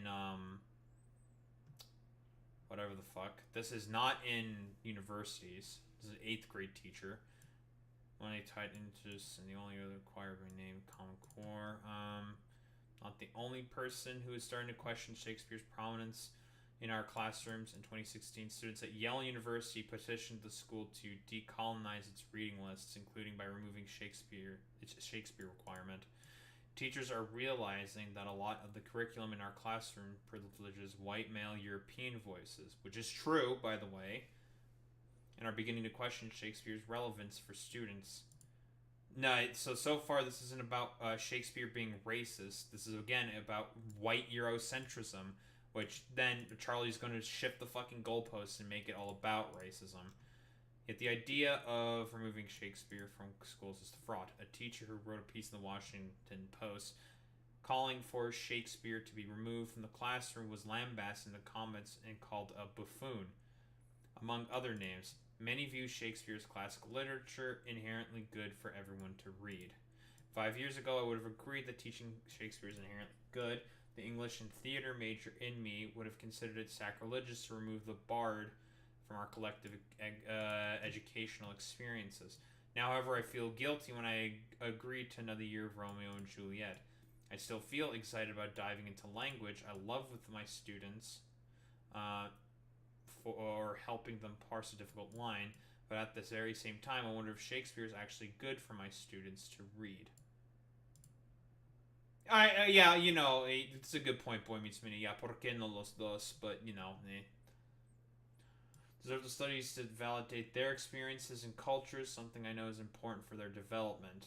That is also true, again, but, like, Charlie Kirk is not very happy with, like, minority people getting more and more prominence. So, okay, this is what it is. Right here. The teachers want to help facilitate the sort of, like, representation and validation of experiences and cultures of a diverse set. And guess what? In America, a lot of different kinds of people exist. A lot of diverse fucking cultures and peoples exist in America. And so teachers want to help accommodate for that. So that's why. It's not about, like, racism or whatever. So, yeah, so Charlie Kirk's fucking full of shit.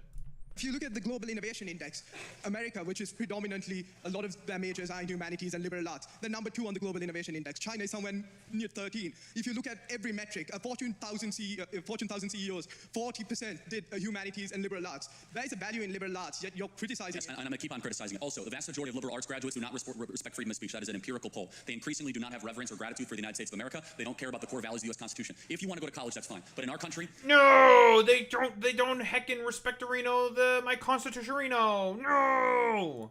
40% of kids that enter college do not graduate. The kids that do graduate, half of them end up getting jobs that do not require any sort of college degree. They're all these made-up degrees. In America, I know it's different than the experience you might be having here. Your tutoring system here is objectively great. I'm glad you guys have it. The class sizes in America are 400 to 500 students, sometimes per introductory course. You go hundreds of thousands of dollars into debt, study things that don't matter, find jobs that do not exist. And so let me just make one final point. That's a fucking problem with the economy, Charlie, not with universities.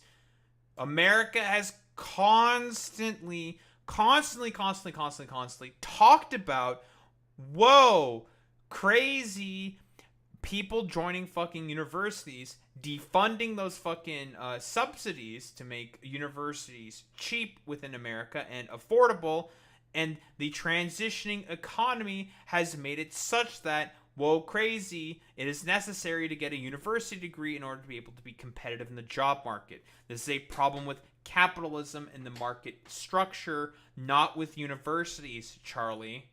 Is that, of course, some people should be going to college, but generally in the United States of America, it has become a racket of debt, it has become a burden, and a place where we're actually not putting our best and brightest into the job field itself to be equipped for the jobs of the future. Instead, we have a lot of baristas at Starbucks with philosophy degrees. You also mentioned indoctrination. It's not about, like, baristas at Starbucks with fucking philosophy degrees. The problem is capitalism. There is no profit incentive for people with philosophy degrees besides becoming a professor at a university, Charlie. Ridiculous. And also, like, how many people are graduating with fucking philosophy degrees in comparison to, like, business administration or other fucking bullshits? Yeah, great fucking point, Boy Meets Mini. A lot of those baristas / unemployed people have computer science degrees. Why? Because of certain marketing strategies that have marketed them as get-rich-quick schemes like learn to fucking code. And guess what? When there's no jobs for those, crazy, they're forced to have to take barista fucking jobs. It's not liberal arts degrees to become fucking baristas all the fucking time. Nonsense. As per the Oxford Dictionary's definition of indoctrination, it means that you take a belief and you can't critically observe that belief. Turning Point USA has over 30,000 chapters, 3,000 chapters across US universities. So are you arguing that students, including conservatives, lack the critical thinking skills to sort of decide political ideologies, political beliefs, that they're so dumbfounded that they can't decide for themselves what's right and what's wrong, and that your whole premise is on the fact that students like us, we lack critical thought in deciding what is taught in schools? Again, I'm not... That's a pretty good fucking point, because Charlie Kirk would probably make that fucking argument, because he doesn't want people to have... Well, more so like Charlie Kirk doesn't want people to engage further in critical thought, because if people engage in critical thought, specifically, guess what fucking happens? They don't become fucking conservative. Crazy, because fundamentally speaking... A fucking ideology that is completely against critical thought and engagement with, like, you know, philosophy or, like, liberal arts, or broadly speaking with critical engagement with the world, tend to be fucking conservative. Not using Cambridge as the school that I think of, but in America, we have millions of people that go to these massive state schools that have humanities departments, that are not reading the great books, that do not have a tutoring system, that are unfortunately laced with the most anti-Western thought imaginable. I don't really quite following what one thing has to do with the other, why 3,000 chapters. Again, the problem is because these are all institutions that are privatized, Charlie. They have to make a fucking profit. That's the fucking problem. Again, who removed those fucking subsidies and made it such that these fucking goddamn schools have to gain a profit as a way to go after having people becoming more educated and becoming an educated proletariat. That was Reagan who did that. Has something to do with your indictment. Maybe you can clarify, but I think we're out of time. But in general, colleges should be a place that lift you up to what is good, true, and beautiful. To study the great things that have been, to develop your soul and develop your character. Character in Greek literally means like tattoo, to etch within you. Far too often, colleges create ungrateful, pessimistic, and nihilistic revolutionaries that want to tear down what was before and instead have no alternative to build a future. Cope and fucking see. That's how critical fucking thinking works, Charlie. You want people to be fucking stupider and not engage in critical thinking. Again, the death of fucking education and critical thinking. So then it is easier for your billionaire fucking masters to fucking control them. Again, what have I been constantly saying? The root basis for what Charlie Kirk wants. Maintenance of hierarchy and control. To have nice little fucking worker bees go to their fucking corporate jobs or corporate fucking slop, whatever, to make money for fucking capitalists, which he benefits from because he gets paid by them to spew their propaganda. Future, and the West is suffering because of it. Thank you very much. Thank you. I disagree. Thank you very much. I'm just gonna go a little faster. Thank you. Our next question is from Archie McIntosh at Jesus College. It's good to meet you, Charlie. I hope you can understand first rule. I'm a little nervous. There's a very real chance I could wake up tomorrow front page of YouTube. Charlie Kirk owns man bun idiot with facts and logic. So destroys. Yeah, destroys. Okay, so my question is, I agree that stable monogamous relationships often produce the best outcomes for society, but if that structure really works for everyone, why do we consistently see societies, once they become safer and more prosperous, move away from traditional monogamy? And why do so many marriages still end in divorce, even among people who generally try to make it work? And just one final framing there. If you believe in free markets because they are decentralized, they adapt to reality without top-down control, and given the individual ability to form healthy long-term pair bonds vary significantly with factors like genetics and ecologically calibrated attachment styles, why do you reject top-down control in economics but not extend that same rejection to human behavior in terms of marriage? Okay, so the first one, the second law of thermodynamics answers your question. Is that That's a pretty good fucking answer. A pretty good fucking question, by the way, right? You know, he loves the free market, but he's okay with top-down control in marriage and stuff like that. Man, yeah, that's a good one. And also, I don't know why we're bringing up the second fucking law of thermodynamics. Whatever. It's the law of decay. Societies tend to decay against the roots that created them. For example, as a side note, here in this country, you guys invented the idea of free speech. You brought it to the world. You guys do not have free speech in this country anymore. 30 people a day are arrested in the UK for inflammatory social media posts. Someone by the name of... I'm looking up that claim. 30 people a day arrested in the UK for social media posts. Reddit, the Free Speech Union. There's Russell Brand.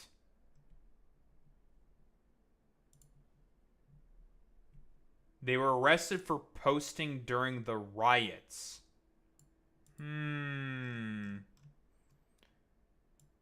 For Tyler K and Jordan Parler, justice for what they posted on social media came fast and heavy. I wonder what they posted about a particular riot. Well, so what riot are we talking about here?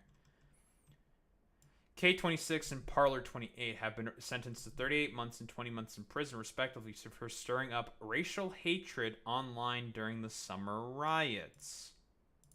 What are the summer riots? Summer riots, UK. What was this about? Riots became Southport. Was this about, like, Muslim rape gangs or something? Anti-immigration protesters. Yep. Clash with police and counter-protesters. Attacked homes and businesses owned by immigrants and attacked hotels housing asylum seekers. I'm starting to have an understanding for as to what Charlie's having a problem with. Again, it's the whole fucking thing where it's a deflection. He's talking about fucking free speech when in reality these were hate mobs that were persecuting immigrants. Changes in the aftermath of the disorder felt like a significant moment in which people had to face real-life consequences for what they said and did online. There was widespread recognition that false claims and online hate contributed to the violence and racism on the British streets in August. In their wake, Prime Minister Keir Starmer said social media carries responsibility for tackling misinformation. More than 30 people found themselves arrested over social media posts. That doesn't seem like 30 people a day. From what I found, at least 17 of those have been charged. So 13 of them have been let go. The police will have deemed that some of those investigated did not meet the threshold of criminality, and in plenty of cases, the legal system could be the wrong way to deal with social media posts. But some posts that did not cross the line into criminality may have had real-life consequences. For those who made them, no day of reckoning. And nor, it seems, the social media giants whose algorithms time and time again are accused of prioritizing engagement over safety. I wonder why that's the case. Guys, it's almost as if it's bad that these things are commodified. Crazy. Pushing content regardless of the reaction it can provoke. Hi, Elon.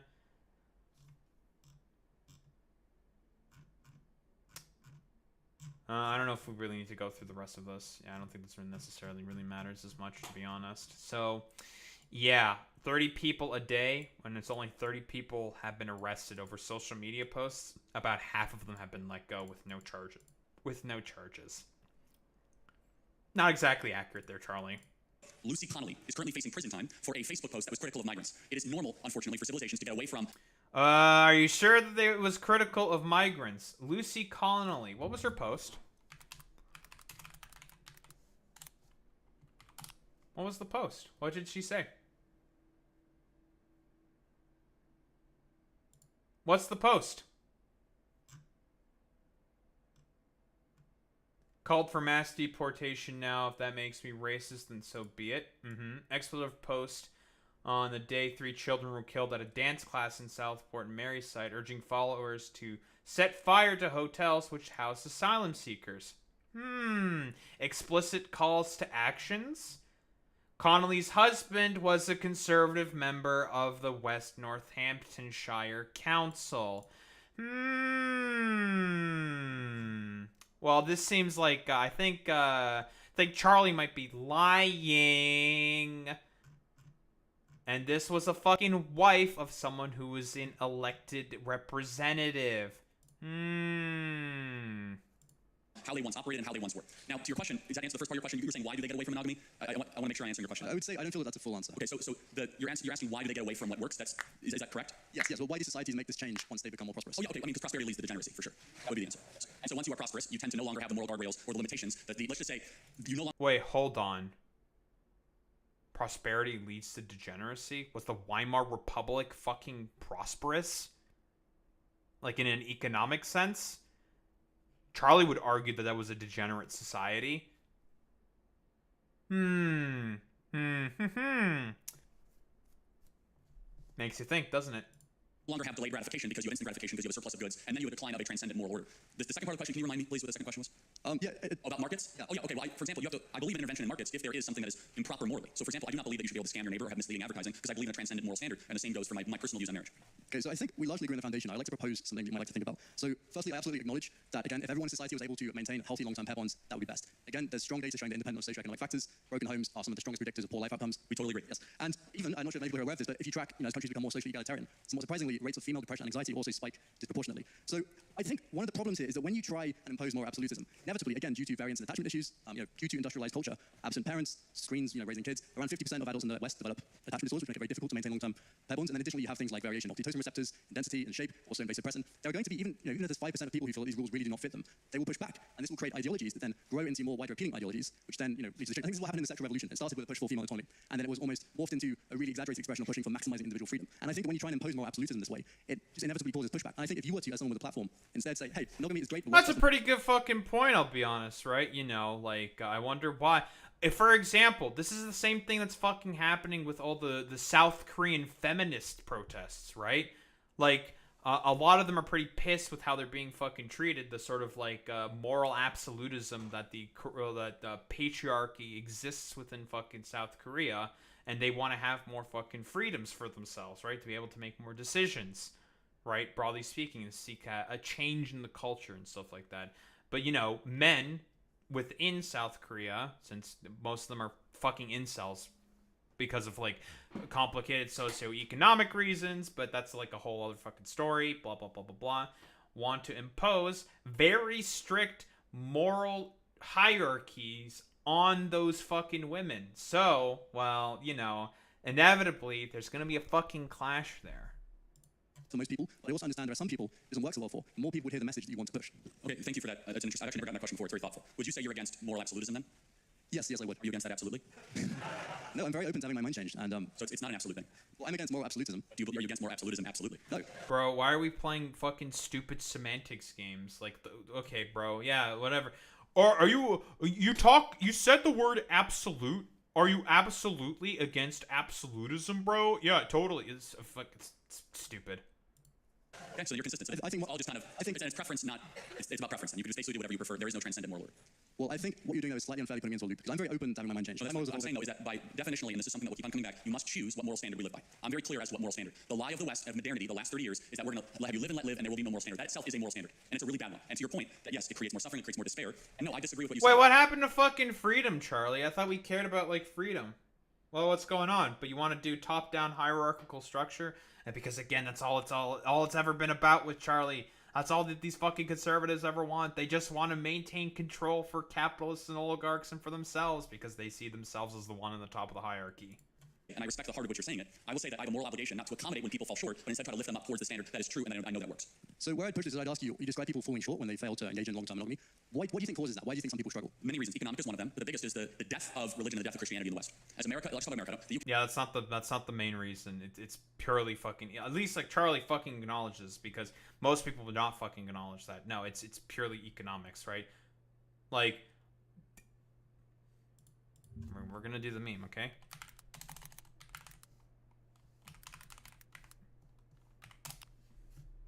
This. The fact that you have to at the very least have 2 fucking income. You know what I've been starting to see TikToks of, Boy Meets Mini? You know what I've been starting to see? And this is stuff that fucking Charlie would fucking lose his mind over.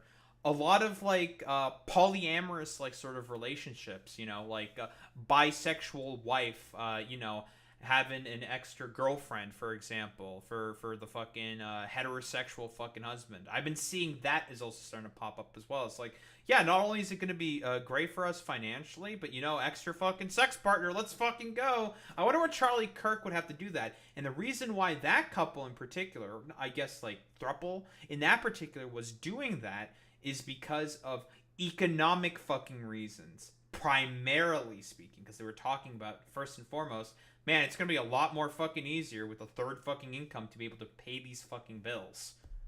Because that was the first order fucking principle. UK is unfortunately far less churched than America. But as America has become less churched, so many of these social ills rise. So one thing I'd say, I study the evolution of behavior, in particular sexual romantic behavior. If you track all the different hunter-gatherer cultures that we can study, and we track how agriculture shapes things, you see that ecological conditions really reliably predict the prevalence of monogamy, certain marriage systems, and what I think is what we refer to as attachment issues. They seem to be an ecological calibration to an environment. In environments that are more unstable, it's less optimal for an individual to grow up with a tendency to rely on long-term pair bonds. And I think there's a mismatch with the modern world, again, coming back to industrialization. There are so many people who raise kids as absent parents. They Return to monkey, let's go. It causes people to struggle to bond long-term. And then again, coming back to was correct the whole time. Real research showing that especially vasopressin mutations and oxytocin mutations, some people really just do not have the proclivity for this. What brings stability? Because you say stability is a good thing, and what would bring stability? So first of all, I would say we had what you might consider stability in the previous century, and then it became unstable. And then things. Why? I'm saying because moral absolutes. Because of socioeconomic factors, the death of fucking unions in the 70s. That's what's bringing in instability. Labor is not able to does not have anywhere near as much power. Again, I'm bringing back the fucking chart, dude. It's because of shit like this. No one's getting fucking paid. So there's instabilities, and people are pretty fucking nihilistic and depressed as a result because no one can fucking afford anything. They can't fucking participate in the economy for as to how, like, you know, in the, sort of like the societal standards for as to how one is supposed to participate in the economy. No one can fucking do it anymore. Generational wealth, that's also fucking dying as well. Millennials, good luck fucking affording a house. Same with you, Gen Z. None of you motherfuckers can fucking afford housing at all because no one gets fucking paid. It wasn't posed. If moral absolutism was lost. You see, modernity rose. We started to teach our kids moral relativism, and we got rid of moral absolutes. So it's the opposite. So why was it lost? Was it lost because people stopped pushing the down? Why was it lost? That's a question for far smarter minds. I can only tell you that it was. In America, it's honestly one of the worst decisions, not the worst ideas ever, which is modern feminism, largely from Betty Friedan's feminist critique. Because of feminism, right? Because allowing fucking women to have more say within, you know, out of the fucking absolute hierarchy is the main problem, and not because of fucking economics. You know, Charlie Kirk is quick to mention economics as like a little fucking flashpoint. Be like, yeah, you know, I acknowledge that there's some economic problems because he has to pretend to be fucking populist. No, actually, it's because of those femoids, those fucking femoids, getting more freedoms and liberties for themselves. Wait, Charlie, I thought we cared about, like, you know, free speech and stuff like that. But again, you know, it's all about maintenance and hierarchy. Fucking all about maintenance of hierarchy and control, stuff like this. When in reality, it's the fucking economy, stupid. Feminist mystique, which acted as if every woman who's in a monogamous marriage in the States is in some sort of tyrannical environment. And it has led to the women of the West being the most miserable, most oppressed, most suicidal, most prescription drug addicted cohort on the planet. And I think we need to... Well, it kind of depends, right? Like, the societal standard for what you want to harken back to, the sort of what you want marriage to be, is tyrannical, inherently speaking. It depends on the fucking relationship, obviously, but what you want overall is tyranny, Charlie. Yes, that is accurate to say. You know, fucking, do you think Charlie Kirk would want women to be able to still vote? Well, he wouldn't admit it. He wouldn't admit it. You know, he's not, like, fresh and fit. He wouldn't want to fucking go as far as repealing the 19th, but eventually he would want to repeal the 19th. Also, guess what? A lot of the, and this is like, I think the star of this fucking debate, I think is a TikToker. I forget her name because I'm really bad with names, but she's a TikToker who really fucking puts Charlie on the fucking ropes. Mentions how not only do women also have to sort of participate within society in terms of work and economic productivity, they are also still expected to also be the main caregivers of the fucking home. So guess what? That's a double whammy for women right there. I wonder why they may be really fucking stressed and fucking depressed, because they're still expected to be the main primary caregiver, but also contribute to the economy and still work a fucking job. Where the man, they're supposed to only be the fucking breadwinner. They're supposed to be the only ones that are fucking earning money. They're not expected to have to take care of fucking children. But, you know, I don't think Charlie really gives much of a fuck about that. Maybe Charlie doesn't want women to open credit cards again or something, because that used to be something that women couldn't do until the 70s. Appropriately challenge feminism and tell young women that it's okay, in fact, it's courageous to get married and have children again. I think we solve a lot of our problems. Well, I've been told to. Thank you. Children are expensive, Charlie. I wonder why they're not having children, Charlie. I wonder why they're not having children, Charlie. I wonder why no one's having fucking kids, Charlie.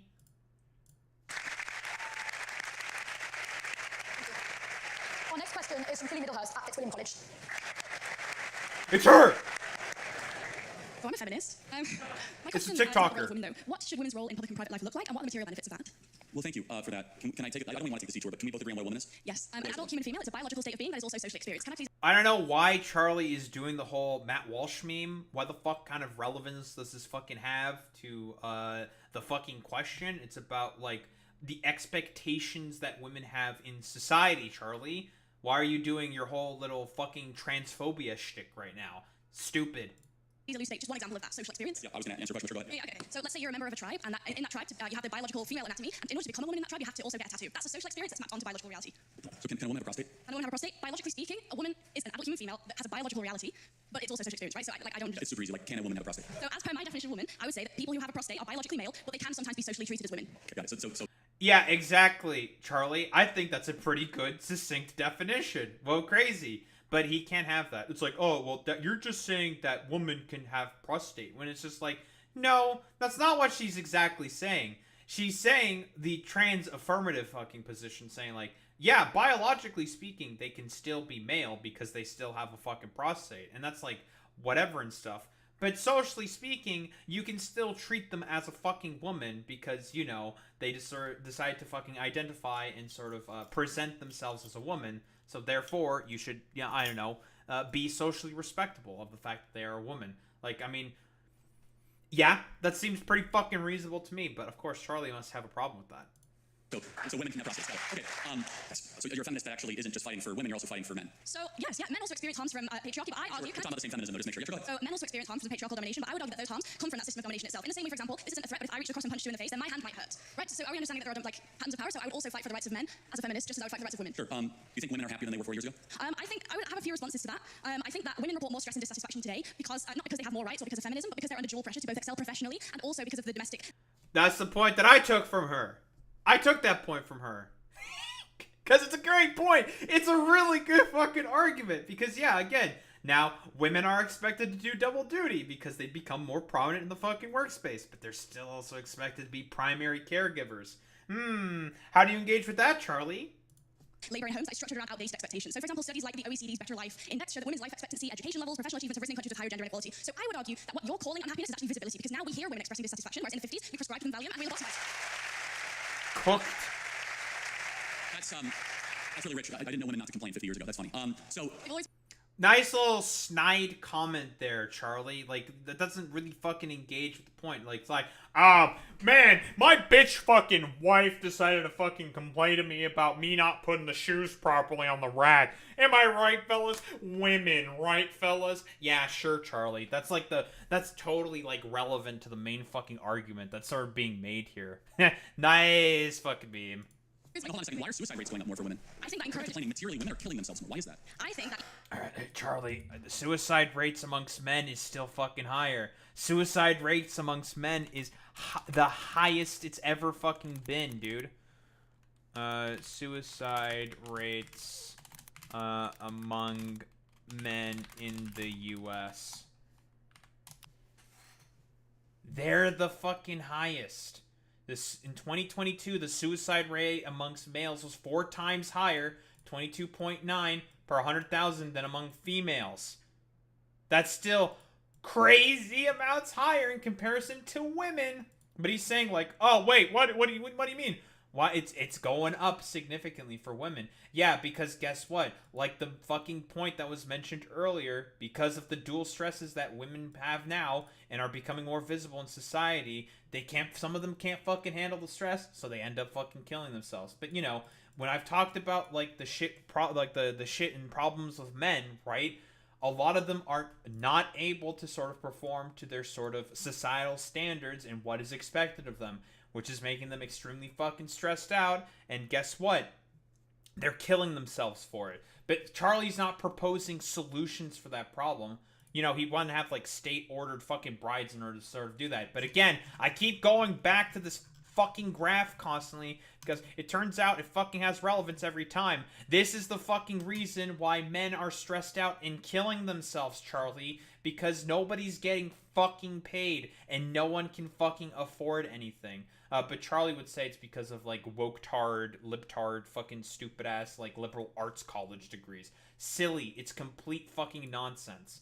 No, it's because We live in a new fucking Gilded Age, Charlie. That's the problem. Even if both men and women have become happier, men's suicide rates have risen as well, and that's also been exponential. Can you at least concede that feminism offers only one potential explanation? There could be also other Of course, obviously, but feminism is the glaring thing in front of us, where we have fertility rates down, we have marriage rates down, we have unhappiness up, and we did something in the 1960s out of universities, Ready for Dan. Oh, we did something out of the 1960s. Oh, really? Wonder what happened in the 60s? Or started happening in the 60s?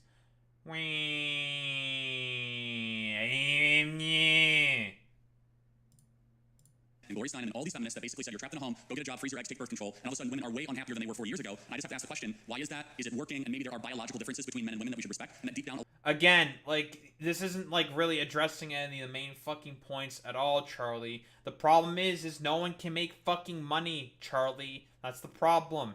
The sort of comfortable middle-class existence that the American dream fucking promised is dead. A lot of those fucking same feminist scholars and authors say the exact same fucking thing. They're not pointing it to the main fact of being patriarchy. They also point it to being a socioeconomic problem. A lot of women want to get married and have children. In fact, we should applaud it, and we should support it, and we should say it means nothing if you're going to be a CEO of some shoe company or be some banker in London. What matters if you raise children and you have something to pass down long after you're gone. I think I would bring two. Hey, Charlie, like I said before, kids are fucking expensive. Good luck fucking raising those fucking ankle biters when fucking shit like this is the fucking case. But yeah, totally. It's all because of fucking feminism or some shit. Yeah, whatever, dude. 2 points to that. The first one is just really simple, which is that you can ascribe liberalism all you want as a cause of the unhappiness. I would argue something else. I would say that it's certain economic policy that has very little to do with the social acceptance of alternative lifestyles. I would say that we can recognize that income inequality across a vast swathe of Western countries has increased, which causes all kinds of social ills, a lack of social cohesion, housing price growth. She's making the economic argument. Wait, hold on. You can't say that to Charlie. He can't actually fucking engage with it. Crazy. Correspond with wage growth. Monopolies increasingly become kind of emboldened to interfere with politics, and monopolies don't prioritize social health either. I think that those offer more compelling reasons for decline in happiness than an increase in freedom. Because just one more thing, on an intuitive basis, generally speaking, people want more freedom, not less. Wait, so if that's true, why is it? Do you agree that the happiest women in the West are married kids? I would have to look into it, but there are certain... Again, that's not fucking relevant. It's not about, like, women being happiest with fucking kids or some shit. No one is fucking having... Because he can't ever talk about the economics about any of this, right? Because he knows that's a fucking loser. So he has to constantly talk about fucking other dog shit. Feminism. Married women with kids are way happier. Fuck, I can't engage with the economics about this whole... about the whole position of, people not being able to make enough money in order to sustain themselves because it's a fucking loser for him. Objectively, we know that, right? The women with kids are not the ones tearing down statues, right? They're the ones that actually have obligations. Tearing down statues correspond to some kind of smiles per capita data set that I wasn't aware of. And it's a little bit of a... Yeah, I don't know why the fuck we're talking about women's tearing down statues. Like, what, they're doing the fucking whole meme in Iraq with Osama bin Laden statues, tearing it down? That was all Iraqi women doing that. It's stupid. Minor. The happy and the grateful. The happy and the grateful usually don't go burn down Wendy's in their spare time, which we saw in our country all throughout a single summer. But as a side note, you would agree, objectively... What the fuck are you talking about? Yeah, dude, because Derek Chauvin kneeling on the neck of fucking George Floyd is the main driver of fucking unhappiness. No, dumbass. Again, it's economics. It's the money, stupid. It's about fucking having a good job, and no one can get fucking good jobs anymore because America has been hollowed out, economically speaking, by people that you do defense for, Charlie. Actually, hold on. Charlie Kirk net worth. Let's do a little... Well, as per the AI overview, $4.7 million Spanish-style estate in Arizona. Well. We got a millionaire here, huh? Celebrity net worth. Charlie Kirk net worth. $12 million. Of course, it's a celebrity website, so you always take it with a grain of salt, but as of 2025, this is from Tuco News, Charlie Kirk's net worth is allegedly $12 million. Whoops. How Trump's MAGA movement helped a 29-year-old activist become a millionaire. Charlie Kirk's $4.7 million Spanish-style estate. I wonder why he's getting a Spanish-style estate, not American-style estate. I wonder. It's tucked away in a gated Arizona country club that charges nearly $500,000 for a golf membership. It boasts a guest Castilla, a resort-style pool, and striking views of the Sonoran Desert.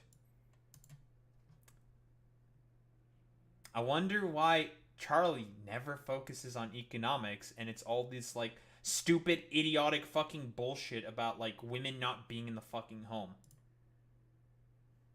Makes you think, doesn't it? Survey that the women of the West that are married and have children, especially a lot of children, are far happier than even the ones that earn more money correlated to the same age. So I also don't think that happiness is a very good metric, and neither do you, because you think gay people shouldn't just pursue happiness by being gay. They have other moralistic considerations to be making. So I don't think smiles per capita is That's a pretty good fucking point there that's being raised. And also, whoa, crazy.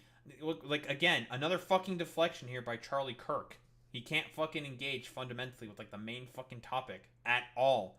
Because it's not about, like, people being married. It's about economics, stupid. particularly convincing way to measure whether or not we should encourage women to be autonomous. I think we should maximize agency within a fair system that has reasonable parameters because it's expedient, it's good for the economy, it's logical, it's a moral thing because if we can't prove material harms, we shouldn't discourage it. And also self-reported studies is a really flawed way to do psychology. It's the week before my university exams right now, and I'm standing here explaining the basic methodology behind survey collection in sociology, which you don't even think is a real subject, to Charlie Kirk. If I took one of those surveys right now, I'd check extremely miserable. But so would a Palestinian child who's been pawned to smithereens. How are we going to say measure extremely miserable? No, I'm kind of making a joke. No, I mean, but seriously, like, but hold on. I mean, like, that's an important point, though, is that the women in the West have it the best in the world, and yet they're way unhappier than women of sub-Saharan Africa. There's something fundamentally wrong here. What the fuck are you talking about? Again, yeah, dude. Women in sub-Saharan Africa who are probably being, I don't know, hunted down and, like, constantly, like, I don't know, like, abused by, like, random warlords or some shit, or because of their civil societies being constantly unstable as a result of Western fucking exploitation and colonialism. Haven't had time to develop those fucking civil societies. Yeah, also, yeah, where's the source on that, Charlie? That Western women are less happier than women in sub-Saharan Africa, dude. You know, we gotta bring in our schizo fucking racist conspiracy theories or something. Nonsense. The women of sub-Saharan Africa have something that a lot of women in the West do not have. The women in the West have caste, and they have good jobs, and the women of sub-Saharan Africa, they believe in the divine and have kids. And maybe there's a biological undercurrent that is keeping a lot of women... Yeah, dude, because if every fucking godly woman has to have, like, 7 trillion kids, and it's not some weirdo fucking indoctrination bullshit that happened. Like, it's complete fucking nonsense. Again, I point to the fucking graph that I seemingly keep doing. And also to the point that was raised earlier by the fucking girl there. The problem is that now women in the West are expected to not only have jobs, but still be the primary caregiver of children. Whoa, that doubles the fucking stress that they have to fucking deal with every fucking day. Crazy. Again, it's the economy, stupid. From realizing their full potential. And so without reading your phone and just, like, you know, connecting... I'm not really reading my phone. Well, it's fine. For sure, then you can answer without it. Fair enough. Would you agree that it's a good thing that more women get married and have children in the West? I would ask you, would you say that a sub-Saharan African woman who's experienced female genital mutilation and checks extremely happy in a survey, and I also would check extremely happy in a survey, who do you think would be objectively more happy, even if they both check the same answer? Okay, so I fully want to talk about how Islam mistreats women. We can talk all day long. I'm all for that. Me too. Oh, man, it's time all about the fucking Islam stuff like that. Like, again, this tangent, it's so fucking stupid. It has no prevalence or anything. It's just Charlie doesn't want to answer the economic arguments. We agree that we should shut off Muslim immigration to the UK, right? We totally agree. I think that all religious fundamentalism is bad, and if you take that logic, we should also not allow evangelical Christians to debate. Hold on a second. That's fine. Got him. With your example, because I have 50, a single Christian country that you would say mistreats women, right? America. Oh, really? Yeah, America. Yeah, great example. America, Roe v. Wade. Got overturned. Quick from the AI overview, but sure, fuck it. In 1973, the Supreme Court case Roe v. Wade established a constitutional right to abortion, but this was later overturned in 2022. Now, our Charlie would argue that, wait, this isn't, like, abusive to women, but again, Charlie Kirk is okay with women who get raped and have babies from either rape or incest having to carry those babies to term. He doesn't have a fucking problem with that. He doesn't give a fuck about any of that stuff. But yeah, sure. Very fucking cool, Charlie. But yeah, very, very fitting that her with the fucking America fucking sweater is doing this directly to fucking this dumbass charlatan's fucking face, saying like, yeah, America is incredibly abusive to women. Again, in America, when did women in America get the right to open a bank account? 1974, Charlie. But this was also post-civil rights being passed as well. Well, I thought, like, civil rights was all over because that got fucking passed by Lyndon B. Johnson. I guess not, guys. It's almost as if it's an ongoing battle constantly because we have charlatans like Charlie Kirk who want to fucking take it away. Crazy. We have female women vice president. We have female vice president, a female speaker of the House. Women earn more than men in America. Yeah, dude, like, because women are like, in vestiges of fucking power because they're getting more fucking power and representation doesn't mean they're not being mistreated and abused. Roe v. Wade was overturned in 2022, Charlie. Female representation in government outseats, like, supersedes the UK by quite a lot. Didn't women get treated better in Rwanda? Okay, I might be super off this. Like, is Rwanda Islamic? Like, I'm not totally sure. I don't think it is. Like, is it? Like, I don't know, actually. I don't... What the fuck is this, like, stupid fucking racism bit, dude? Yeah, because, like, the proclivity of Islamic countries is to, like, beat their fucking women or some shit. Dude, if you had the world that you wanted, Charlie, you would be able to beat your fucking, women. Oh, thank you, Boy Meets Mini. Rwanda's mostly Christian. Let's confirm that. Rwanda, religion percentage. Catholicism, 40%. Pentecostal, 21%. Protestantism, 15%. Seventh-day Adventists, 12%. Other Christian, 4%. Muslim, 2%. Nice try at fucking religious discrimination there, Charlie Kirk. It's not. So, again, we're just not Islam. It's a little bit of a side note, but you must be morally clear because you brought up female genital mutilation, which is a teaching of the Islamic faith. But as a side note, like, again, this is very... Huh? Is female genital mutilation... Yeah, it's probably not, but you know, let's humor this. Mutilation taught in Islam.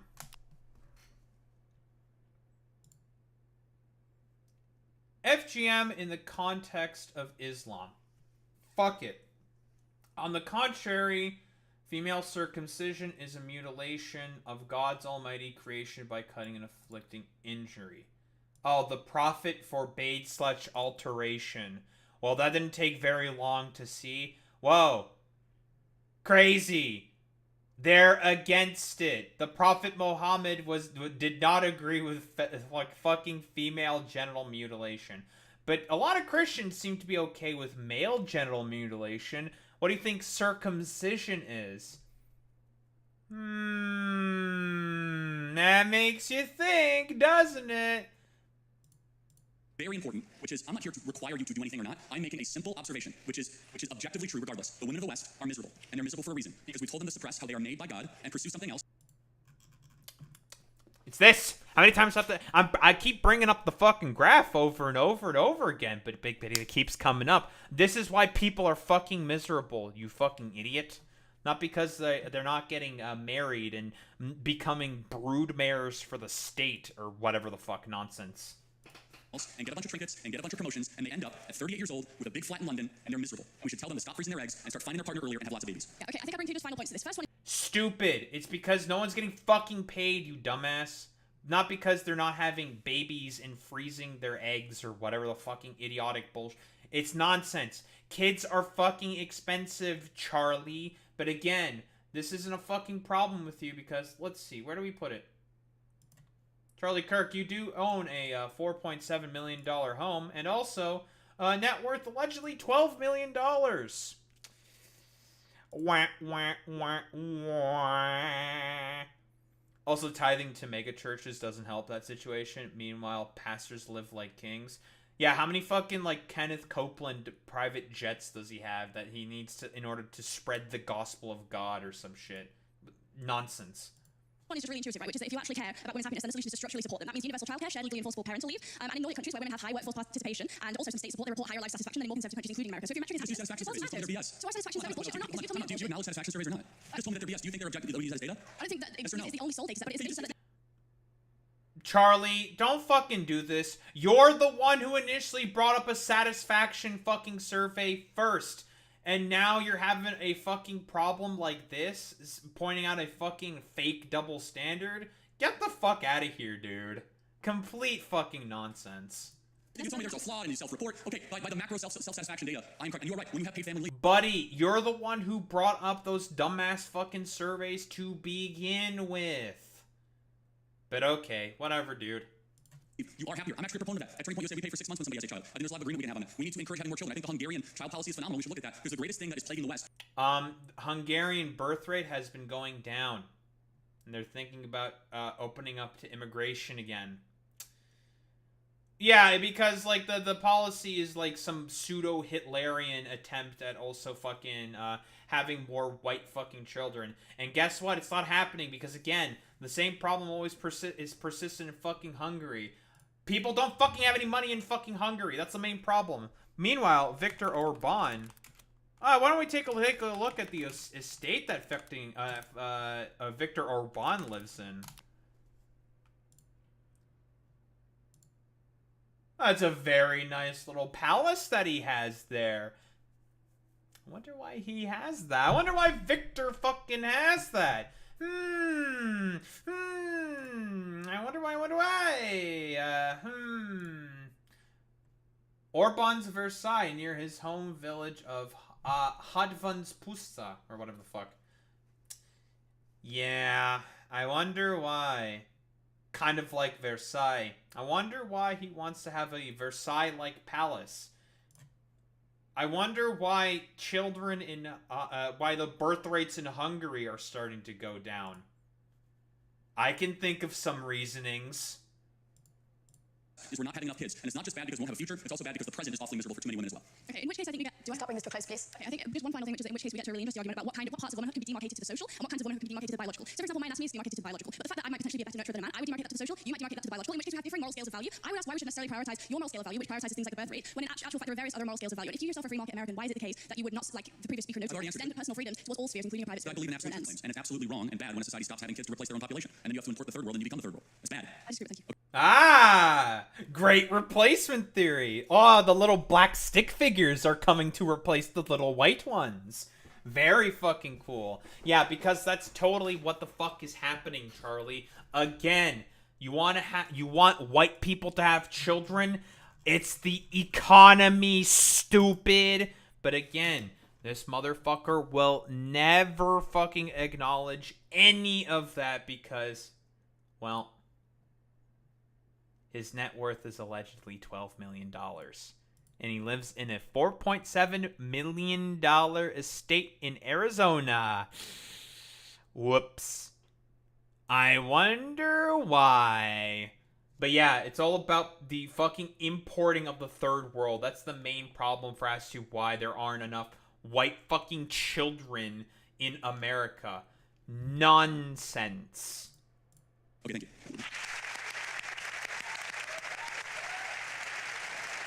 Thank you. And the final question that we've got time for today is from Sammy McDonald from St. John's College. Final question. Good evening, Mr. Kirk. You've obviously devoted a lot of your life to electing, keeping in power Donald Trump, and you did so partly because you said Trump would put America first and take them out of foreign conflicts. Should we see how that is going at the moment? Currently, Trump has just accepted a $400 million debt from Qatar, which we're assured is perfectly above board. Billions in arms are going to Saudi Arabia, which they're using to bomb and starve Yemeni children. Not sure how that's in the interest of the United States, but it might be in the interest of the $5.5 billion deal his failed sons are receiving. At the same time, this great president... I like where this is going already. of peace has greenlit mass killings not just in Yemen, but in Gaza, where he greenlit an invasion called Operation Gideon's Chariot with the express aim of wiping out the Gazan population. You promised to put America first. Haven't you and your ilk sold America out? That's a bar right there, dude. It's a line. That's a pretty good point, yeah. Like, hey, Trump. Let's actually, I'm gonna add a little bit of additive. The shadow war in Africa, Trump increased drone strikes from Obama, who is highly regarded as the drone striker-in-chief, by 429%. Of course, we could talk about the actions within Syria, the bombing of ISIS and stuff like that. Objectively speaking, I don't have really much of a problem with ISIS getting fucking bombed constantly. But, well, you know, the assassination of Qasem Soleimani, which almost dragged the United States into war with the Iranians. And also, the war in Afghanistan still was happening under Trump's tenure. Doesn't look real great here for the United States in terms of the War Department. Not to mention the air campaign that was happening in Yemen. Of course, the stuff that I'm really bad with names. I don't remember names. The operation that's been greenlit by the United States that the Israelis are currently conducting in Gaza, using fucking food and aid as a weapon of war. But yeah, well, you know. No. Well, I'm glad you have great intellectual substance and can answer. Because it's all the culture wars for you, isn't it? The second someone actually tells you what you're doing, which you just read, can you calm down a little bit, like, just a little bit? Pounding the table, you're all over the place. No. You want me to go piece by piece, or would you like me to talk slower? I think you can. Number one, Donald Trump is convening a peace deal between Russia and Ukraine. Joe Biden gave a promise. Can you not interrupt me? I allowed you to talk uninterrupted. You're famous for not interrupting. Really? A fucking peace deal between Russia and Ukraine, which Putin keeps not fucking engaging with at all. But he's got something on the table. I'm surprised that he's not using the example of Rwanda and Congo. That would actually be a good example. But those are two African countries, so I don't know. Those are kind of stinky in the eyes of like Charlie Kirk. But you know, nice meme. Yeah, the fucking ceasefire deals that's totally happening in Ukraine, constant attempts at, which Trump keeps getting frustrated with because the Russians are not participating with any of them, Charlie. Uh-oh. I haven't interrupted a single person here today. Can I speak uninterrupted, actually? Okay. He is convening a peace deal between Russia and Ukraine. I believe we will see an end to that war. Number two, he's actually talking to Iran and discouraging Israel to strike the interior of Iran and has stopped many other international countries to do the same. Number three, can you give him credit for ending the Indian-Pakistan war? Both of them said he didn't do that. Yeah, India-Pakistan was not brought to an end by Trump. That's just a lie. That was... Boy Meets Mini? Yep. Thank you, Boy Meets Mini. Didn't do shit there. Thank you. Well, hold on. So let's go back. No, that's Russia, Ukraine. That's important. Can I speak now? Yes, but the Indian-Pakistan thing, you gotta go deeper than that. Let's go in order. That was probably more than likely help facilitated by China. I highly doubt the U.S. had anything to fucking do with that. But yeah, sure. It was totally Trump just randomly saying, like, I did it. It was on me. And everyone else was just like, no, you didn't do that at all. What are you talking about? India and Pakistan literally themselves are just like, what are you talking about? You didn't do anything. Is a peace summit where the main person in question, Russia, doesn't show up, is that a success, Mr. Kirk? Oh, that's a really good question, actually. Yeah, because there's been multiple peace summits throughout fucking in Saudi Arabia where the Russians just didn't show up. Because, again, they don't want a fucking ceasefire. They don't want a peace. They have irreconcilable positions with the Ukrainians. Because, again, for Russia, what do they want? They just want to conquer the entirety of the territory. But, Charlie doesn't fucking give a shit about any of that. Sure. Well, again, these are ongoing negotiations, and it's a lot better than when your Prime Minister, Boris Johnson, went alongside our Secretary of State, Tony Blinken, to Istanbul and unnecessarily blew up a potential Russian peace deal, which has resulted in hundreds of thousands of dead Ukrainians, one of the great unnecessary wars of the modern era. Donald Trump believes in conversation, and police... Yeah, that's just, broadly speaking, not what happened. But yeah, Boris Johnson... We've debunked this fucking conspiracy theory, but we'll fucking do it again. Sure. Boris Johnson stopping Ukraine peace talks. It's just not true. Diplomacy Watch. Did Boris Johnson help stop a peace deal between in Ukraine? Russia and Ukraine have agreed on a tentative deal to end the war in April, according to a recent piece in Foreign Affairs. Russian and Ukrainian negotiators appear to have tentatively agreed on outlines of a negotiated interim settlement. That's not a fucking ceasefire. That's not a cessation of hostilities, but interim settlements, wrote Fiona Hill and Angela Stent. Russia would withdraw to its position on February 23rd when it controlled part of the Donbass region and all of Crimea, and in exchange, Ukraine would promise not to seek NATO membership and not instead receive security guarantees from a number of countries. The news highlights the impact of former Prime Minister Boris Johnson's efforts to stop negotiations. As journalist Branko Mark Ektik, who noted on Twitter, the decision to scuttle the deal coincided with Johnson's April visit to Kiev, which he reportedly urged Ukrainian President Volodymyr Zelensky to break off talks with Russia for two key reasons. Putin cannot be negotiated, and the West isn't ready for the war to end. The apparent revelation raises some key questions. Why did Western leaders want to stop Kiev from signing a seemingly good deal with Moscow? It wasn't really that good. No one fucking agreed with it, but whatever. Do they consider the conflict a proxy war with Russia? And more importantly, what would it take to get back to a deal?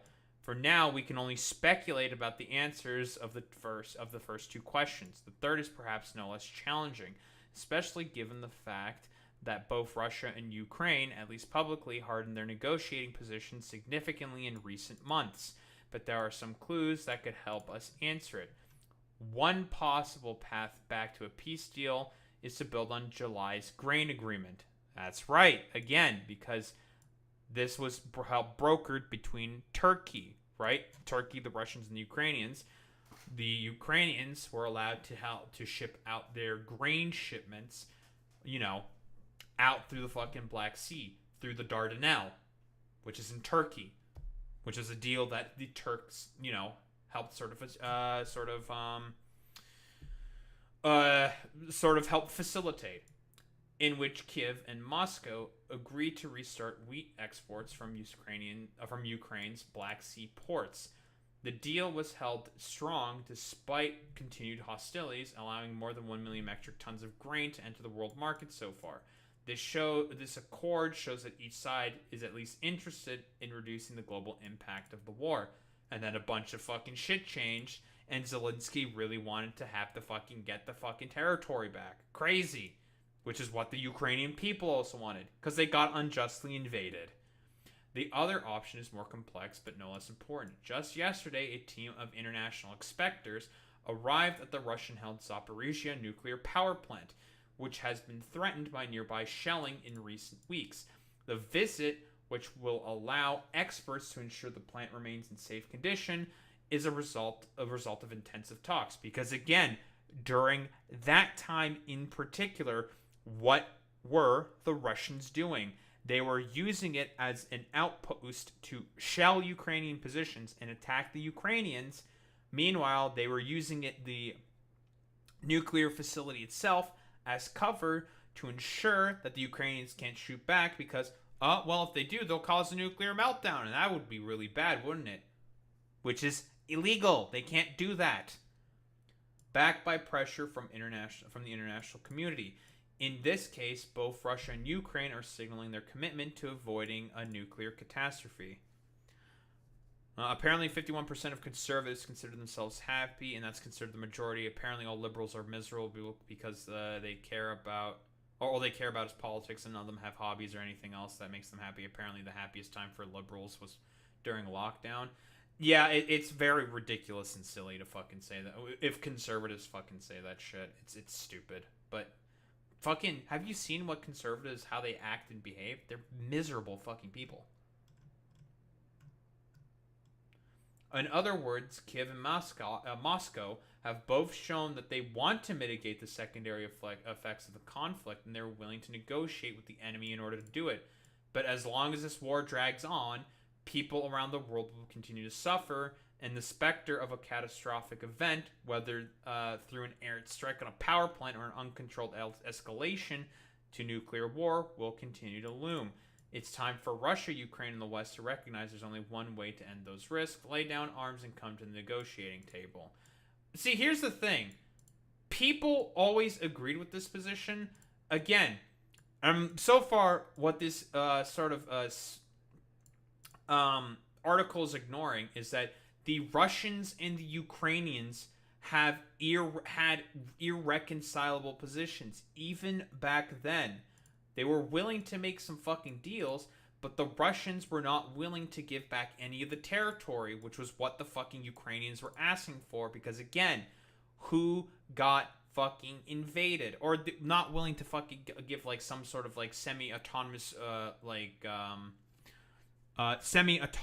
sort of region or like status to the Donetsk or Luhansk regions, which the Ukrainians were also fine with.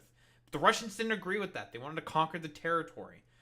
In other diplomatic news related to the war in Europe, the European Union is expected to suspend a visa agreement with Russia, which will make it more difficult and more expensive for Russian tourists to become idle, according to Reuters. The decision to comprehend. I'm trying to look for where Boris Johnson is. Is there anything else about fucking Boris Johnson? Yeah, on Thursday, President Emmanuel Macron gave a detailed rundown on his stance. According to AP, Macron argued that Europe must get prepared for a long war in order to put Ukraine in the best possible position for negotiations, which the U.S. didn't agree with. He also defended his decision to keep talking with Putin, arguing that we must do everything to make a negotiated peace possible. So again, is an interim settlement to interim fucking talks where they were starting to talk with one another. They had a bunch of irreconcilable positions, and no, it wasn't Boris Johnson, the main fucking dude, who said, like, actually, no, you guys can totally win this. No, that's a bunch of fucking nonsense. They had irreconcilable positions, the Ukrainians and the Russians, and that is why the war ended up fucking continuing. But does Charlie Kirk know that? Nope. Through strength. He has been president for well over 120 to 130 days, and he has already ended a war between two nuclear conflicts of India and Pakistan. He has secured our own U.S. southern border while we were being invaded by foreign powers. And thirdly, he is brokering a potential settlement with Iran.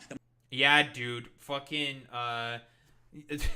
yeah, man, totally. That's totally fucking happening. The invasion of the fucking southern border by other powers, like who? Is China sending, like, Mexican migrants in order to fucking invade the U.S.? That's nonsense. Silly. More fucking stupid Chi-Com, terrorism, conspiracism, and nonsense from Charlie Kirk, as always. And, like, what the fuck are you talking about in terms... Again, we just looked at the Iran deal. So far, it's a fucking nothing burger. Nothing at all. Not even fucking going anywhere. U.S. proposal in Iran nuclear talks allows some enrichment of uranium. I thought they wanted to have no enrichment of the uranium. Nonsense. It's just basically like nothing is changing because again, the fucking Iranians want to have sanctions relief. And then they will be like, okay, we'll not enrich in uranium any further for fucking civilian use. We'll just have it only for civilian use. And the Trump administration's position is like, no, we don't want you to enrich uranium at all, and we also are just going to keep the sanctions on. So, nonsense. Trump insists no enrichment in Iran deal after U.S. said after U.S. said to offer limited nuke activity. So, again, these talks aren't fucking going anywhere. It's not changing. So, nonsense. That will prevent a major escalation in the Middle East. And finally, it is very difficult, but I believe we'll get it done, that we'll finally see an end to the Russian-Ukrainian war. I'm just going to disregard the enormous lies you just put out there about Russia and Ukraine. But do you really think leverage negotiations work if you cut off all your leverage and scream at one party in the Oval Office? Don't you think that has just emboldened Russia? Because look at the approach. Putin thinks so much of your glorious president, he can't even be asked to show up. You have elected, or helped elect, somebody who is at best an idiot and at worst is deeply corrupt. Okay, again, so Trump and Putin had a 2-hour phone call today. You'll acknowledge that's a good thing. The pursuit of peace can sometimes be a winding road, and it's a lot better than sending... Yeah, and it didn't fucking result in anything, because Putin just doesn't want to fucking... Like, we don't know the 100% the fucking details for us of what was going on there, but, again, Trump has said himself, he feels like he's being strung along by Putin, because he more than likely is being strung along by Putin. Ridiculous. Hundreds of billions of dollars further into the killing fields of eastern Ukraine, something that tragically both the UK government and the US government has been unnecessarily supporting for a couple of years. President Trump wants to see a brokerage, an ending of this settlement. I pray we can get it. It's very complicated because of the mess that Joe Biden left, which was an active kinetic war with a nuclear power sending American-made missiles into the interior of Russia. So President Trump has already ended... Yeah, and your fucking president also approved a bunch of arms deals to the fucking Ukrainians. Yet, you know, also the Kerch fucking, the 2018 Kerch Strait incident, guess what? That happened with the tenure of your fucking president. And he didn't do anything at all to help de-escalate the fucking situation whatsoever. In fact, he tapped the Ukrainians to try to get dirt on Joe Biden. So, yeah, you know. A war, he's ended an invasion, he's only 130 days into this, and I believe we do not know. At this point, we are merely speculating, which I think we should not spend our time doing that, because eventually one of us will be right. I believe we'll be right. We just talked about 100 billions worth of weapons, because you dodged my question on what was going on in the Middle East, where Trump has just signed enormous arms contracts with Saudi Arabia and with Qatar. And I noticed you ignored the fact that this might have had anything to do with the blatant corruption going on through the Trump coin and going on through giving the very competent sons of Donald Trump billions of investment from Saudi Arabia and Qatar. This is something that is directly embroiling Americans into conflict, but is importantly killing many innocent people. Those nations have been known to terrorize innocent civilian populations. So if you're coming to me and you're objecting to America selling weaponry, why are you defending shilling for the Saudis? Well, hold on. One is sending weaponry, one is purchasing. Secondly, you do know that the biggest purchase that was announced was commercial airliner, 737, $100 billion. We've heard of Qatar Airways. They purchased $100 billion of commercial airways. You are right, there were some weapons contracts. But I guess the question is, would you rather have Saudi Arabia buy weapons from America or China? I'd rather they not have American weaponry at cut price. I disagree. Let's talk about Qatar for a second. Okay, you mentioned Qatar. You've been talking a lot about Hamas and the evils of Hamas. Can I ask you, who's the main funder of Hamas? Well, the Palestine state. Well, the West actually funds Hamas. Which state? Well, Iran funds. No. Also, where are the Hamas leaders? And also Qatar funds Hamas. It is a combination of international organizations. 400 million jet with the President of the United States. Hold on. First of all, it was not given to him personally. I understand the... I mean, it was the Israelis that helped also fund Hamas, right? Because they wanted them as a foil against the PLO and Yasser Arafat, right? During the Oslo talks and the Oslo Accords, because Israel doesn't want a Palestinian state, and they wanted to sort of like denigrate all Palestinians, generally speaking. So not exactly inaccurate. Yeah. Also, like Qatar did house a bunch of like leaders of fucking Hamas, who got assassinated, I believe, by the Israelis. the optics of it. But it was not given to him personally. It was given to the U.S. government. And under that standard, no U.S. government should ever receive any gifts from any foreign countries whatsoever. It's not given to him personally and not a violation of. Why is he trying to transfer it to his personal libraries? He is. Actually, okay, he sent out lying. This is way too in the weeds. We want to keep on going it. We can. Okay, so under that fundamental moral principle, then, can you acknowledge, though, that President Trump is getting more done in a less period of time than any president we've seen, while our prior president did not even know. Bro hasn't fucking done shit in terms of, like, oh, the deals and the wheels and the greasing of the wheels that I'm doing. He hasn't, like, none of them have fucking materialized anyway. Unless you want to talk about his, like, putting on the tariffs, taking off the tariffs, putting on the tariffs, taking off the tariffs, putting on the tariffs, taking off the tariffs as, like, a great, brilliant negotiating strategy, of, as always, sir. It's stupid. It's complete nonsense.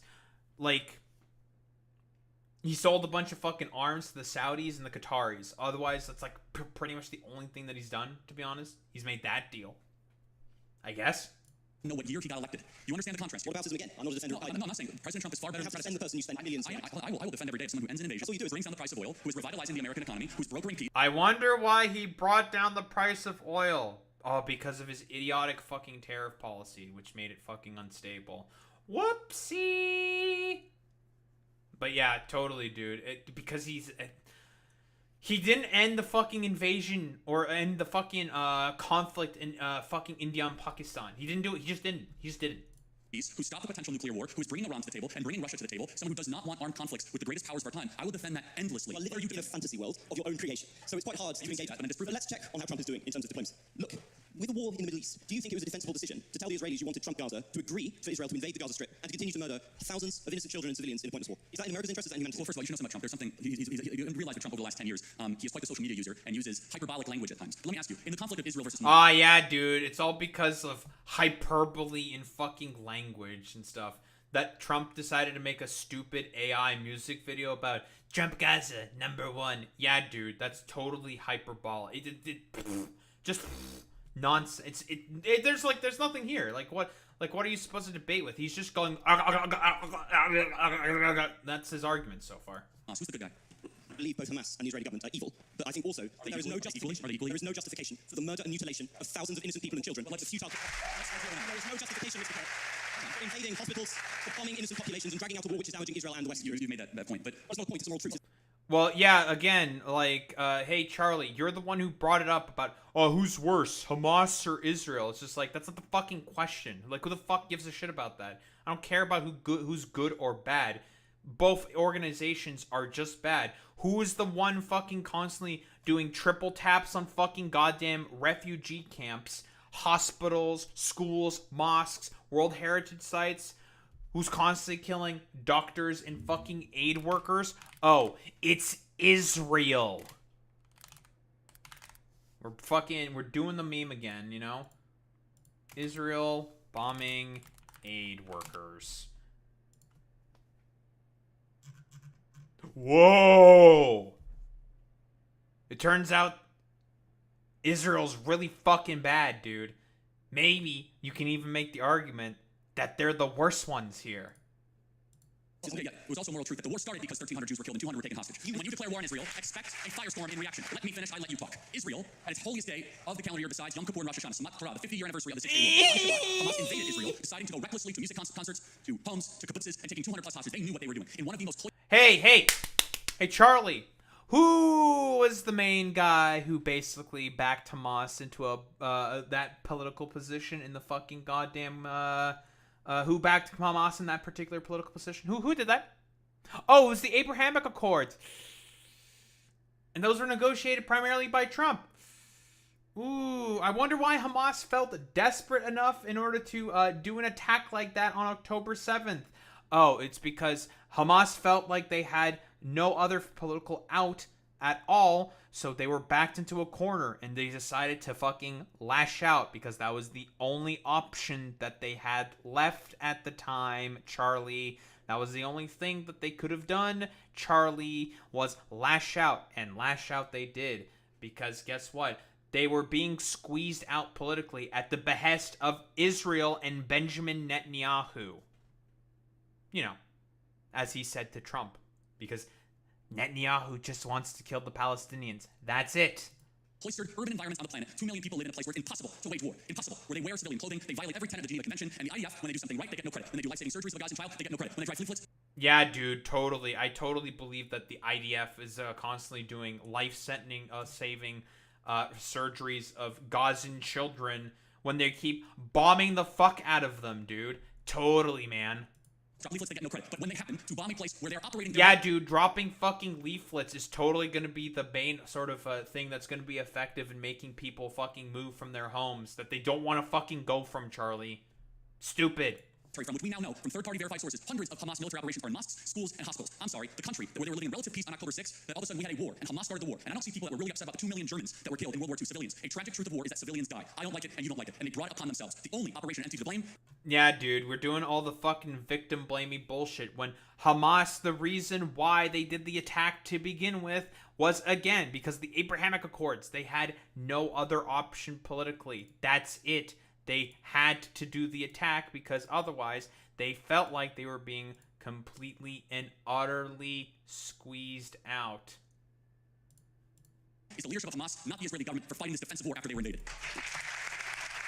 Will defend the terrible pogrom that was launched against Jews on that day. But the justification for the death of innocents cannot be an infinite cycle of bloodlust. It cannot be killing tens of thousands of innocent civilians with a war with no end in sight, people who were not complicit in those atrocities. It cannot be bombing hospitals which children use. It cannot be bombing hospitals in which cancer patients are dying and starving in there. The deaths that have been inflicted, nobody knows the true toll, but somewhere between 50 and 100,000 people lie dead under the rubble. And what is left for Gaza except for to continue to suffer under Hamas? Because it turns out Netanyahu's political strategy has not worked. It has entrenched Hamas within the territories. To be a Christian, I would have thought, Mr. Kirk, would never have involved suggesting that the price for an atrocity must be an infinite cycle of bloodlust, that innocent people and the young population must be killed to avenge some kind of providential price. How can you call yourself a Christian? Well, you just I want to make sure we get our moral clarity straight before we proceed. No one likes what's happening in Gaza. No one with a heart or a soul or a mind likes when kids die. But you must understand who started the conflict so that you can end it correctly. And until Hamas brokers an unconditional surrender, of which they are unwilling to do, they could release the hostages and drop their weapons and their lives would be spared. Instead, they are using children of Gaza as cannon fodder, financed by the Iranian mullahs and dragging the entire world into this conflict. So I don't even know what we're debating at this point other than I believe that Israel, I believe the facts, Israel was unconditionally attacked on October 7th. They're responding in kind. And I would just ask you a very simple moral question. How should Israel have responded?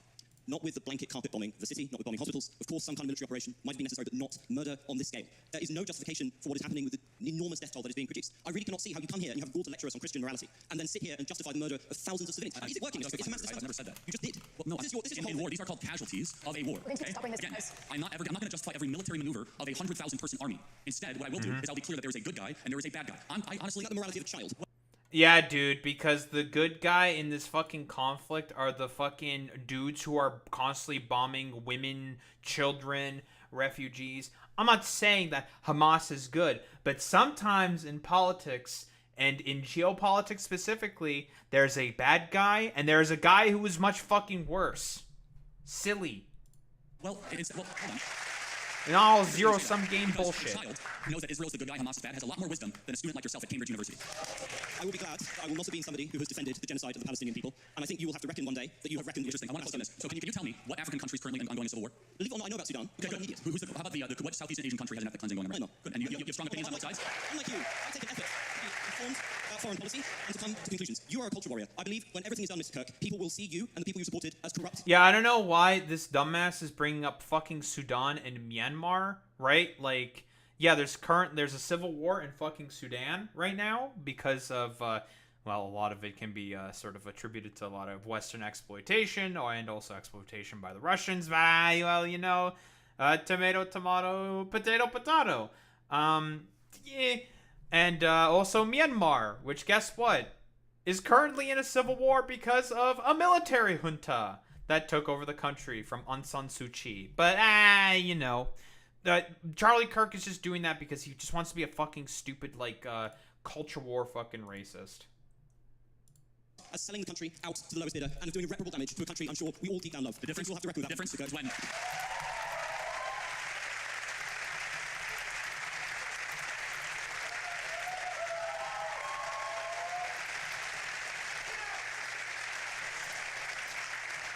The difference is when we get our way, we'll still have a country, and your country will be a third world hellhole. Next question. Thank you. Cope, weak fucking shit there from Charlie. He got fucking triggered about that one. You know, Charlie, just be upset. You should just be happy with the fact that, you know, you support a fucking genocide and you're just okay with genocide. You literally did you just did like a stupid little racist bit in terms of fucking a little song and dance about Islamophobia just earlier. Bah, well, you know, whatever. We've got time for today. Mr. Kirk has another engagement, so we have to walk out of the chamber. I'm fine with one. Okay. No, I think this is all we've got time for today. You guys are easy. Wait, what was that all about? Wait, is he getting triggered? Okay, we'll take a couple more. Does anyone have any questions? Who's the best? Wait, let me at him. Let me at him. Let me at him.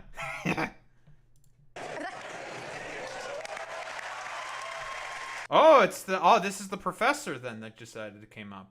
Okay, cool.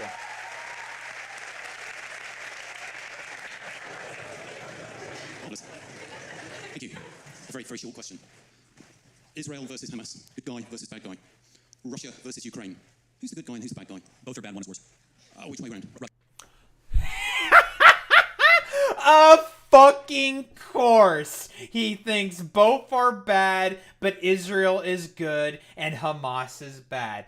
That is incredibly fucking rich. Now, obviously, we can talk about the, I don't know, the moral fucking quandaries of, like, I don't know, fucking Azov battalion and, like, Ukrainian fucking Nazis that exist. Hey, guess what? Every military and armed services has a bunch of fucking, like, Nazis in it and other fucking shit, okay? Like, no fucking shit, dumbass. But if we are talking about who is fucking bad versus worse in terms of Israel and Hamas, Hamas is obviously not great, although I have mentioned constantly about the root bases and causes for as to why Hamas did what they did on October 7th, because of a lot of the stuff that Israel is constantly doing in terms of ethnic cleansing. It is fairly fucking obvious who is the much worse deliberator and fucking actor there, okay? But when it comes to the Ukrainians, we could talk about, like, certain people in Ukraine being worse and being bad people. But who's the one who initially fucking did the invasion of Ukraine based off of blood in soil justifications? It was the Russians, and they are clearly just bad. And all the Ukrainians want to do is just defend their fucking sovereign territory, which was agreed to and set upon by the 1991 fucking referendum. Their upholding of their constitution. So, yes, broadly speaking, because I don't give a shit about all this, like, oh, well, what about Asia? All this, like, dumb fuck whataboutisms and bullshit, okay? There's one side that is obviously more good in comparison to one side who is bad in Russia and Ukraine. If we want to do, like, all this, like, dumb fuck morality bullshit. Stupid. Russia's worse than Ukraine. Okay, so why haven't we pursued that? What do you mean? Well, it seems to me that in the whole of the current US proposition, that Ukraine is being the bad guy. In what way? We funded Ukraine upwards to $200 billion. Absolutely. I just signed a mineral deal with Ukraine, not Russia. Yeah, but you are expecting Ukraine to give up 20% of its territory to someone who invaded it. Well, is Crimea part of Russia or Ukraine? Ukraine. That's where we don't agree. Well, I'm afraid that's part of international treaty. That's not up for grabs. Well, it's interesting. I mean... Hey, 1991 referendum disagrees with you, because guess what? Crimea voted to join with the Ukrainians. 1991 referendum, Ukraine. 54% for Crimea. They voted to join with Ukraine. Cope and seethe, Charlie. Cope and fucking seethe. It is not Russian territory. It became Russian territory when it was fucking annexed by the Russians. But guess what? In 1991, they voted to join with Ukraine. Despite the fact that, of course, through efforts of Gorbachev and Stalin, they sent in a bunch of Russian settlers in order to make sure that they have a sphere of influence within Crimea, because they wanted to keep their naval base at Sevastopol. That's the reason why they did that. But, you know, tomato, tomato, potato, potato. Right, Crimea is still a part of Russia. What do you mean? Nice meme, dude.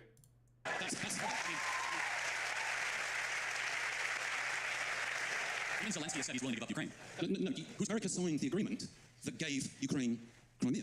Right. When the Soviet Union ended. Right. It was done. First of all, it never should have been done. It was largely ceremonial. But however, it was annexed under Obama. Yes, and it was not largely ceremonial. Dude, they had a fucking referendum for independence. And the Crimeans voted to join with Ukraine. He's just lying. Mistake, and it should be given back to Russia as a sign of good gesture to end this conflict. Who's currently controlling Crimea? Where was the Russian Navy headquartered in World War II? Where was it? The end of World War II? This is very... I'm not doubting that. I'm just saying... Yeah, dude. Like base anti-fascist Charlie Kirk. Now talking about the the Russian, the Red Navy fighting against the Nazis? Wait, I thought that you were okay with those guys. What's going on? That's a little weird. What has happened that you're now arguing against that flow? And I don't understand it. Because actually, why is Ukraine the bad guy? No, I said they're bad. They're not the bad guy. Yeah, well, you said they were both bad, but one's more bad. Right, yes. So why is Ukraine bad? Well, there's a lot wrong with Ukraine. First of all, they're not a democracy. Zelensky refused to hold an election. Well, no, he can't hold an election. Oh, wait, did Churchill hold an Hey, Charlie, I wonder why fucking Zelensky isn't holding... God, he's doing all the stupid, 3 IQ, like, Marxist-Leninist pro-Russia bits. Hey, I wonder why Zelensky isn't holding a fucking an election. Oh, because he currently doesn't have fucking territorial integrity.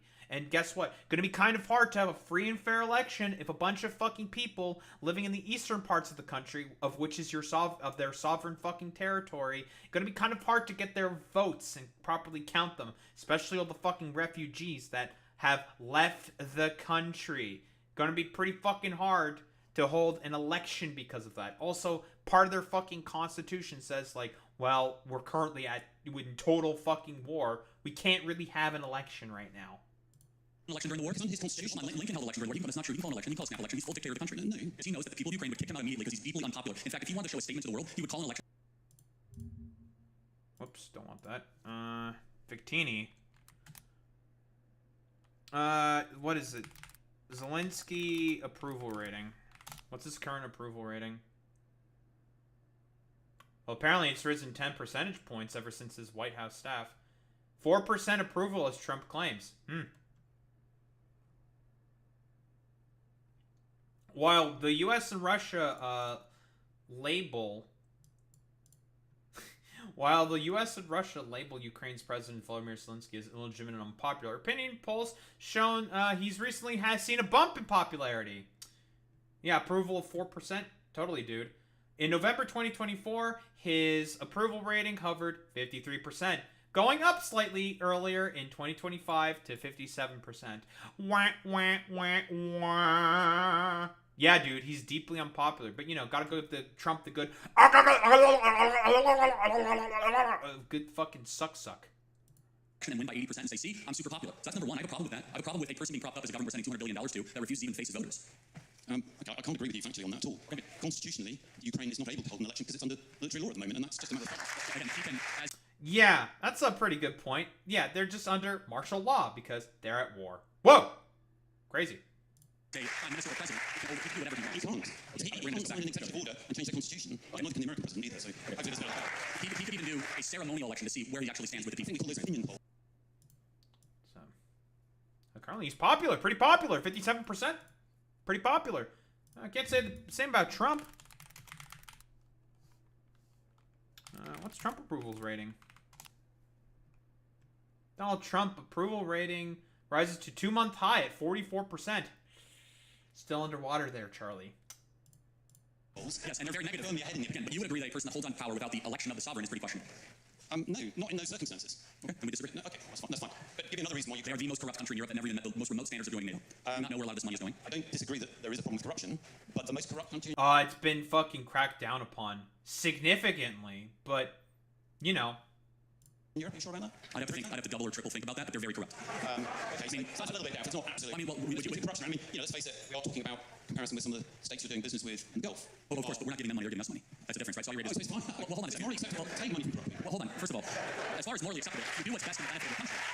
And so, for example, we were allied with Russia during the Second World War, and I'm glad we were. And I'll ask you, how much money is too much money to send to Ukraine? We're at $200 billion right now. I don't think you have to send any more money to Ukraine. I think you have to agree to support them as a free country, and perhaps to sell them weapons. I'm very happy to sell weapons to less free countries. And I think Europe will pick up the slack, as we ought to. And I don't disagree with some of the comments about Europe not looking after its own security.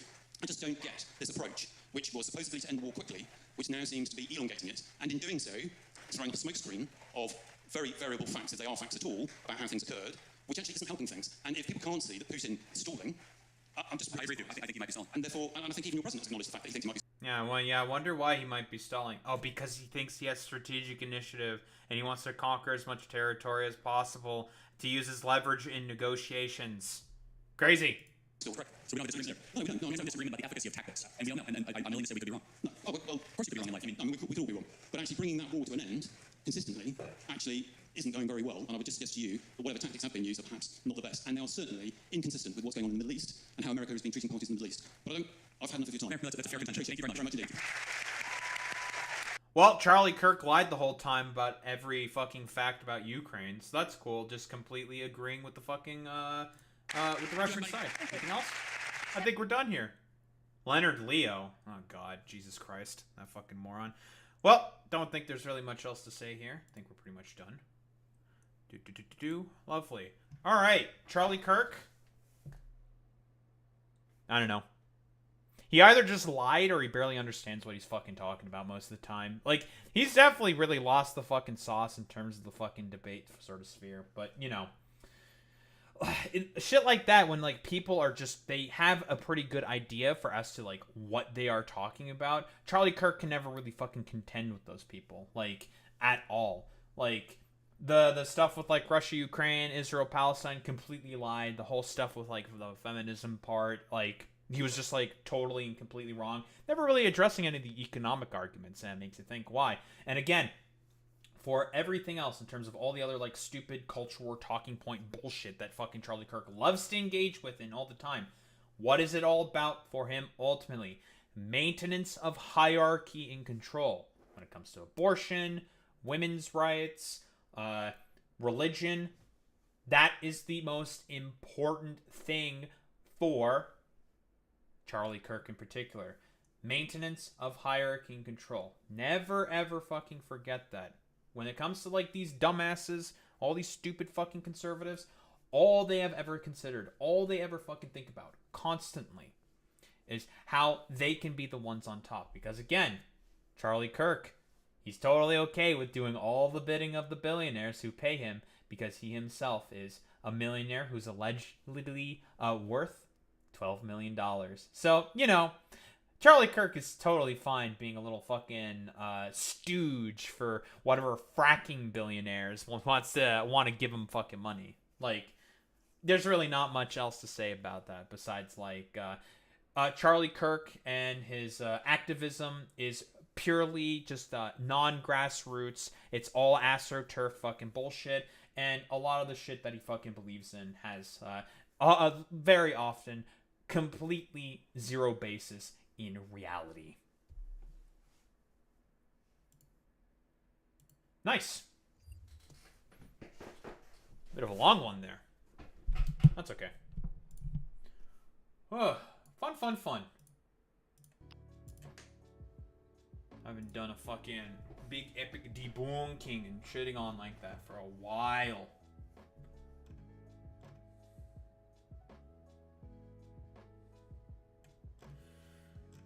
Oh man. Who the hell are we going to raid out to today?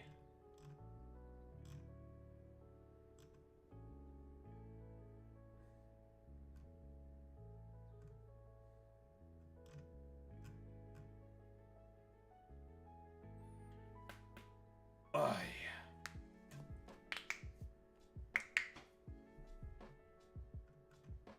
Big cracks.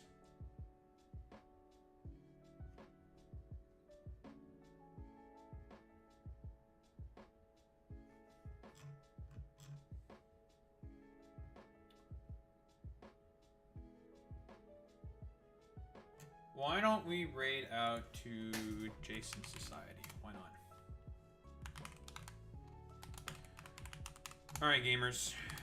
Raid messages. You dorks know what to do, you know what to say.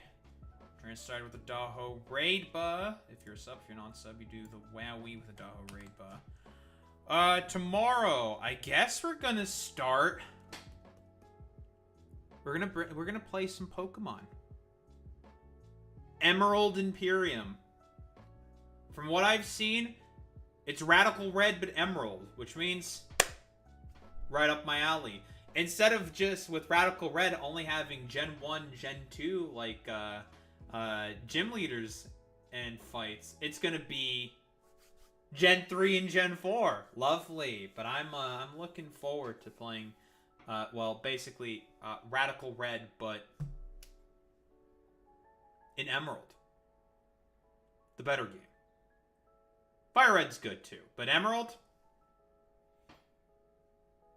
Peak. It's peak. Anyway, I'll be back tomorrow, gamers. Same time, same place, same face. Peace out, gamers.